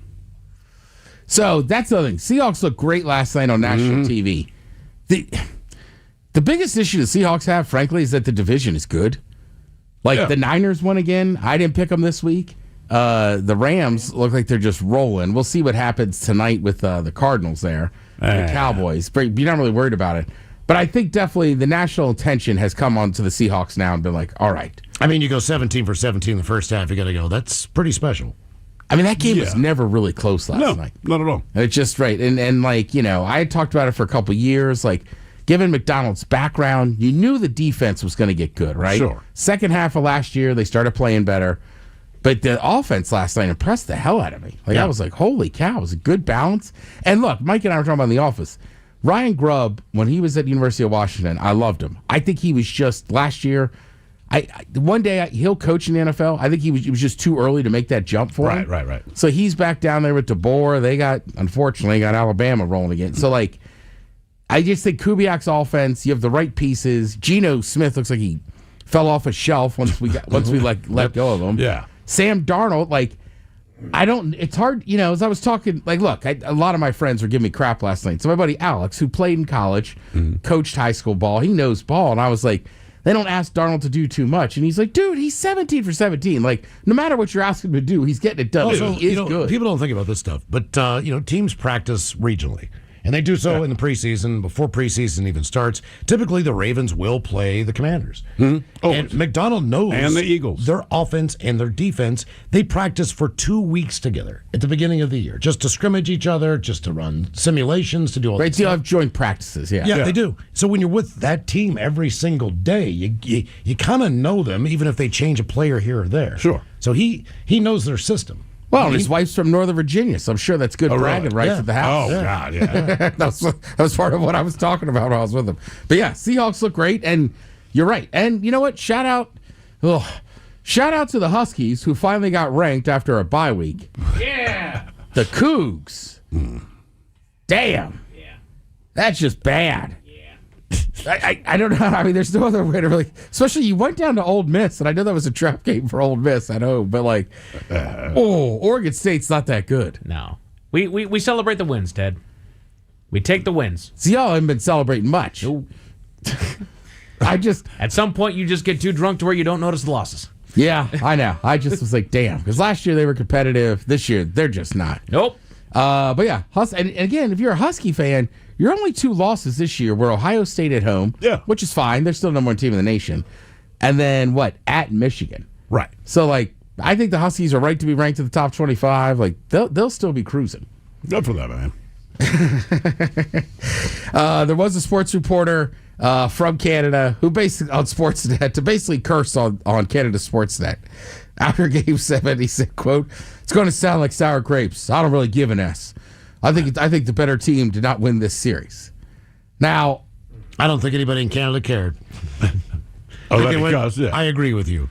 Well, you could look at hits and this and that, guys left on base, and I could see where you could make that argument, but it's very tough that it doesn't look like sour grapes. No, like, he's frustrated. The better team didn't win. It's like, well, there's a reason you play the game, and we figured it out, and they won over 7 games. It's like, right, you get 7 games. And they were so matched throughout those 7 games. Absolutely. There was never a time where it was like, oh man, here they come now. Like, no, this was a dogfight for all 7 games. So it's like, can you really say with confidence that the better team didn't win? Not with confidence, but with bitterness.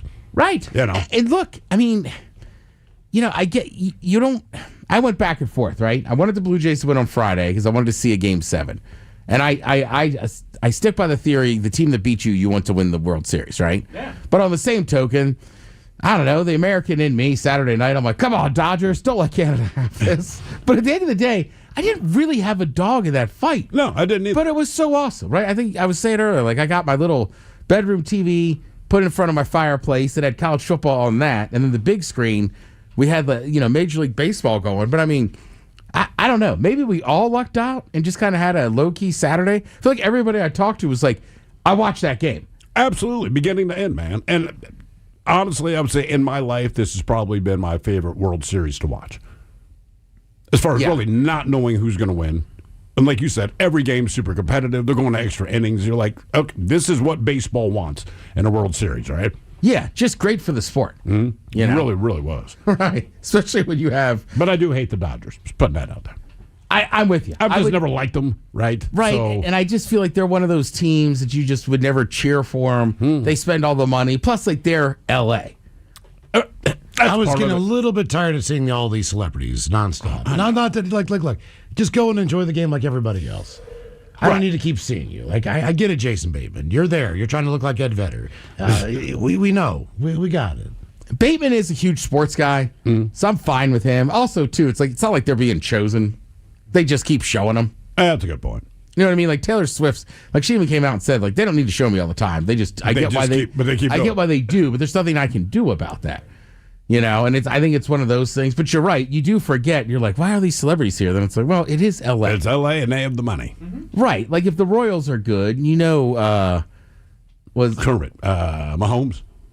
Well, right. He'll be there. But Paul Rudd, he's kind of famous from being from Kansas City. I was going to say, who's from Kansas City? There's a few of them. Who's the one comedian? He was in the Marine Corps. Riggle. Right, Rob Riggle's from there, and they do like a comedy. So, like, you're right. Like in Seattle, right? Who do we get in Seattle? Because in Baltimore for the Ravens, it's always Michael Phelps. We'll get Chris Pratt out here. We got Adam Ray. Adam Ray. What's his name? Shoot, I like him. He's from Tacoma. He was in The Walking Dead. He was in the latest season of The Boys. Oh, Jeffrey Dean Anderson. Morgan. Yeah. He always shows up. He's aggressive. Yes, he is. I like him on Twitter. He's just like basically like Seahawks are the ass. Everybody else can suck it. Like he's a huge Seahawks fan. And like for the Mariners, you got to trot out Marshawn sometimes. Like, there's just some people, but you're right. In L.A. because it's L.A. Celebrity. Like here's Andy Garcia in the press box or whatever. I'm like, Andy Garcia, he's still there. Chelsea Green. Yeah, I think Andy Garcia gets a pass just because of the Godfather movies. Pretty much. I mean, he's been in a bunch of other stuff, but it's the Godfather movies. Right. That guy shows up, you let him in. All right, this is kind of interesting. There's a guy, and it became news, and it's TV news because he was on Law and Order for like 2 episodes, right?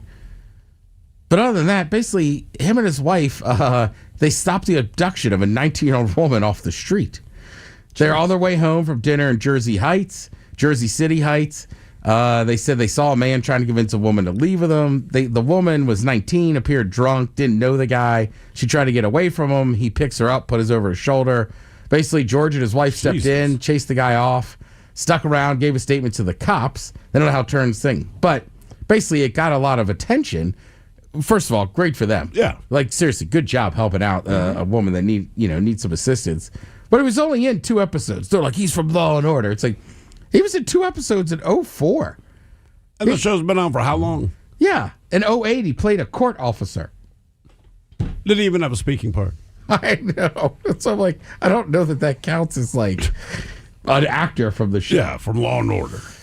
And then if you watch MTV at all, you know that you've seen ridiculousness on there. Ah, yeah. It finally got canceled. It lasted 15 years, 46 seasons. Jeez. So how many seasons are they pumping into one We probably interviewed Diedrich about the time he started that show. He was, because he was on Fantasy Factory. He was right, because we were not talking about that show when he was on our show. Correct. Oh, God. That ends in 2026. Basically, MTV stopped making the show. New episodes will continue to air into the new year. MTV says they're wants to return to shows that are more like the stuff they did in the early days, more experimental stuff. But their lineup still includes The Challenge, RuPaul's Drag Race, Jersey Shore Family Vacation. Yeah, they just played the living hell out of ridiculousness, so it got stale for everybody. Pretty much. And you know what? Usually it's like in the spring or summer, there's not football on. Sometimes you get caught on a day just watching something. You put on Ridiculous. It's hard to turn it off. Yeah. I mean, it is a good show, but you're right. I don't know how many of those They played for hours on end, which I liked it. Like, don't get me wrong, I enjoyed ridiculousness, but yeah, it doesn't shock me that they played it until it got stale. Yeah. You got some Monday Night Football with the Cowboys hosting the Cardinals, also on FS1. My brother doing that game. Yeah. Oh, and then on Fox Sports 1, you will have the second game of the playoffs for the your Seattle Sounders FC. Mm-hmm. Thank you, Ted. We appreciate it. You're listening to The Men's Room.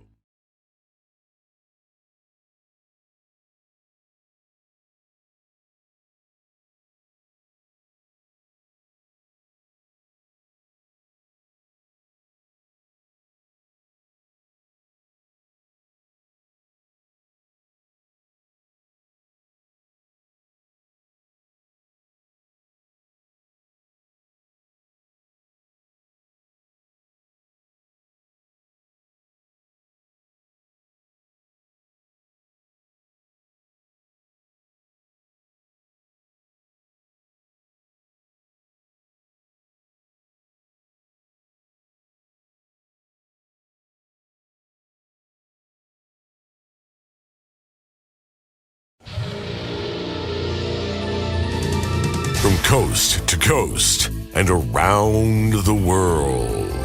If it's not important, you'll hear it here, exclusively on In Action News. Here now are Stone Ledbetter and Felix Foxworthy. Making headlines, a mixologist has wasted his talents at a dive bar. But first, an interesting situation has developed here at In Action News headquarters. The smell coming from the vents in the conference room. No, Felix, I was referring to the heavy police presence in the lobby downstairs. Yeah, man, I noticed that too. So you already know what's going on? I sure don't, Stone. You walked into work today, saw 20-some-odd police officers in the lobby, and didn't think to ask what might be happening. Yeah, listen, in my line of work, you don't approach the police and ask them what they're doing there, man. We're in the same line of work, Felix. And as journalists, we should absolutely approach a group of officers and ask them why they're here. Well, yeah, but I meant my other line of work. Do I even want to know what your other line of work is? I very seriously doubt that, Playboy. In any case, multiple law enforcement officials are in our In Action News lobby regarding a woman named LaTanya Gates. Never heard of her, man. I hadn't either until this morning. Miss Gates is known as an objectophile. An objectophile? What's an objectophile? Well, I'm glad you asked. An objectophile is a person who is attracted to inanimate objects, like trains, cars, even words. I like the word moist. No, you don't. Nobody likes the word moist. Nobody in the world likes the word moist, and nobody likes the word ointment either. What about an objectophile? Not even an objectophile.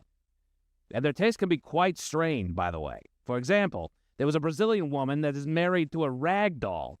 Then there's a woman in Germany who married 2 different roller coasters. She has 2 roller coaster husbands. Well, no, her first husband was a German roller coaster. Then she fell in love with and married a French roller coaster, as one will do. You're making this up, man. I'm doing no such thing. Her name is Gail Engel. She's 47 years old, and her current husband is the French roller coaster named Gravity. Then there's a different German woman who is not married to, but has an intimate relationship with, a specific Boeing plane. This all reminds me of a man in India who made headlines because he had relations with balloons. Okay, so you are familiar with objectophiles. Yeah, man. I just didn't know they were called objectophiles. I should tell my uncle. Your uncle? Why would he care? Uncle Darius, man. He's married to a flagpole. Wait, what? My Uncle Darius, man. He's married to a flagpole. Your Uncle Darius married a flagpole. Yeah, man. It'll be 38 years this month. And now Darius is all excited because he just had his first grandbaby. Wait, he had a grandchild? Yeah, little Douglas. How is that even possible? It's pretty basic, Stone. Uncle Darius and Ophelia. Ophelia. Yeah, Ophelia. That's my uncle's wife, man. Ophelia the flagpole. Yes, Stone. So Darius and Ophelia, they had 2 kids, Dennis and Eugene. And Eugene's wife just gave birth to little Douglas. Come on, Stone. I know you know how grandkids are made, man. Yes, Felix, I know how grandkids are made. Just in a more traditional sense. I'm not sure how it works with flagpoles. It's the birds and the bees, Playboy. Don't make it weird, man. I'm not making this weird, Felix. I'm just trying to do the mental math on how a man impregnates a flagpole. You having dirty thoughts, Playboy? No, I absolutely am not. Yeah, okay. Felix, just never mind about your uncle. Although, tell him congratulations on the birth of his grandchild. Will do. Back to our top story. Miss LaTonya Gates. Yes, Miss Gates is a self-confessed objectophile and is currently in our Inaction News lobby, handcuffed to the globe structure that adorns our entry. If you're unfamiliar, the sculpture is a replica of the globe that you see during our show open. And why is she handcuffed to it? Well, as I stated, Miss Gates is an objectophile, and the globe in our lobby is seemingly the object of her affection. So the cops handcuffed her to it? No, Miss Gates handcuffed herself to it. The police are here to peacefully try to negotiate a way for her to uncuff herself and, perhaps, seek treatment. There's no treatment for true love, man. You think that this LaTonya Gates is truly in love with the Inaction News globe? I just told you about my uncle, man. Darius, yes, married to the flagpole. Plus, LaTonya has known the Inaction News globe for years. What does that even mean? LaTonya Gates has been the night janitor here since 2019. She's dusted and polished that globe for at least 6 years, so she's definitely gotten to know it. Am I the only one that finds this disturbing? Oh, it's just something that you get used to. Felix's aunt is a flagpole. My old college roommate dated a lint filter for 3 years. Your roommate dated a lint filter, a lint trap. For 3 years, yeah. But they grew apart. That seems like the logical outcome. Oh, people said that about Uncle Darius and Ophelia, man. That was 38 years ago. Now they got a grandkid. Well, we will continue to monitor Miss LaTonya Gates, our night janitor, who apparently is in love with, but definitely handcuffed to, the Inaction News globe. We'll be back next hour. Hey bro, Lenturų muragana besuito bira. Super freshu, super strongu, taste boom. Beer drink now, anata wa big man desa. No wait, no thinking. Just grabu Mensuru muraga. Сейчас. Kanpai. Mensuru muragana besuito bira.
Room returns with Miles and Thrill. Now, let's see what's happening in the real world. All right, here we go. Flamingo in England says the hell with it jumps the fence and is now on the run. Meanwhile, a lethal sea creature is watching up on beaches, and to touch it would not be fun. Stolen dinosaur ends up perched on a Montana mountaintop. A judge resigns after being in public and taking a plop. And a man breaks a world record for catching an ice cream scoop in a cone. Well, from 55 feet away, it's time for headlines. Now, it's time to hit the headlines. Here's my cock. All right, our top story. We go to Arizona, where they are now short a judge. A local judge resigned from her position after she was found by a local cop having quite the night in a place that's commonly referred to as Whiskey Row. Oh. Side note, I want to go. The officer noticed the judge violating the law outside of the courthouse where she worked and approached her, his body cam catching the whole thing on tape. When he began conducting his investigation, the judge's husband stepped in to intervene and refused to yield when officers instructed him to back away, causing him to be placed under arrest as well. The judge shortly thereafter issued a notice of her resignation to the public, citing recent events, which caused a little confusion to constituency until they saw the body cam footage featuring the judge urinating in public outside of the courthouse shortly before she had puked nearby as well. Outside of why wouldn't she just go and... Well, I guess she was hammered. Pretty much. Yeah. That's all it is. She was just wasted. She yacked. I have to pee. And then she let it out there, too. And she was drinking at a bar called Whiskey Row? No, I think it's an area called Whiskey Row. All right. Because somebody has a bar. One of the country guys. I've been to one of them. Ah, okay. It's called Whiskey Row. Whiskey Row. In other news, it can't be a Halloween weekend without folks pulling a couple pranks here and there. And we go to Bozeman for the latest. They've got a Sinclair branch in the area, the gas station chain that features a large green fiberglass brontosaurus out front, which is ripe for the mischievous picking. At around 3:30 in the morning, the dinosaur was stolen from the local station, but was found the next morning by hikers on a local mountain trail, which found it unharmed, overlooking the valley while on the hilltop, which is pretty funny. They snapped a couple photos and called the proper people to come and retrieve it. They said that while the prank gave them a laugh, they'd like to not see it happen again. Which it's probably going to happen every year now. Right. But they also have to say it. Like, let's not do this. I understand it was funny. They got to say, I'm convinced that next year, like every Halloween, this dinosaur is going to disappear somewhere, be unharmed, but just in a different location. And I hope that it does maintain not being harmed. Look, I am all for a harmless prank, and that is a perfect harmless prank. It is mildly annoying and inconvenient to the gas station. The dinosaur's fine. Well, you know what? Nothing got broken. I'm with Thrill, though. I just wouldn't have said, hey, let's not do this every year. Because I feel like you just planted the seed. Yeah. Hey, man, Yeah. let's do this every year. Did they ever find the guy who was, quote-unquote, defacing artwork, I believe, in Portland? Not Where that they I'm aware kept of. putting googly eyes and everything. Oh, he turned himself in. Did he? Oh, it no. was hilarious. Yeah. Like, yes, it's vandalism to a degree, but every time you looked at a picture of what this guy did, it was hysterical. Yes. So it's like, yeah, you committed a crime. Vandalism. Kind of like nobody cares. Come on. But it's illegal. Yeah. Over to Wales, where even the beaches aren't safe. Locals have been warned about an uptick of Portuguese man-o-war that have been washing up on shore. The warnings come due to the fact that that even when they're washed up dead on the shore, they can still deliver a painful sting from their tentacles, even if they've been severed from the body. Cool. Yeah.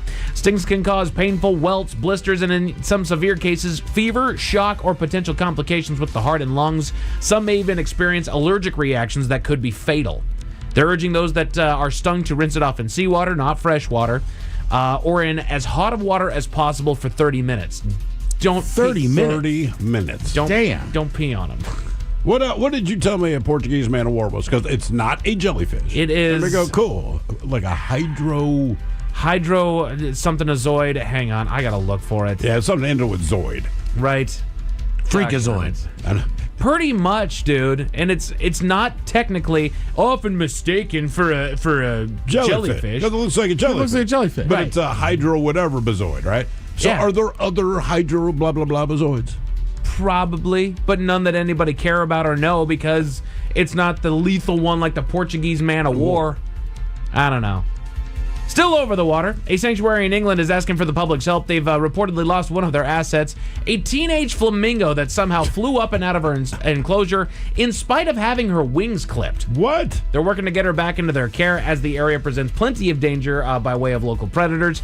They say, however, that if she's near water, she should be fine. They're asking for anybody that's sponsored to come forward. How much finer flamingo, please? You'll know it when you see it because it's the flamingo you're looking at. The flamingo in England, right. I think I found it, dude. There it is. Different one. I found it. Hey, mate, you think that's the one? Had its wings clipped and flew out anyway. That's impressive. Right. Which, I know they're like freaking huge, so if it's not tall enough, it could just probably jump out of the doggone enclosure. I guess. Going back to the Portuguese man-o-war, it's a marine hydrozoan. All right. What is it related to? That's what I'm curious to know. Because it looks like a jellyfish, but it says it's not a jellyfish. It's a taxonomic class of individually very small predatory animals, some solitary and some colonial, most of which inhabit saline water. Okay. I don't know. There you go. Example, the Portuguese man-o-war, the fire coral, and the hydroids. The hydroids. Hydroids. I'm sure they're lethal. It just sounds silly. So it is actually a coral. No, Really? because the fire corals are not true corals either. Jesus Christ. All right. They That's are because the marine Portuguese man of war is actually Brazilian. Hydrozoans. That's why it's naked. I've never seen one wearing clothes. That's why it's just all bare there, man. But just in case those stories left a bad taste in your mouth. Thankfully, there's good news. Thank you. We go to Idaho, where a man continues to describe his name in the history books. He's broken over 300 Guinness World Records and has just chalked up another one that you wouldn't think about every day or ever. He teamed up with a YouTuber to break the world record for farthest ice cream scoop, toss and catch. Okay. All right. They got the necessary paperwork filed and taped the event where one of the two launched the scoop from an actual scoop. Okay. Actually took that and just kind of like a chuck it and launched it a grand total of 55 feet into the waiting cone of our serial Guinness World. Is this a one-shot deal, or do they try this like 100 times? They tried it multiple times. Okay. Because he keeps trying to catch it, but he can't quite get it right on the cone. Right. So in order to catch it, he actually caught it behind himself. Right, you got to move your hand back because of the velocity. Right, he had to slow down with it. How did he not think of that before he goes catching ice cream scoops? And even then, what he had in there was some ice cream. I wouldn't call that a damn scoop. All right. You see what he had in there? Like No, it didn't breach the top of the doggone cone. Okay. It was a slice of ice cream from the doggone thing. That's not as impressive. Like, you got to be ready to sacrifice if you're going to do this, man. Slow on the buttons. Men's Room Sports, NCAA basketball is back. You've got games on ESPN+, TNT, and Big Ten Network. You've also got NBA Hoops on NBA Network. Monday Night Football between Arizona and Dallas is underway over on ABC and ESPN. Yes, featuring Adrian Hill as your referee. As far as your weather, cloudy and a low of 44 tonight. They're expecting a cloudy day to look forward to tomorrow with a high of 56. That's it for headlines with that. Mike Hawk is out. Thank you, sir. We'll see you next time. We're going to sit and spin with the top 10 songs of the 21st century.